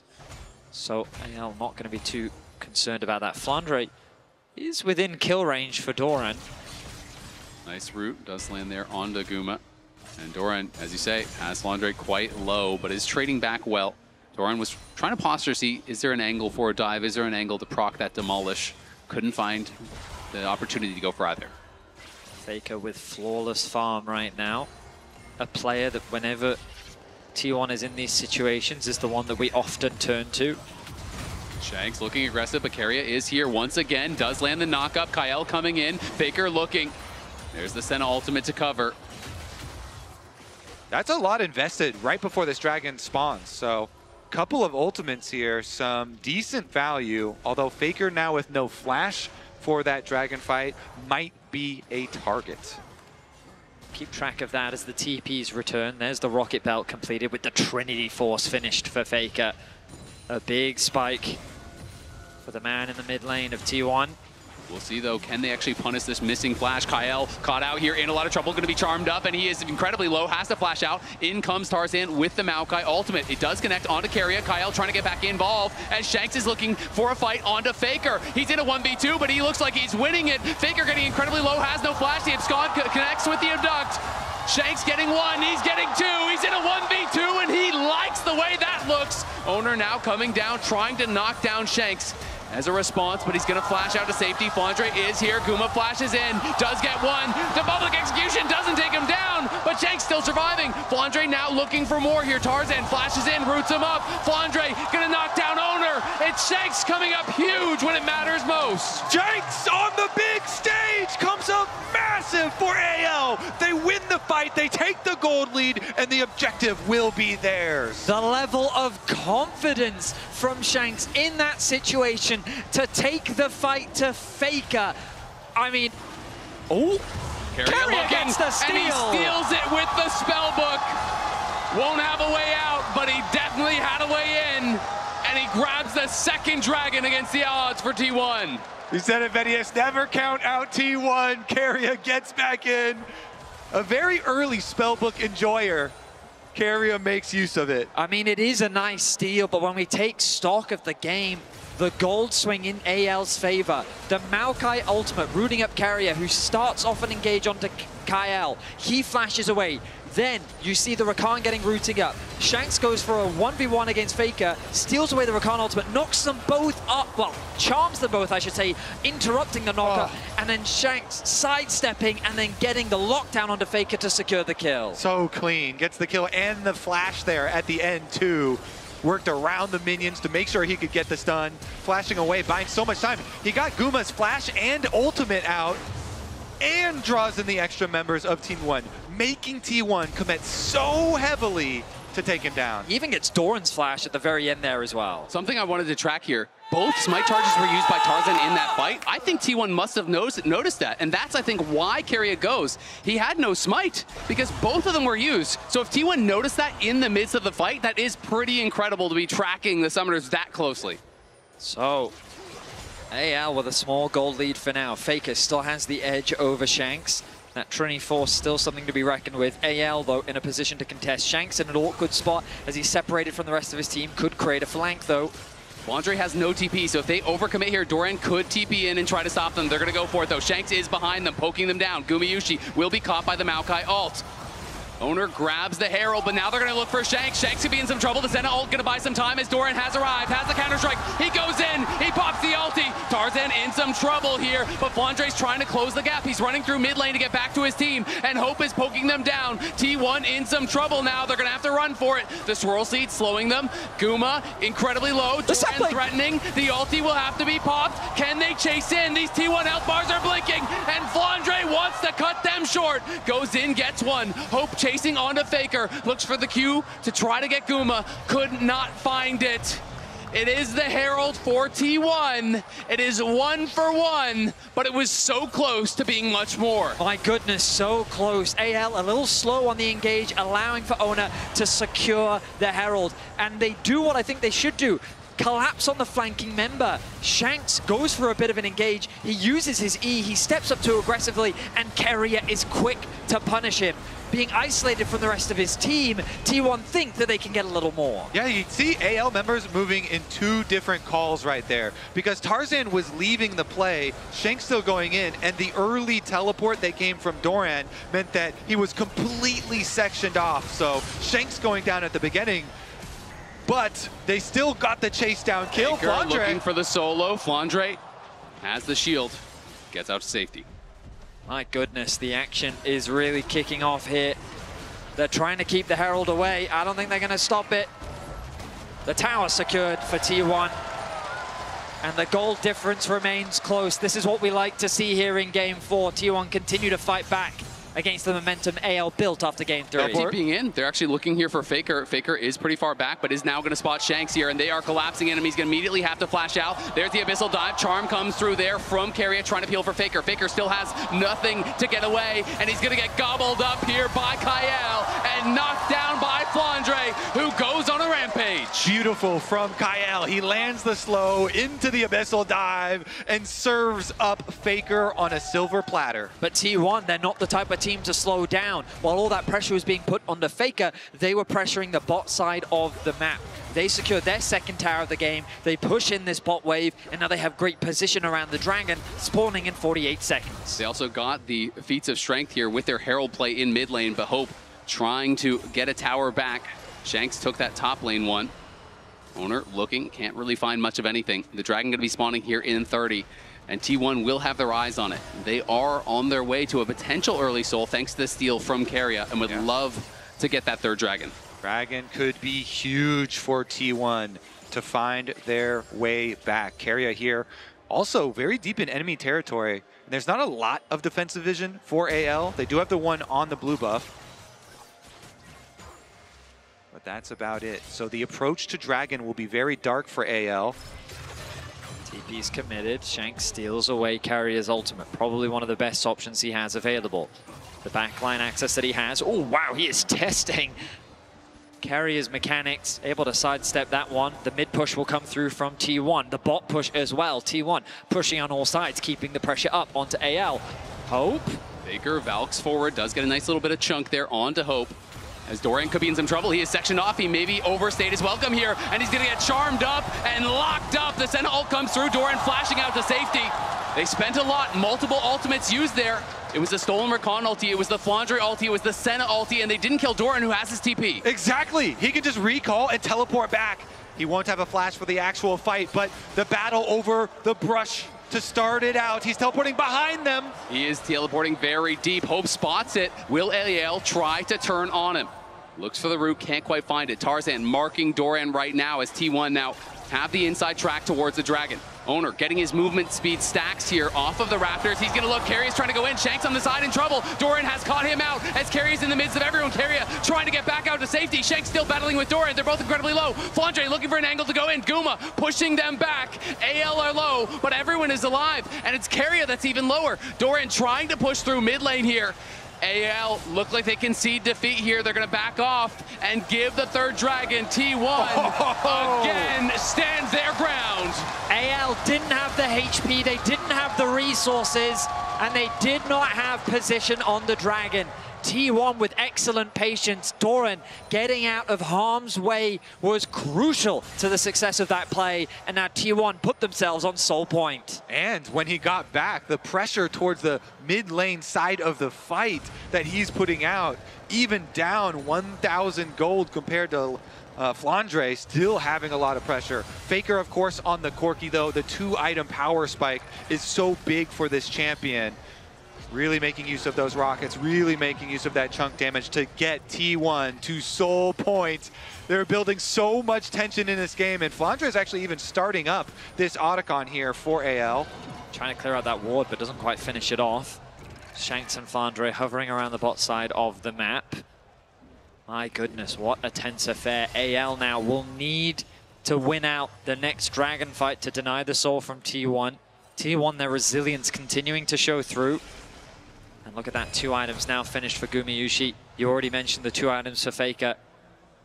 T1, they don't have to force anything right now. They can slow the game down, work towards a few more components, and be ready for the soul fight that will be starting in 3.5 minutes. And Hope is just about bang on the average here for the stacks. The average stacks at 20 for Senna at MSI has been 50.9. Is just ever so slightly behind that, of course, as we are almost at 22 minutes, but is going to be scaling well.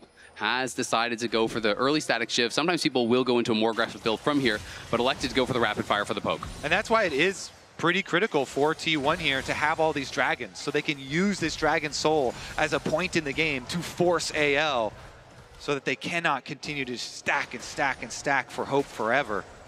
They've got so much damage on the side of T1, but they have to use it very wisely. They have to get, good sleep from Owner and Carrier with a good charm engage. You can see 2 items for both Faker and Guma. These 80 carries scaling incredibly well.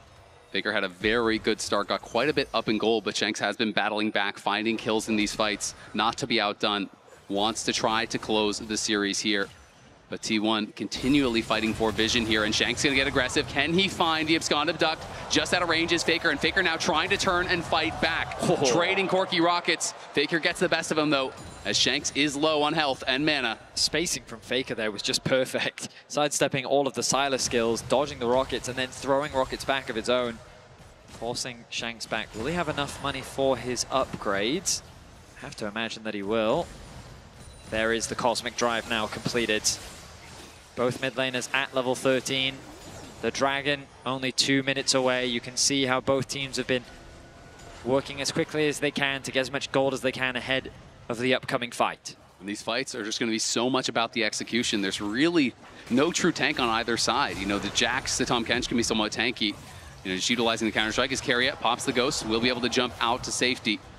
Felt confident he would be able to get away there. Doran finally finishes off that tier 1 top, but they see him there, and AL have started up the Otacon. Will they stay on it, though, as T1 is around? Doran gonna base, look to buy, and then he does have his teleport if they feel he needs to join. Hope still on his way over here. Otacon down to about half HP. The TP going to be spent as Doran is looking to join. He just bought his Seekers. That could be critical. Will he go in? Doesn't look for it just yet. It's getting lower and lower as Flandre is getting poked down by Faker on the side. Down to 3K. Doran going in the midst of everyone. He's on to Hope, and Hope could be in some trouble. They're going to grab it, and it's going to be Guma. Who else takes it? Flandre, Faker fighting on the side. Flandre winning out, but he's going to get knocked down by Faker, and T1 are pushing forward. That stasis from Doran was critical. Shanks gets knocked down by Doran as he comes out of the golden. Hope pushing them back, but T1 only lose Guma. They do get 2, and Guma claimed the Otacon. T1 clutch it out. Look at how they force this. They lay down the feathers, and then Doran goes in for the flank. He teleports in, he sees the 3 members, so even as the Maokai ult goes through, Doran goes in. Guma focusing on the Otacon right there, along with Owner, and they burst it. Just 28 health left after the smite went through. Meanwhile, Faker had done so much work on Flandre on the side that then he was able to push off Flandre, get that kill on the side, and gain momentum for T1. The fact that they were able to kill Guma was the biggest surprise to me, but Doran's flank, I think, was instrumental. A well-coordinated team fight from T1. Everyone seeming to know exactly what they needed to do. They secure the Otacon, and the Dragon will be spawning in a second. And the fact that Doran killing that top lane tower gave him just enough gold to get the Seekers before that fight. Bases, TP's in, plays so aggressive knowing he has that in his back pocket. But his second item will be very delayed because he's between 2 items right now. So yes, that was strong for one fight, but Flandre on the other side is massively stronger right now when you look at the actual combat stats. The broken Seekers is going to do nothing until he gets gold to upgrade that into his Zonius. Doran has been doing this could so be Soul, much. though. T1 going, Tarzan trying to get in, they're going to burst it down, they do claim it. T1 claim the soul, they're going to look for Faker though, the public execution back in onto him, but Carrier is there to peel, they're turning on his Shanks, Shanks in trouble, going to get gobbled up by Kael, but it's Doran in the back line trying to take over, Owner going in, sleeps on everyone, and it is the eternal sleep for AL as Owner makes no mistake, the multi-man ulti was perfect. A flawless team fight for T1 as they wipe AL off the map. The magic of T1 is not over just yet as they look to push us to Game 5. T1 on the international stage here, synonymous with clutch. T1 not to be outdone. They find their window. They take their moment. They're knocking on the Nexus, and you know what's coming. What else could it be in a battle between Titans like this? It's going to 5.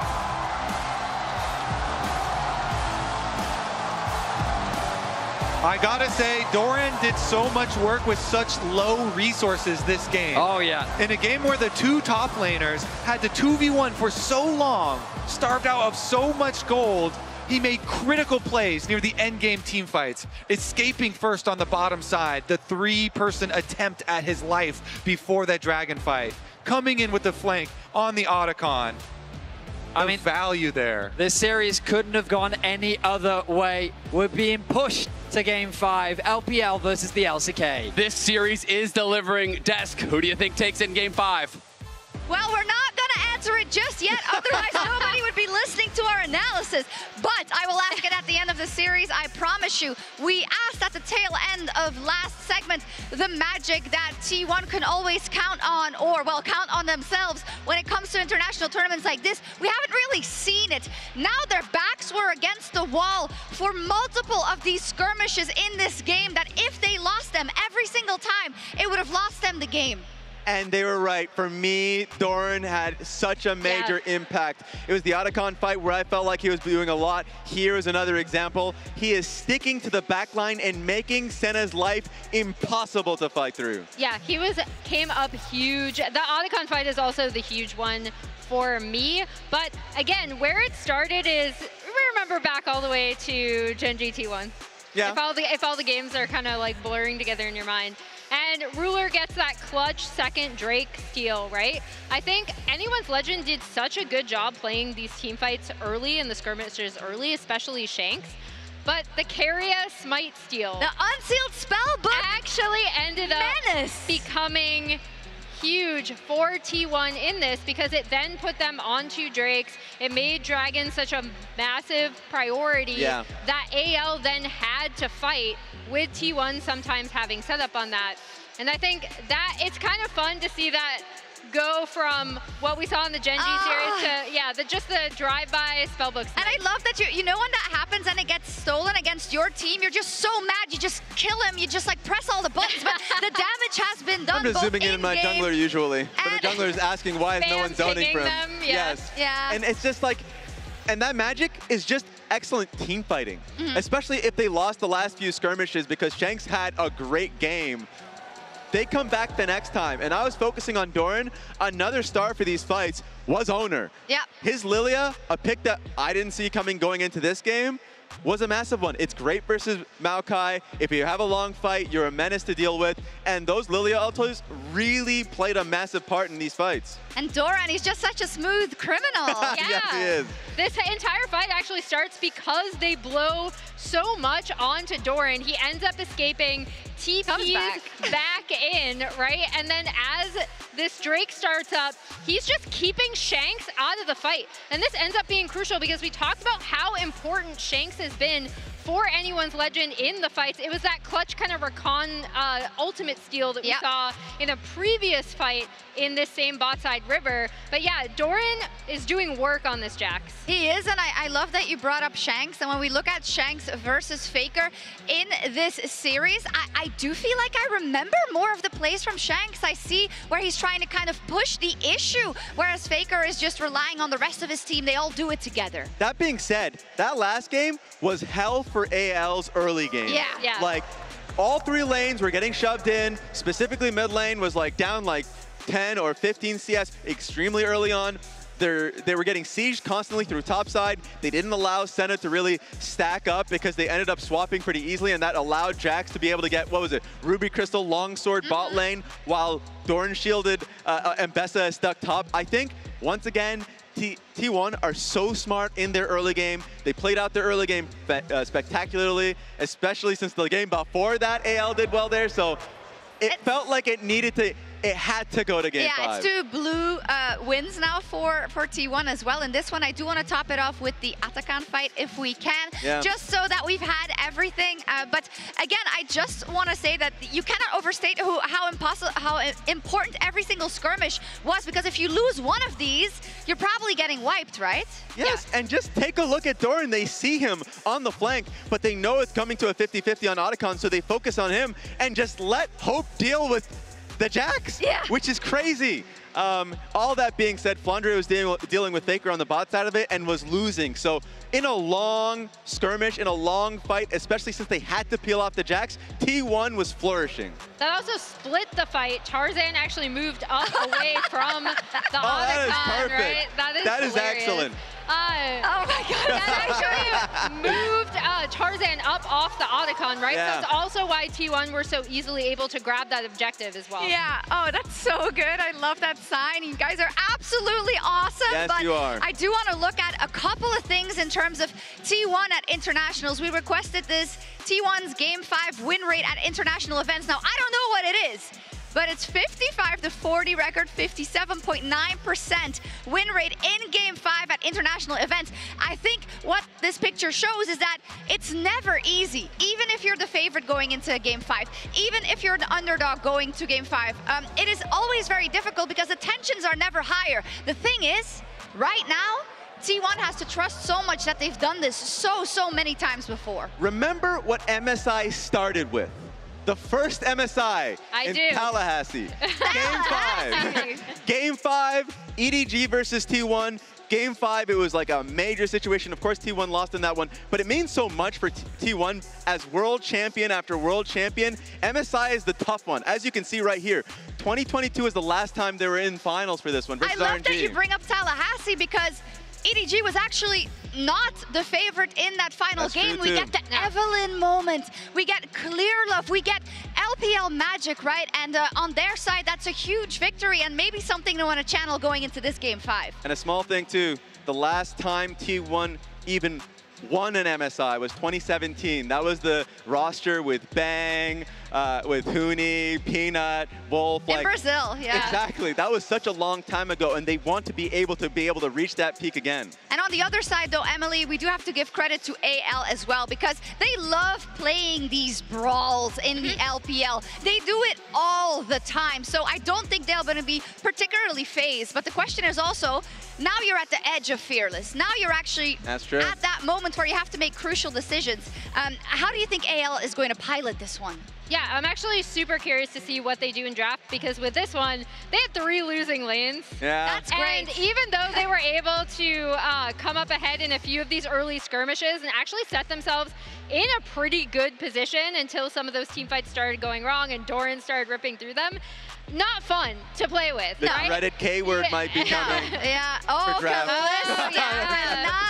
maybe. Hey. Cryo. So, predictions on the desk where we went for T1, you went for AL. Do you want to flip-flop or not?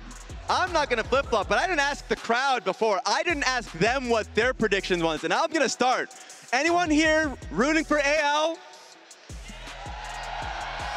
And now I have to ask the bigger question.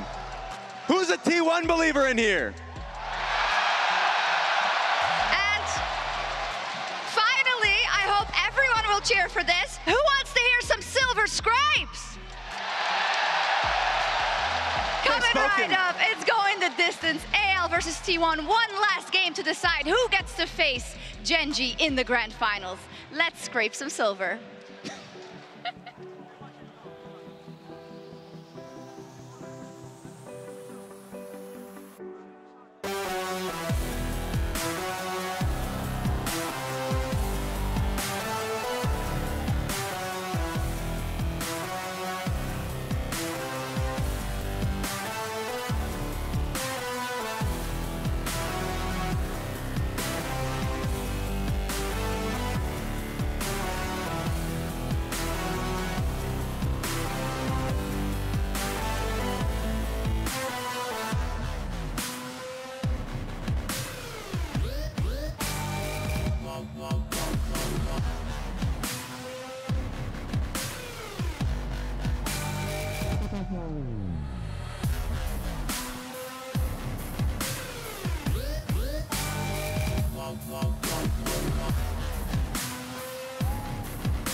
Could be Soul though. T1 going, Tarzan trying to get in, they're gonna burst it down, they do claim it. T1 claim the Soul, they're gonna look for Faker though, the public execution back in onto him. But Carriot is there to peel, they're turning on his Shanks, Shanks in trouble. Gonna get gobbled up by Kael, but it's Doran in the back line trying to take over. Owner going in, sleeps on every everyone, and it is the eternal sleep for AL as owner makes no mistake. The multi-man ulti was perfect. It all comes down to this. In Vancouver, one last game to prove it all for anyone's legends. It's about writing their name in history. And for T1, it's about writing another chapter in history. Now, are you ready for Game 5?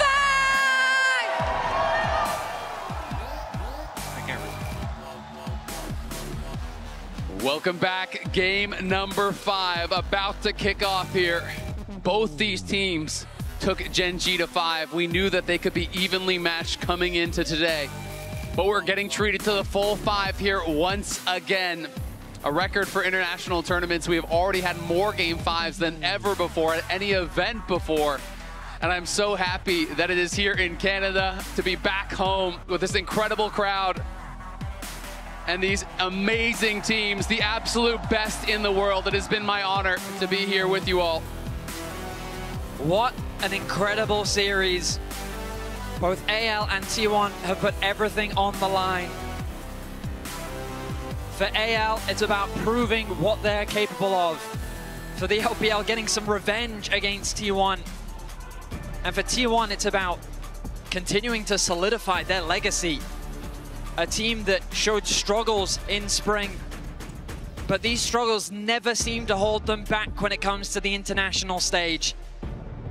A team that has sought after an MSI trophy for many, many years, and they are on the precipice of looking for a rematch against Gen G. Let's get into the all-important game number 5 Fearless Draft. Pantheon will remain permabanned the entire series here.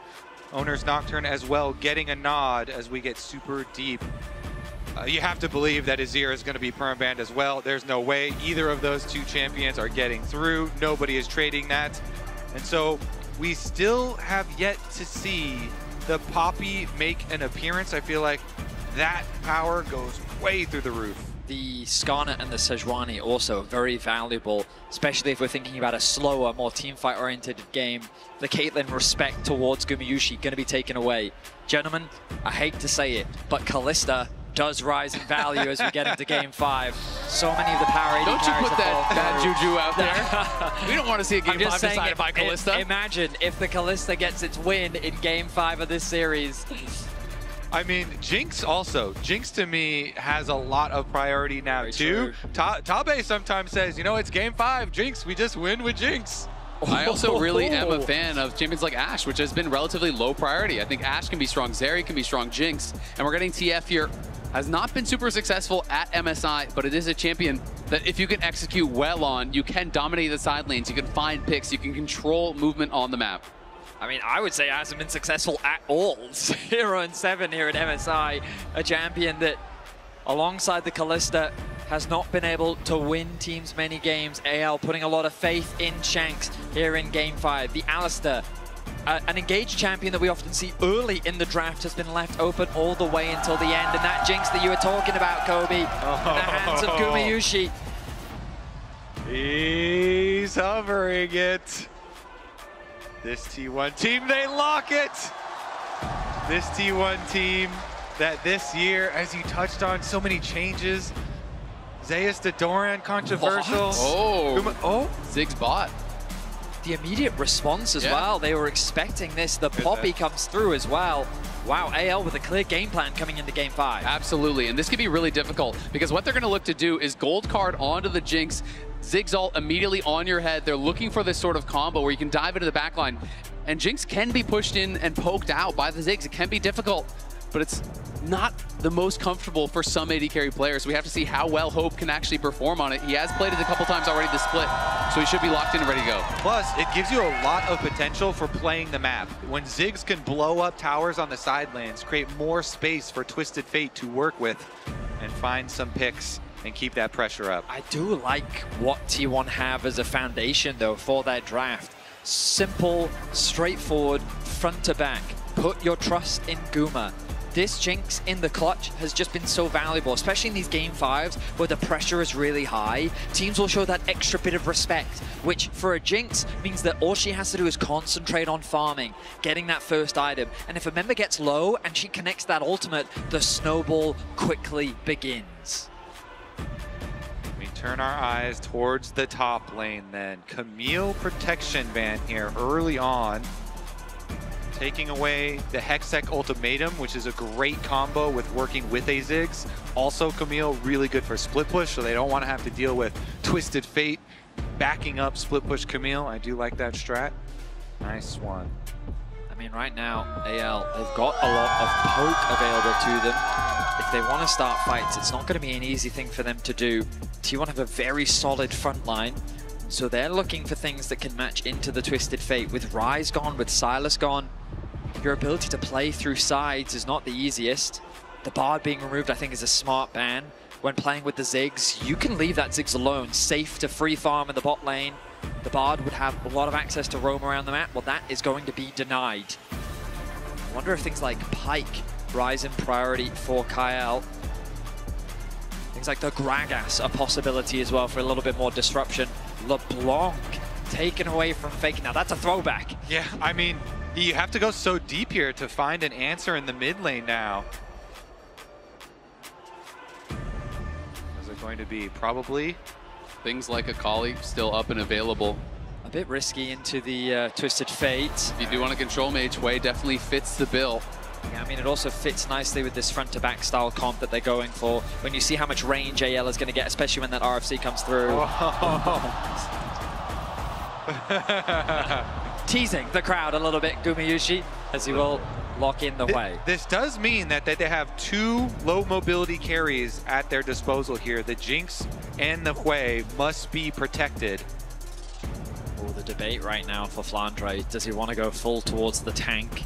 Or does he want a little bit more of backline access, a little bit more carry power? He will go for the Aatrox instead.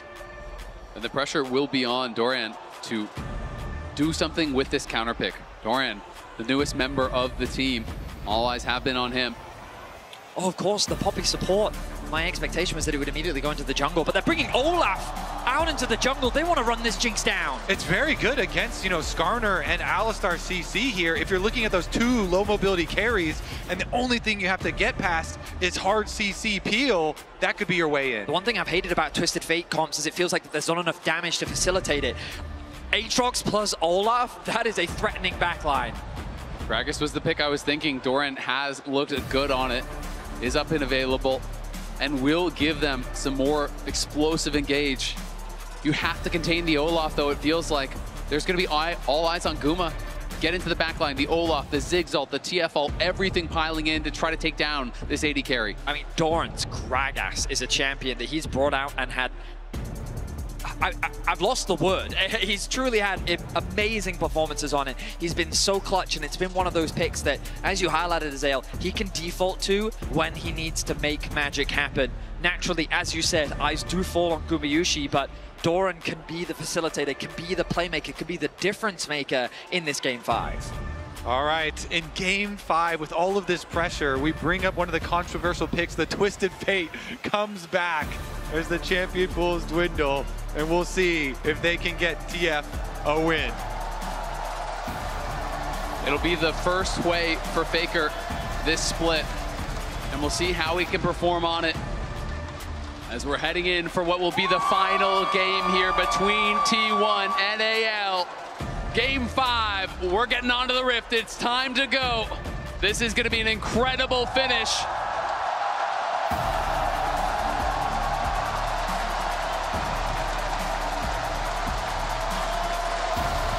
In the last game, Doran on the Jax came up huge for the team. Keria with the Spellbook Smite steal to get them the extra dragon, the extra range to the soul. It'll be only the 4th way game for Faker all time. Has not lost on the pick just yet. Man with the champion Ocean, always going to have another bag of tricks to pull from. Right now, it is control over this brush, the entrance to the bot side river for AL. Olaf invades at level 1. You always have to be really respectful of that. If you get tagged by the axe, it could be trouble. But Faker knows it and is playing far back.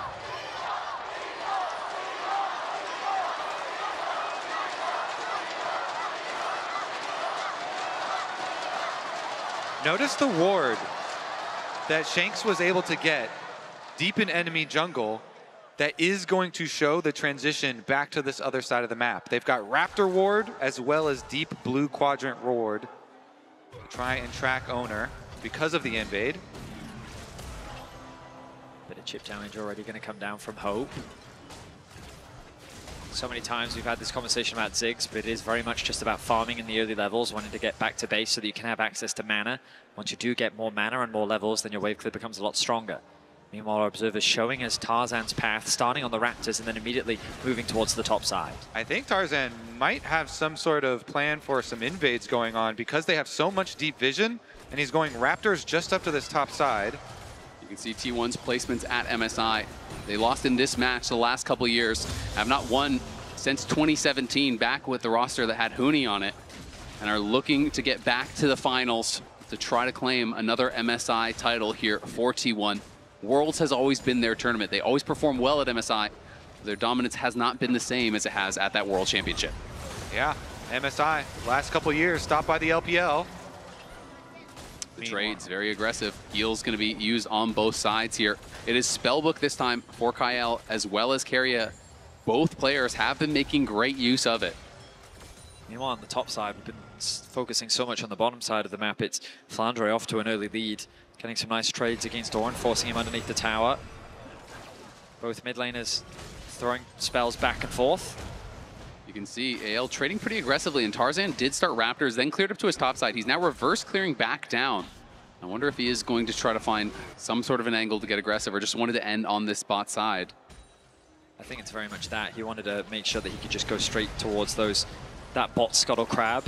He does playing with Pry on the bot side of the map right now. Yeah, I mean, look at that too. They go for the early recall for Guma. Back, he's got the Cole and Doran's blade, and they're going for the swap already. T1 making the call. Good poke there from Faker. Just trying to whittle down this TF. Being able to have Prio in a matchup against TF is so critical because you want to punish any roams that they go for. Keeping them locked under the tower is often the recipe for success, denying those roams before they even happen, or at the very least, if they go for it, making sure they punish. But you can see the early swap top. Guma is up here, Owner is behind. Flandre respecting the potential for this dive, but I think they're going to try to look for it. Owner will be the one to try to set it up. Body slam flash connects. He's stunned into the wall, and they're going to be able to take that first blood. T1 strike first in game 5. That was that recall timing on the Cole money for Guma. They make the call. They timed it right at 3.5 minutes. They recalled him. They sent Owner on over after the clear. They find their first blood. Keria got solo experience on the bot side for quite a while, and then they could just teleport Doran back over to cover. A flawless dive, flawless timing, and a flawless start for T1 as they do find that kill onto Flandre. Not only do they alleviate that pressure that Flandre was putting down onto Doran, the only downside is that that kill didn't go over to Guma. If they had, they could have started the snowball on this Jinx, because meanwhile Hope was just free farming on the bot side of the map. You can see he has about a wave of an advantage, which is equalized due to Gumayushi being a part of that kill in top lane. Part of the kill and also part of the plate that they were able to grab right off the back of that on that top side. So Guma does get paid. Shanks going to be a little bit annoying here as he interrupts Faker's recall. Kyle down here now with Hope. Will be the mismatch lanes here, but I do think this favors the Gragas. Obviously very safe, a lot of wave clear here. Doran should be able to hold on, I think, pretty well in the 1v2. Yeah, tremendous amount of sustain both in the kit as well as in inventory. Doran still with his potion as well as the double biscuits. Meanwhile, Flandre is out of juice. Empty inventory up there as far as the consumables go. And he is on the Null Magic Mantle, obviously, because of the double AP solo lanes, because of laning against Doran, but now he is laning against Guma. AL, though, will start up the early dragon here. T1 positioning again for a repeat dive onto the Aatrox. Remember, though, Flandre held onto his flash last time. He was perfectly CC-chained by Doran and Owner. Keria has flash this time. They decide, you know what? It's not worth it. It would be too risky. A lot of time being spent. They're doing a good job of denying Flandre a lot of farm. But once he gets this wave, he should tick over to level 6, and he'll have a little bit more self-defense against the threat that T1 is posing on the top side. Yeah, there were actually some red question mark pings inside the jungle over there. So T1 were clearly without the extra vision of Kael, that not sure if it was just Tarzan on the dragon or if there was a Poppy coming through to defend a dive. So they call off the play in case there was defense from AL. In the end, AL get their dragon. Kael hovering around the mid lane, wanting to drop some wards to provide information to both Shanks and Tarzan, who now has hit level 6, the TP into mid lane from Carrier, something we've been seeing a lot more on this patch since the buffs to Unsealed Spellbook. Tarzan, though, just power farming through his jungle. The route that he's chosen means that just on spawn, he's immediately back on those camps, and he's starting to build a small farm lead and an experience advantage over Ona, but Ona should be able to close that in no time. And it's going to be really important for Tarzan to stay ahead of the pace of the game. There's no utility on this pick. The Olaf does one thing, and it does it really well, but you have to be strong enough to get into that backline, to send it for these carries. This is not a champion that has a good fallback plan. You need to put yourself in a great position to succeed. And Tarzan has been stellar for AL, not only in this series, but really all year for them. Truly has. The leader on the team, as we've gone over multiple times here, really at the heart of this AL team. And as you say, if you're an Olaf and you're running down a Jinx, you better have enough threat behind you. I mean, the Poppy's really going to help with that too, because any wall that stands in your way, Kael is going to be right there next to you to move that wall aside and give you access onto that Jinx. We talked earlier in the series about how when that Varus was playing into the Jarvan, it was going to be difficult to navigate. Well, now that pressure is going to fall onto Guma.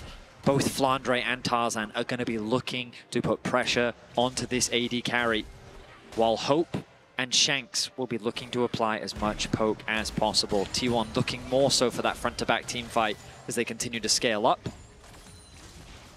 All right, the grubs here and available. Lots of extra experience in here for the jungle. Would be very nice for Tarzan to grab these for AL. Of course, they're the team with the Twisted Fate and the split push possibilities as well for later. Looks like they're going to try to look for a steal just wide of Tarzan. The timing was on point. The aim just wide. Might have been able to steal one away. Nice interrupt there. Exactly, interrupted there by Kael, who does tick over to 6. This is interesting. This could be a trap play. The Skarner's going for counter jungle, but Twisted Fate has ultimate ready. We'll see if they're going to be able to spot him out here. Faker pushing in on that bottom side, has eyes on the TF, so shouldn't be able to actually get that ulti off. Owner has to bail out, can't actually take the red buff. Yeah, good defense there.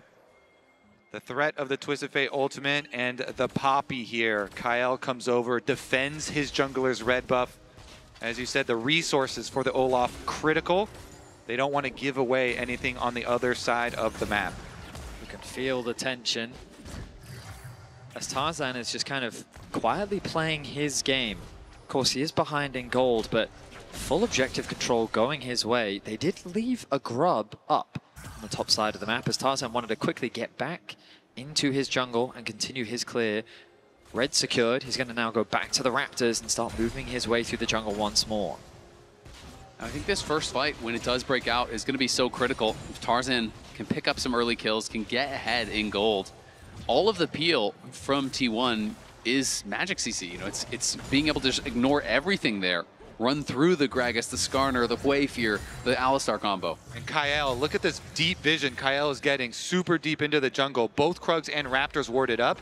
Tarzan now finishing his re-clear up towards the top side. He can easily pick up the third grub, which is so nice when you have this Ziggs that can blow up towers. AL have the possibilities of ballooning a lot of mid-game gold through tower destruction. Once Ziggs get those down, once they proc the Void Grub and open up some territory for the Twisted Fate to work with. Tarzan now back for this third grub. They hadn't actually collected it earlier, so he's going to be able to grab it. Nicely done by Tarzan. And I wouldn't be surprised if he goes back to base and starts full clearing once again. He's probably sitting on a decent amount of gold. Going to clearing what camps he can, but it feels like the Tarzan is just one step ahead of him in terms of the clear. And meanwhile, T1, they've built this comp for the 5-on-5s. They've built it to try and keep Guma and Faker safe. The two low mobility, big carry champions here. need the extra safety. Keria doing his job with the extra vision on the bottom side, so you can try and hover up there. The Sundered Sky now finished for Tarzan. Of course, with Shanks going for the Rod of Ages, it's going to be low damage here in the early game, but Faker hasn't completed his item either. Perhaps Tarzan feels that he's strong enough on this Olaf to just force the issue. Faker a little bit low on HP as Shanks found some nice trades. Flandre pushing out that top wave as Doran has just reset. Both top laners have TP available. The T1 just trying to buy time for Faker. I think he has gold for his first item. He's heading back to base now with that teleport, so they want to make sure that AL doesn't have an angle to start before Faker can get back here. And he is teleporting, and there is that Blackfire Torch as expected. Provide a huge amount of AoE damage here. AL going to start it out, and here comes the contest. Both top laners have their TP. We'll see if they elect to join. Shanks has the ulti ready. Will he look for an angle into that backline? He's fighting with Faker on the side as Kyle goes forward. He's looking to get the ejection, but he gets pulled over the wall by Owner and stunned into it. Knocked down, and the Ziggs ult was wasted. Tarzan pops the ghost. In comes the teleport. Doran is there, knocking Shanks back into the team. Shanks flashing out, but can he get away? Keria zoning them off. The zap connects. Shanks is in trouble. Shanks is in trouble, and he's got nowhere to go. Guma gets gifted the kill. T1 win the fight off the heroics from Owner. Owner comes up huge, yoinks him right over the wall. They get their kill, they get their dragon. T1. Andre interrupts the recall, but can they punish it? Looks like no. Doran was there trying to cover. Both teleports were used. Such a massive momentum shift. We were talking about how tense that first fight was going to be.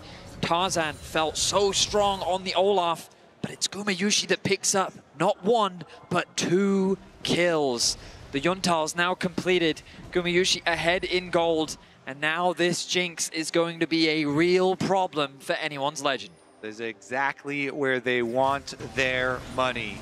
And let's take another look at it, because Kyle on the bottom side is going to start channeling the Poppy ult, but Owner over the wall barely snipes him and yoinks him right back over. And now Shanks finds himself in a very awkward position. The TP comes through from Doran. He chain CCs Shanks. He gets him away from the wall. Shanks is forced to flash, but he's just flashing to his death as Flandre retreats and leaves his mid laner to fall. And in the arms race between an Olaf and a Jinx, with the Jinx getting 2 early kills, you can look at the disappointment there. I mean, that shows it. They're going to look for a play here onto Faker, though. Gold card locked and loaded. The stun does connect, and there's the ulti pop here by Tarzan. Faker has nowhere to go. Can he get one back? Doesn't look like it. Great play from AL to get one in the side lane. Okay, the Olaf trying to catch back up there in the arms race then. Tarzan with some money too. See about the rest of the map though. Should be fine wave clearing bottom side there with the Ziggs. Hope can hold that no problem. It doesn't look like there's going to be an early push before this Rift Herald. 50 seconds waiting on the arrival of that Herald. Shanks needs to keep making plays like this. Catching T1 members out on a side lane, threatening that collapse. Congratulations to Owner. Passing on the 7th all-time for the total number of assists at international games. You almost jinxed them, but not quite. Very close. AL will secure the first tower of the game. The next objective for them would mean that they secure the Feats of Warfare. Herald spawning in 15 seconds. Exactly, and look at the setup work that they did. Again, super deep vision leading up to it. They go for their reset timers though, and T1 move in. Get control of that critical brush at the opening of the river. Yeah, most of T1's vision have been on that bottom side to play around the dragon. But this T1 here first at the Herald. Gonna be pulling it, starting that up. You can see everyone from AL coming out. Guma has both summoners ready as well. When he's got his cleanse and his flash available, T1 are incredibly dangerous. Good early poke there from Faker onto Kyle. Gets him somewhat low. Keria popping the ghost, looking for an angle. As the Ziggs ult does not connect, just barely onto Faker. Guma, though, getting chipped down some. AL know they need to chip them down before they fully engage. Doran is on the side, but Guma has the covering fire. Look at Faker over the wall, trying to threaten here. The Herald's getting quite low. Kyle looking for the knockout. Can he find it? No, sidestep there, but gonna be interrupted on the charge. And Guma gets another objective. Tarzan pops the ult. He's looking for Doran. Can he knock him down? But Guma is untouched. Faker is untouched. And you know what that means. T1 are running over the fight once again. The fight goes the way of T1. Hope will fall 16 minutes in, T1 wipe AL off the map. AL Hope nowhere to be found in this arena, Vedius. T1 just clean up the fight. Guma even getting the objective here. The barrel onto Shanks, knocking him into the team. The pick in the tri-brush. Everything going the way of T1. And Ona securing the two-person ultimate. A perfectly executed team fight puts them firmly in control of Game 5. I mean, Doran with the heroics, body slam flash over the wall, catches Shanks, knocks him right into his carries. Shanks could do nothing.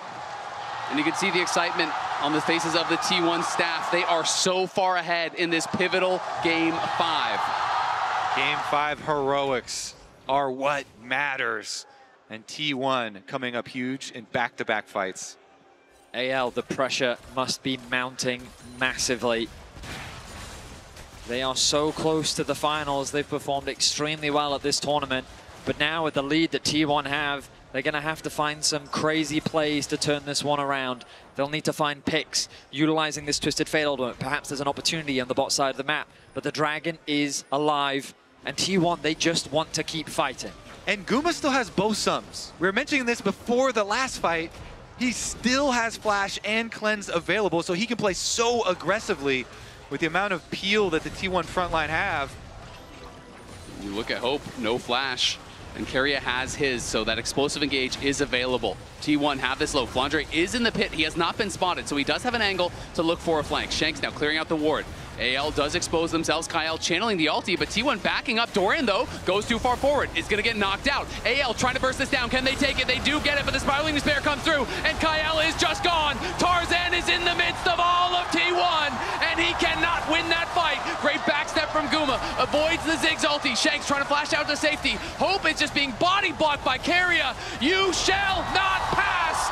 Knocks him back into Guma. It's another kill going the way of the Jinx, as Shanks is in trouble next. Has the gold card prepped, but it just does not matter. T1 will not be stopped. It's 12-1 in the pivotal Game 5. Keria continues to deliver these kills to Gumayushi. 7, 0, and 5 for the AD carry of T1. Another tower is secured. Faker in some danger. Faker potentially in trouble. Flandre gonna pop the ulti, trying to catch up. Faker still has his flash. Nice fear to peel for himself. Guma arrives. Owner still in some trouble. The teleport is gonna arrive now from Hope. But T1, get out. Faker survives. Doesn't even need to flash. Tarzan on the hunt here. Looking to find something. He at least does stop the recall there, but can't get anything more. T1, they got their fight win and they got Faker out alive. It's Guma that's getting all the kills, but this game is all about the supporting crew. Ono with his engages, Keria with the utility that he's providing, and you'll see how in the entrance, it's very difficult for AL to approach. Flandre comes in from over the wall with the TF ulti, dissuading T1 from engaging. Kyle connects an ulti onto Doran, he TPs back into the fight, but once they get the objective, AL can't stay in the fight, the damage has been done. A nice ulti from Faker comes through, and they just go pick up the bait, and look at Keria on the backline. The two-man knock-up, he's gonna just shepherd Hope, wait for his team to arrive. The flash comes through from Shanks, and then just look at this beautiful delivery from Keria, hand delivering him to Guma. And Guma hitting zap after zap on Shanks, keeping him in range, slow after slow to be able to chase down the extra one. They let nobody out alive. The last 5 international winners, 4 of them have been from the LCK.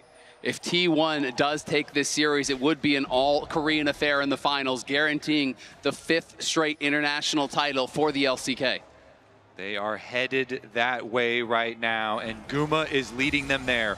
100% kill participation from the Jinx. TP comes through. Looks like from Keria. The Artican, an objective that T1 have loved to force around in this series. They know that they're stronger in the fight. AL are going to have to find some magic in this Game 5. This Jinx is so strong, and here we go. They're starting it up already. Keria and Doran on the side, trying to block them out. The Herald will be summoned as a distraction, but Tarzan, Kyle, and Hope coming in on the side. TF ult is going to be popped. Shanks is trying to join from above. He does land some good poke there onto the back line. Faker incredibly low.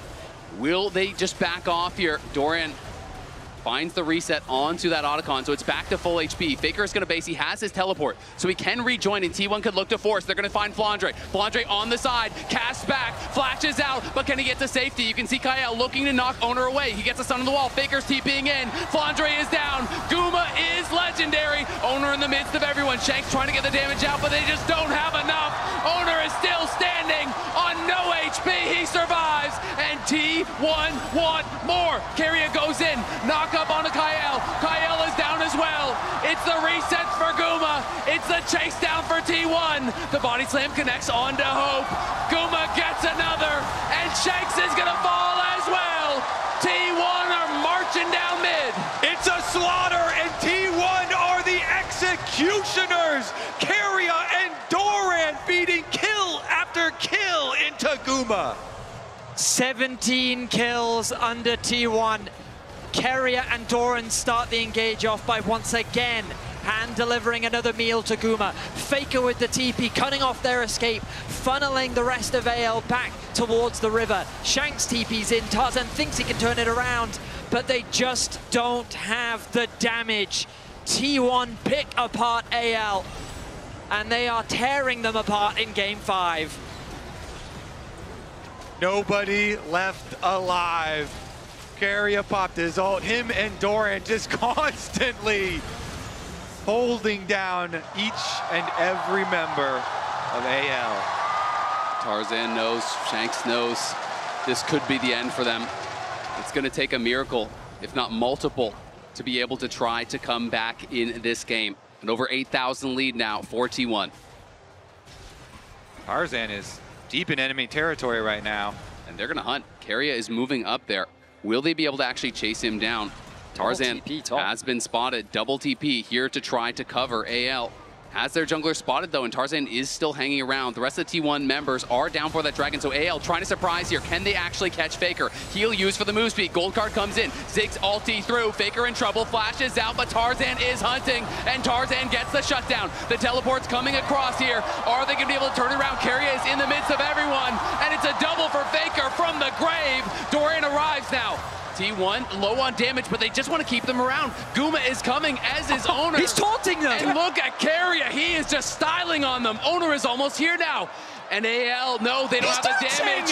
Keria is dancing on AL, and he's soon to be dancing on their graves. Flashes out, but does get shut down. Hope in trouble. Great sidestep, though. Owner does not connect. Guma still on the way. Not here just yet.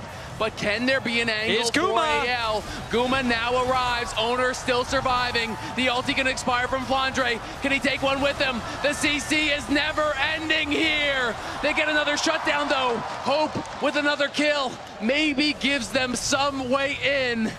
But Keria styling on him. I have never seen him playing like that. On an international stage, the confidence is just oozing out of T1. People lovingly say the T1 circus, and they are starting to have some fun here. Maybe a bit too much, some shutdowns going back the way of AL. And you can see the idea of AL's composition as well. Faker did get a double kill in that fight, but the idea was well executed as they caught him out on the top lane, the follow-up from the Ziggs ulti, and that's the type of poke that AL has available to them with this composition. It's true that if T1 don't show proper respect, there's a world in which they can concede one too many objectives. A single Baron could still flip this game on its head. Big gold swings are possible when objective bounties are up. But right now, T1 with such an advantage that they can go clean it out and force you to walk into darkness versus Keria, Owner, and Doran, this front line that has been so good at setting up for the carries. Here we go. With the Scuttlecraft, they'll see all of the wards. They don't even kill it. Tarzan could be in some trouble here. Doesn't want to use the ulti just yet, but he's in so much trouble. Now going to pop it, try to turn around here. Shanks coming in from the side with the red card.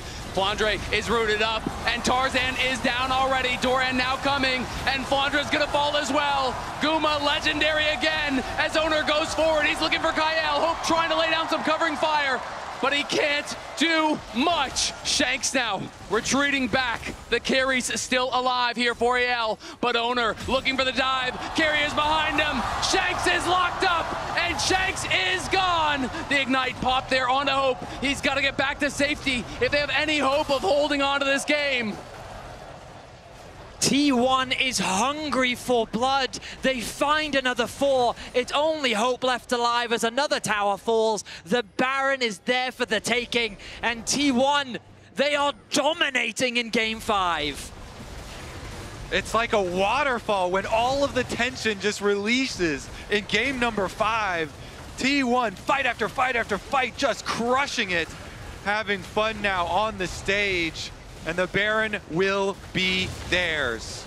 Tarzan trying to get there as fast as he can, but it was obviously too late. Hope even teleporting out. They're trying to see, can we find someone on a late recall, catch someone, get some purchase in this game. T1, I think most people were betting against them coming into this series, but it always feels like when you count out T1, they just get stronger and stronger and stronger. The struggles they're always able to overcome never cease to amaze me. Yeah, a crazy year for them. Zeus for Doran, swapping Guma and Smash, working so much this year. Everyone just thought it was going to be HLE and Genji, the representatives, but T1 climbing right back up, and they're moments away from looking to a rematch with Genji. And I was right there with everyone, thinking that it was going to be HLE and Genji, thinking that T1 wouldn't even qualify, and yet here they are, game 5. 11,000 gold advantage, potentially moments away from closing the series and looking for that all LCK rematch. They took Genji to 5 last time. They certainly want to do one better, try to take him down this time. T1 pushing in 2 waves here. You can hear the roar of the crowd supporting T1 as they break into the base. The ulti comes down. Owner not able to connect there on the Impale, just barely. Flandre does back up, but the wave clear, not enough. Owner gonna get knocked out here. But there's no real angle for an engage from AL. Their damage is just too lacking. They can't really go in. And Kyle has to flash out there as Faker shoots out the Spiraling Despair. Can't quite connect, but that's another summoner down. That's another resource lost here for AL. And they are working with scraps already. Gumayushi is monstrously strong. T1 looking, posturing. The Nexus towers and the Nexus, all that remains between them in the finals. The tower is going down incredibly fast. Faker somewhat low, but AL, if they're gonna make a stand, it's gotta be now. Shanks gonna pop the ulti here, but can't even find an angle. He's gonna look for Faker. They're gonna go for it, but the fear is perfectly timed onto Shanks. Into the back line goes KL. They do get 1 kill. Shanks still surviving on the side, but Guma is alive. Keria is chasing Hope. Owner is there with the CC, and it's T1, baby. The more improbable it seems, the more inevitable they become. T1 continue to defy the odds and vanquish the LPL once again.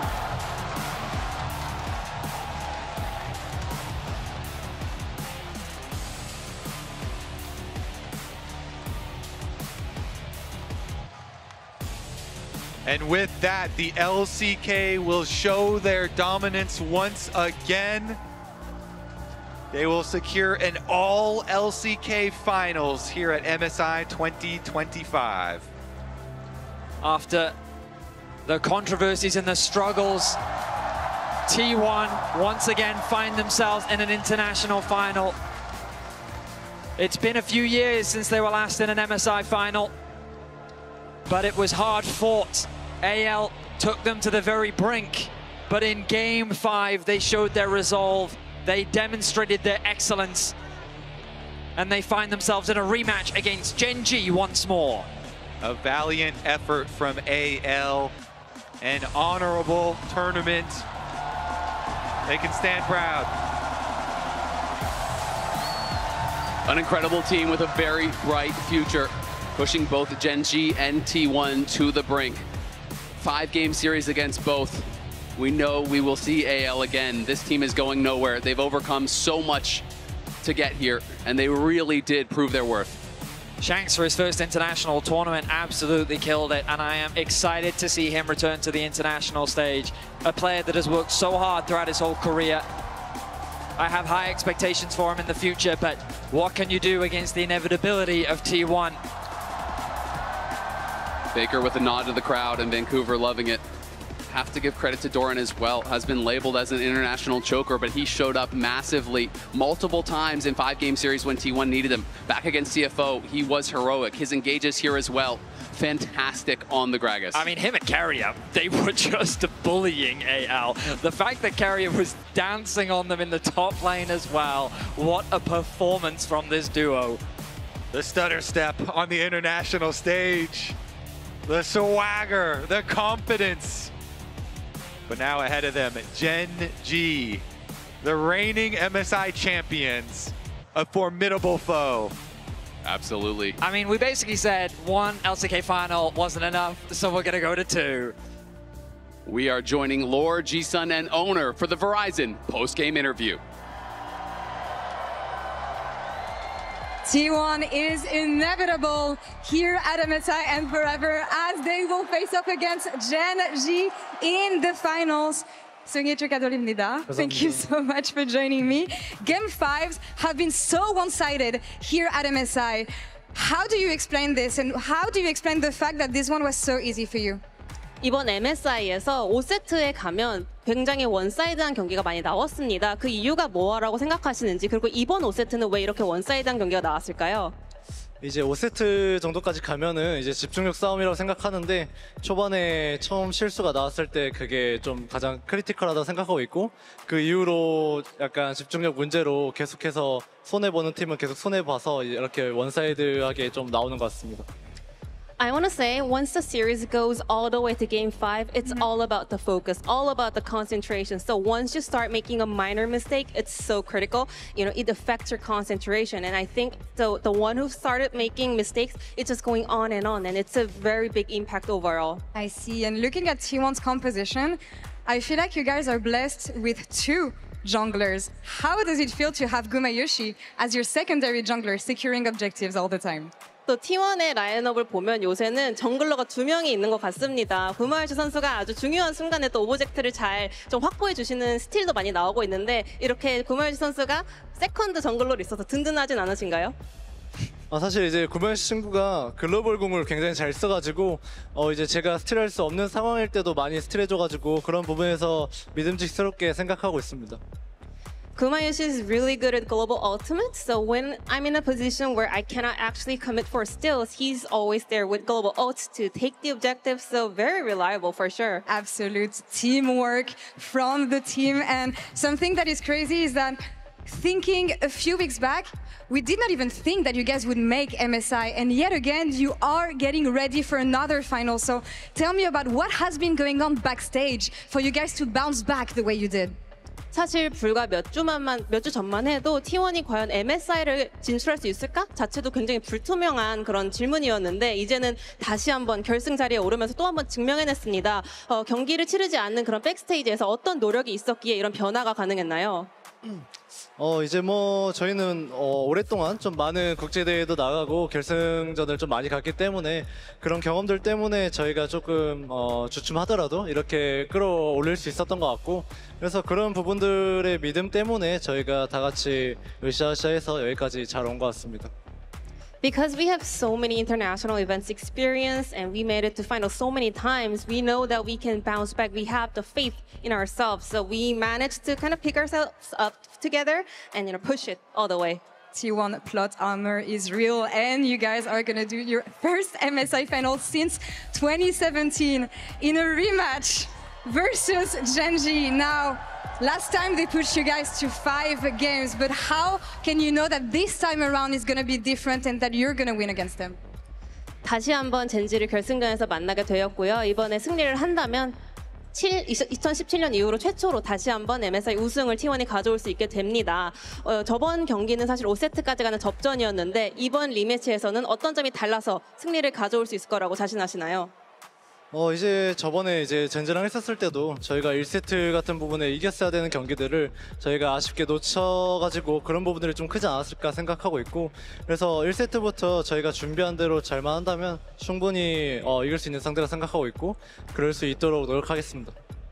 I think in the previous series, for example, like game number 1, there were a lot of games or moments where we should have won, but we could not. So this time around, if we can follow our plans and make things go as we kind of prepared, I think we are strong enough to beat them. And do you have any closing thoughts and words for all the fans who are here cheering for you today and making this incredible atmosphere here in Vancouver? 마지막으로 밴쿠버 현장에서 뜨거운 열기와 응원 보내주신 팬분들께 한마디 부탁드립니다. 네, 이렇게 오늘 또 너무 많은 분들이 와주셔가지고 저희를 응원해주신 여러분들 너무나 감사드리고, 여러분들의 힘찬 응원 덕분에 저희가 5세트까지 가는 와중에 이렇게 또 승리를 했다고 생각하고 있고요. 이제 마지막 젠지 전에도 이런 힘찬 응원이 있다면 저희가 충분히 이길 수 있다고 생각하기 때문에 저희 끝까지 믿고 응원해주시면 좋겠습니다. Thanks to your loud energy and support, we were able to fight through this 5-game battle and get the win today. I really, really appreciate it. And if I can get another loud one tomorrow up against Gen G, I think we will get the power to defeat them. Thank you so much. I love you all. You heard that, Vancouver. 오늘 인터뷰 너무 감사합니다. Ji-sun, thank you so much for the translation. And T1 advances to finals once again.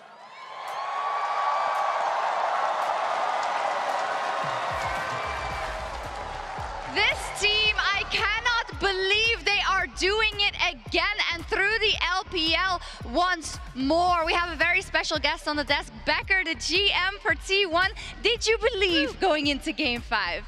In going to Game 5, I think I did. Yeah, I think we were very well executed with the pick and bans, and the players are very calm, and I think they were ready to take a Game 5, so I believe it in. Is there anything you can do going into Game 5, right, in the supporting crew, or do you just trust that they've done this before, they have all the experience, but is there anything you can say to them in those moments? Well, 80% of that, and then 20% when the players need more water, we just let them. But make sure in the back of the stage, there are a lot of things that player might need, so we always try to be aware and make sure that, because the waiting time is so short, so yeah. That makes a lot of sense, because one thing that we heard from Doran in joining the team is people ask them, like, oh, what is the T1 magic, right? And his response was, it's how well prepared we are, it's how well the staff prepares us. How has it been integrating him with the rest of the crew? I think given that Doran's already a veteran, I think we didn't really ask too much for him. We just tried to be what kind of characteristics he have, like what we need to prepare for, before the game, during the game and everything. Just want to make sure that he's in a comfortable spot. We just try hard, just like our players do. Nice. And just taking a step back, the last time you guys were in an MSI finals was like 2022. Long time ago. 2017 was the last time you guys won. How does it feel? I think for past 2 years, we've always got knocked out at this stage. So we really wanted to win today, and I think it really, really meant a lot winning here. Tomorrow we're going to face a very big rival of us. Great team, Gen G is, but I think we are ready and we are confident that we can do well tomorrow as well.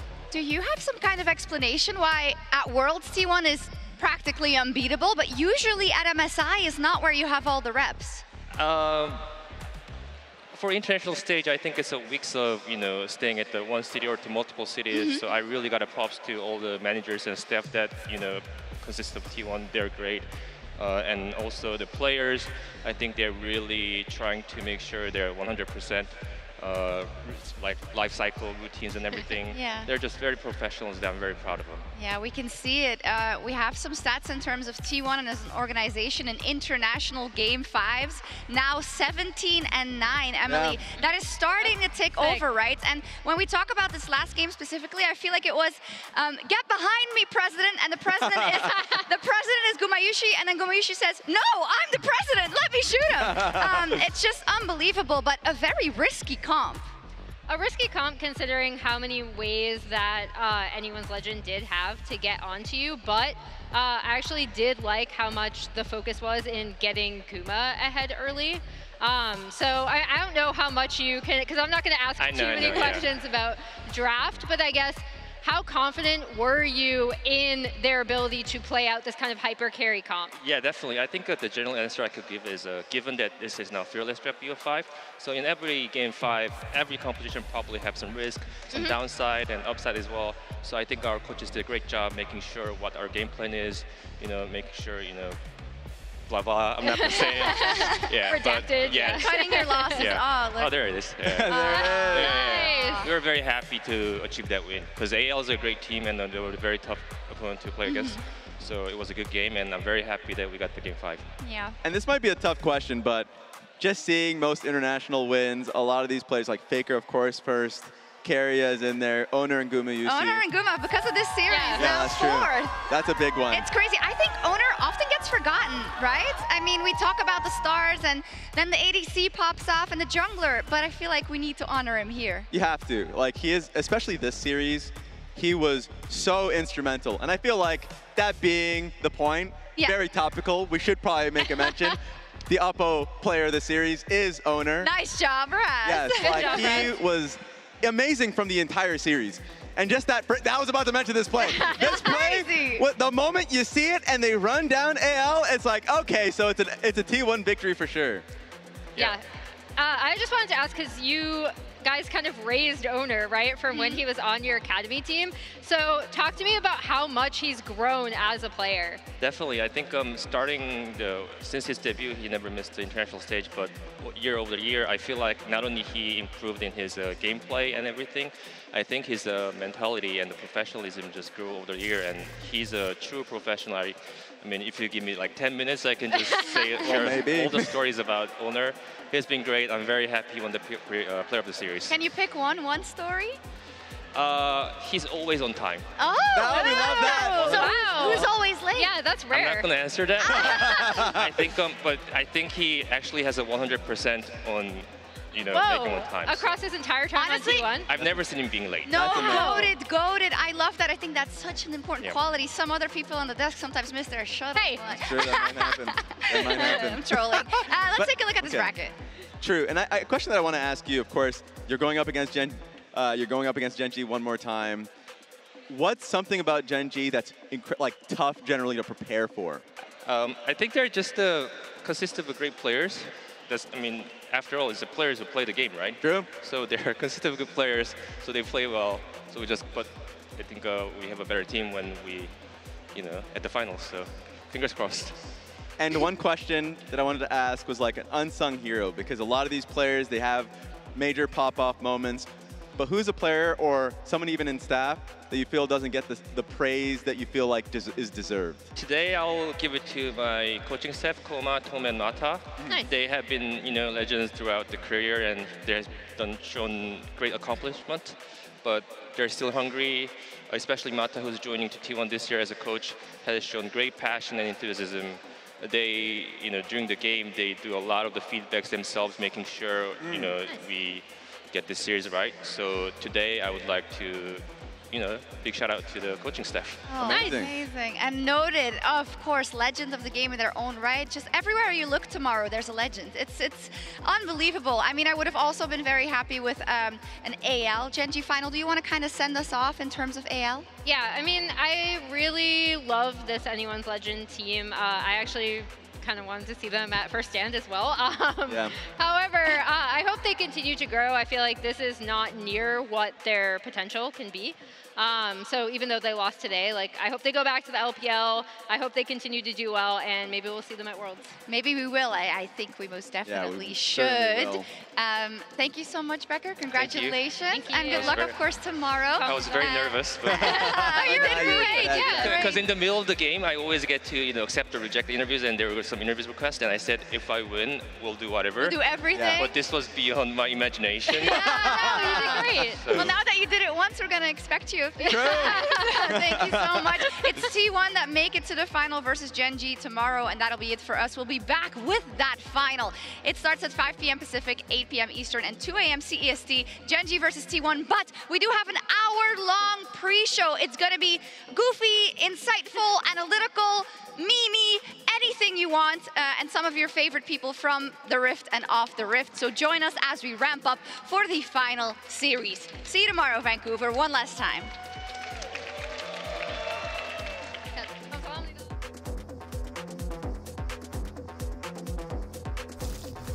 as Kyle moves forward, stuns up Doran. Doran in some trouble from the Magnet Storm. The Deadly Flourish is going to connect as Guma opens up, and Tarzan has stolen the Otacon. AL trying to just run out, but now Hope is there. Hope's going to be hit by the exhaust, goes in aggressively, but it's Guma now, free. It's Guma firing. It's Hope in some trouble. He's getting locked down by Baker, but Hope is just taking over. Hope will not be stopped. It's a triple for the Kaisa as Hope goes crazy. Area not allowing them to get past here. Guma in a good position. Tarzan trying to force his way in, but they're immediately turning around to him. But the culling is getting so much damage down. Doran into the back line. Hope over the side, trying to go in. He shifts in onto Carria, but it's a shutdown there over on Owner. Shanks is trying to run as Faker is behind them. Doran and Faker. It's a triple for Guma, but as the solo leader's getting so much work done. Doran flashes in. Hope tries to shift out. Gets back over the wall with the flash of his own. Shanks now running from Faker. Doran trying to corral Hope here. Hope looking to try to make an outplay. Shanks on the side. Faker flashes in, he takes him out, just as his teammates do the same to Hope. T1 get an ace. Chunk about to half HP. Owner cannot connect on the flag and drag. Carria now getting engaged on. He's getting burst down by Shanks, and he is just gone. Shanks deletes him from this world as Baker goes between worlds and tries to start the fight. Guma running from Tarzan. Doran is here. Kyle is low, but it's AL again, crushing the fight, it feels like. Guma flashes back to the tower. Doran and him going to try to hold their ground here, but it's a 2v5. They need to cut the wave. Guma trying to heal up as much as he can, but Tarzan flashes in and knocks him down. It's a multi-man knock up there from Doran, but the heroics are not to be. Doran falls as well. AL lose no one. They'll get the tower, and they will get the Otacon. This could be Soul, though. T1 going, Tarzan trying to get in. They're going to burst it down. They do claim it. T1 claim the Soul. They're going to look for Faker, though. The public execution back in onto him. But Carrie is there to peel. They're turning on his Shanks. Shanks in trouble. Going to get gobbled up by Kyle. But it's Doran in the back line trying to take over. Owner going in. Sleeps on everyone. And it is the eternal sleep for AL as Owner makes no mistake. The multi-man ulti was perfect. Herald getting quite low. Kyle looking for the knockout. Can he find it? No, sidestep there. But going to be interrupted on the charge. And Guma gets another objective. Tarzan pops the ult. He's looking for Doran. Can he knock him down? But Guma is untouched. Faker is untouched. And you know what that means. T1 are running over the fight once again. The fight goes the way of T1. Hope will fall. And it is an ace. T1 wipe AL off the map.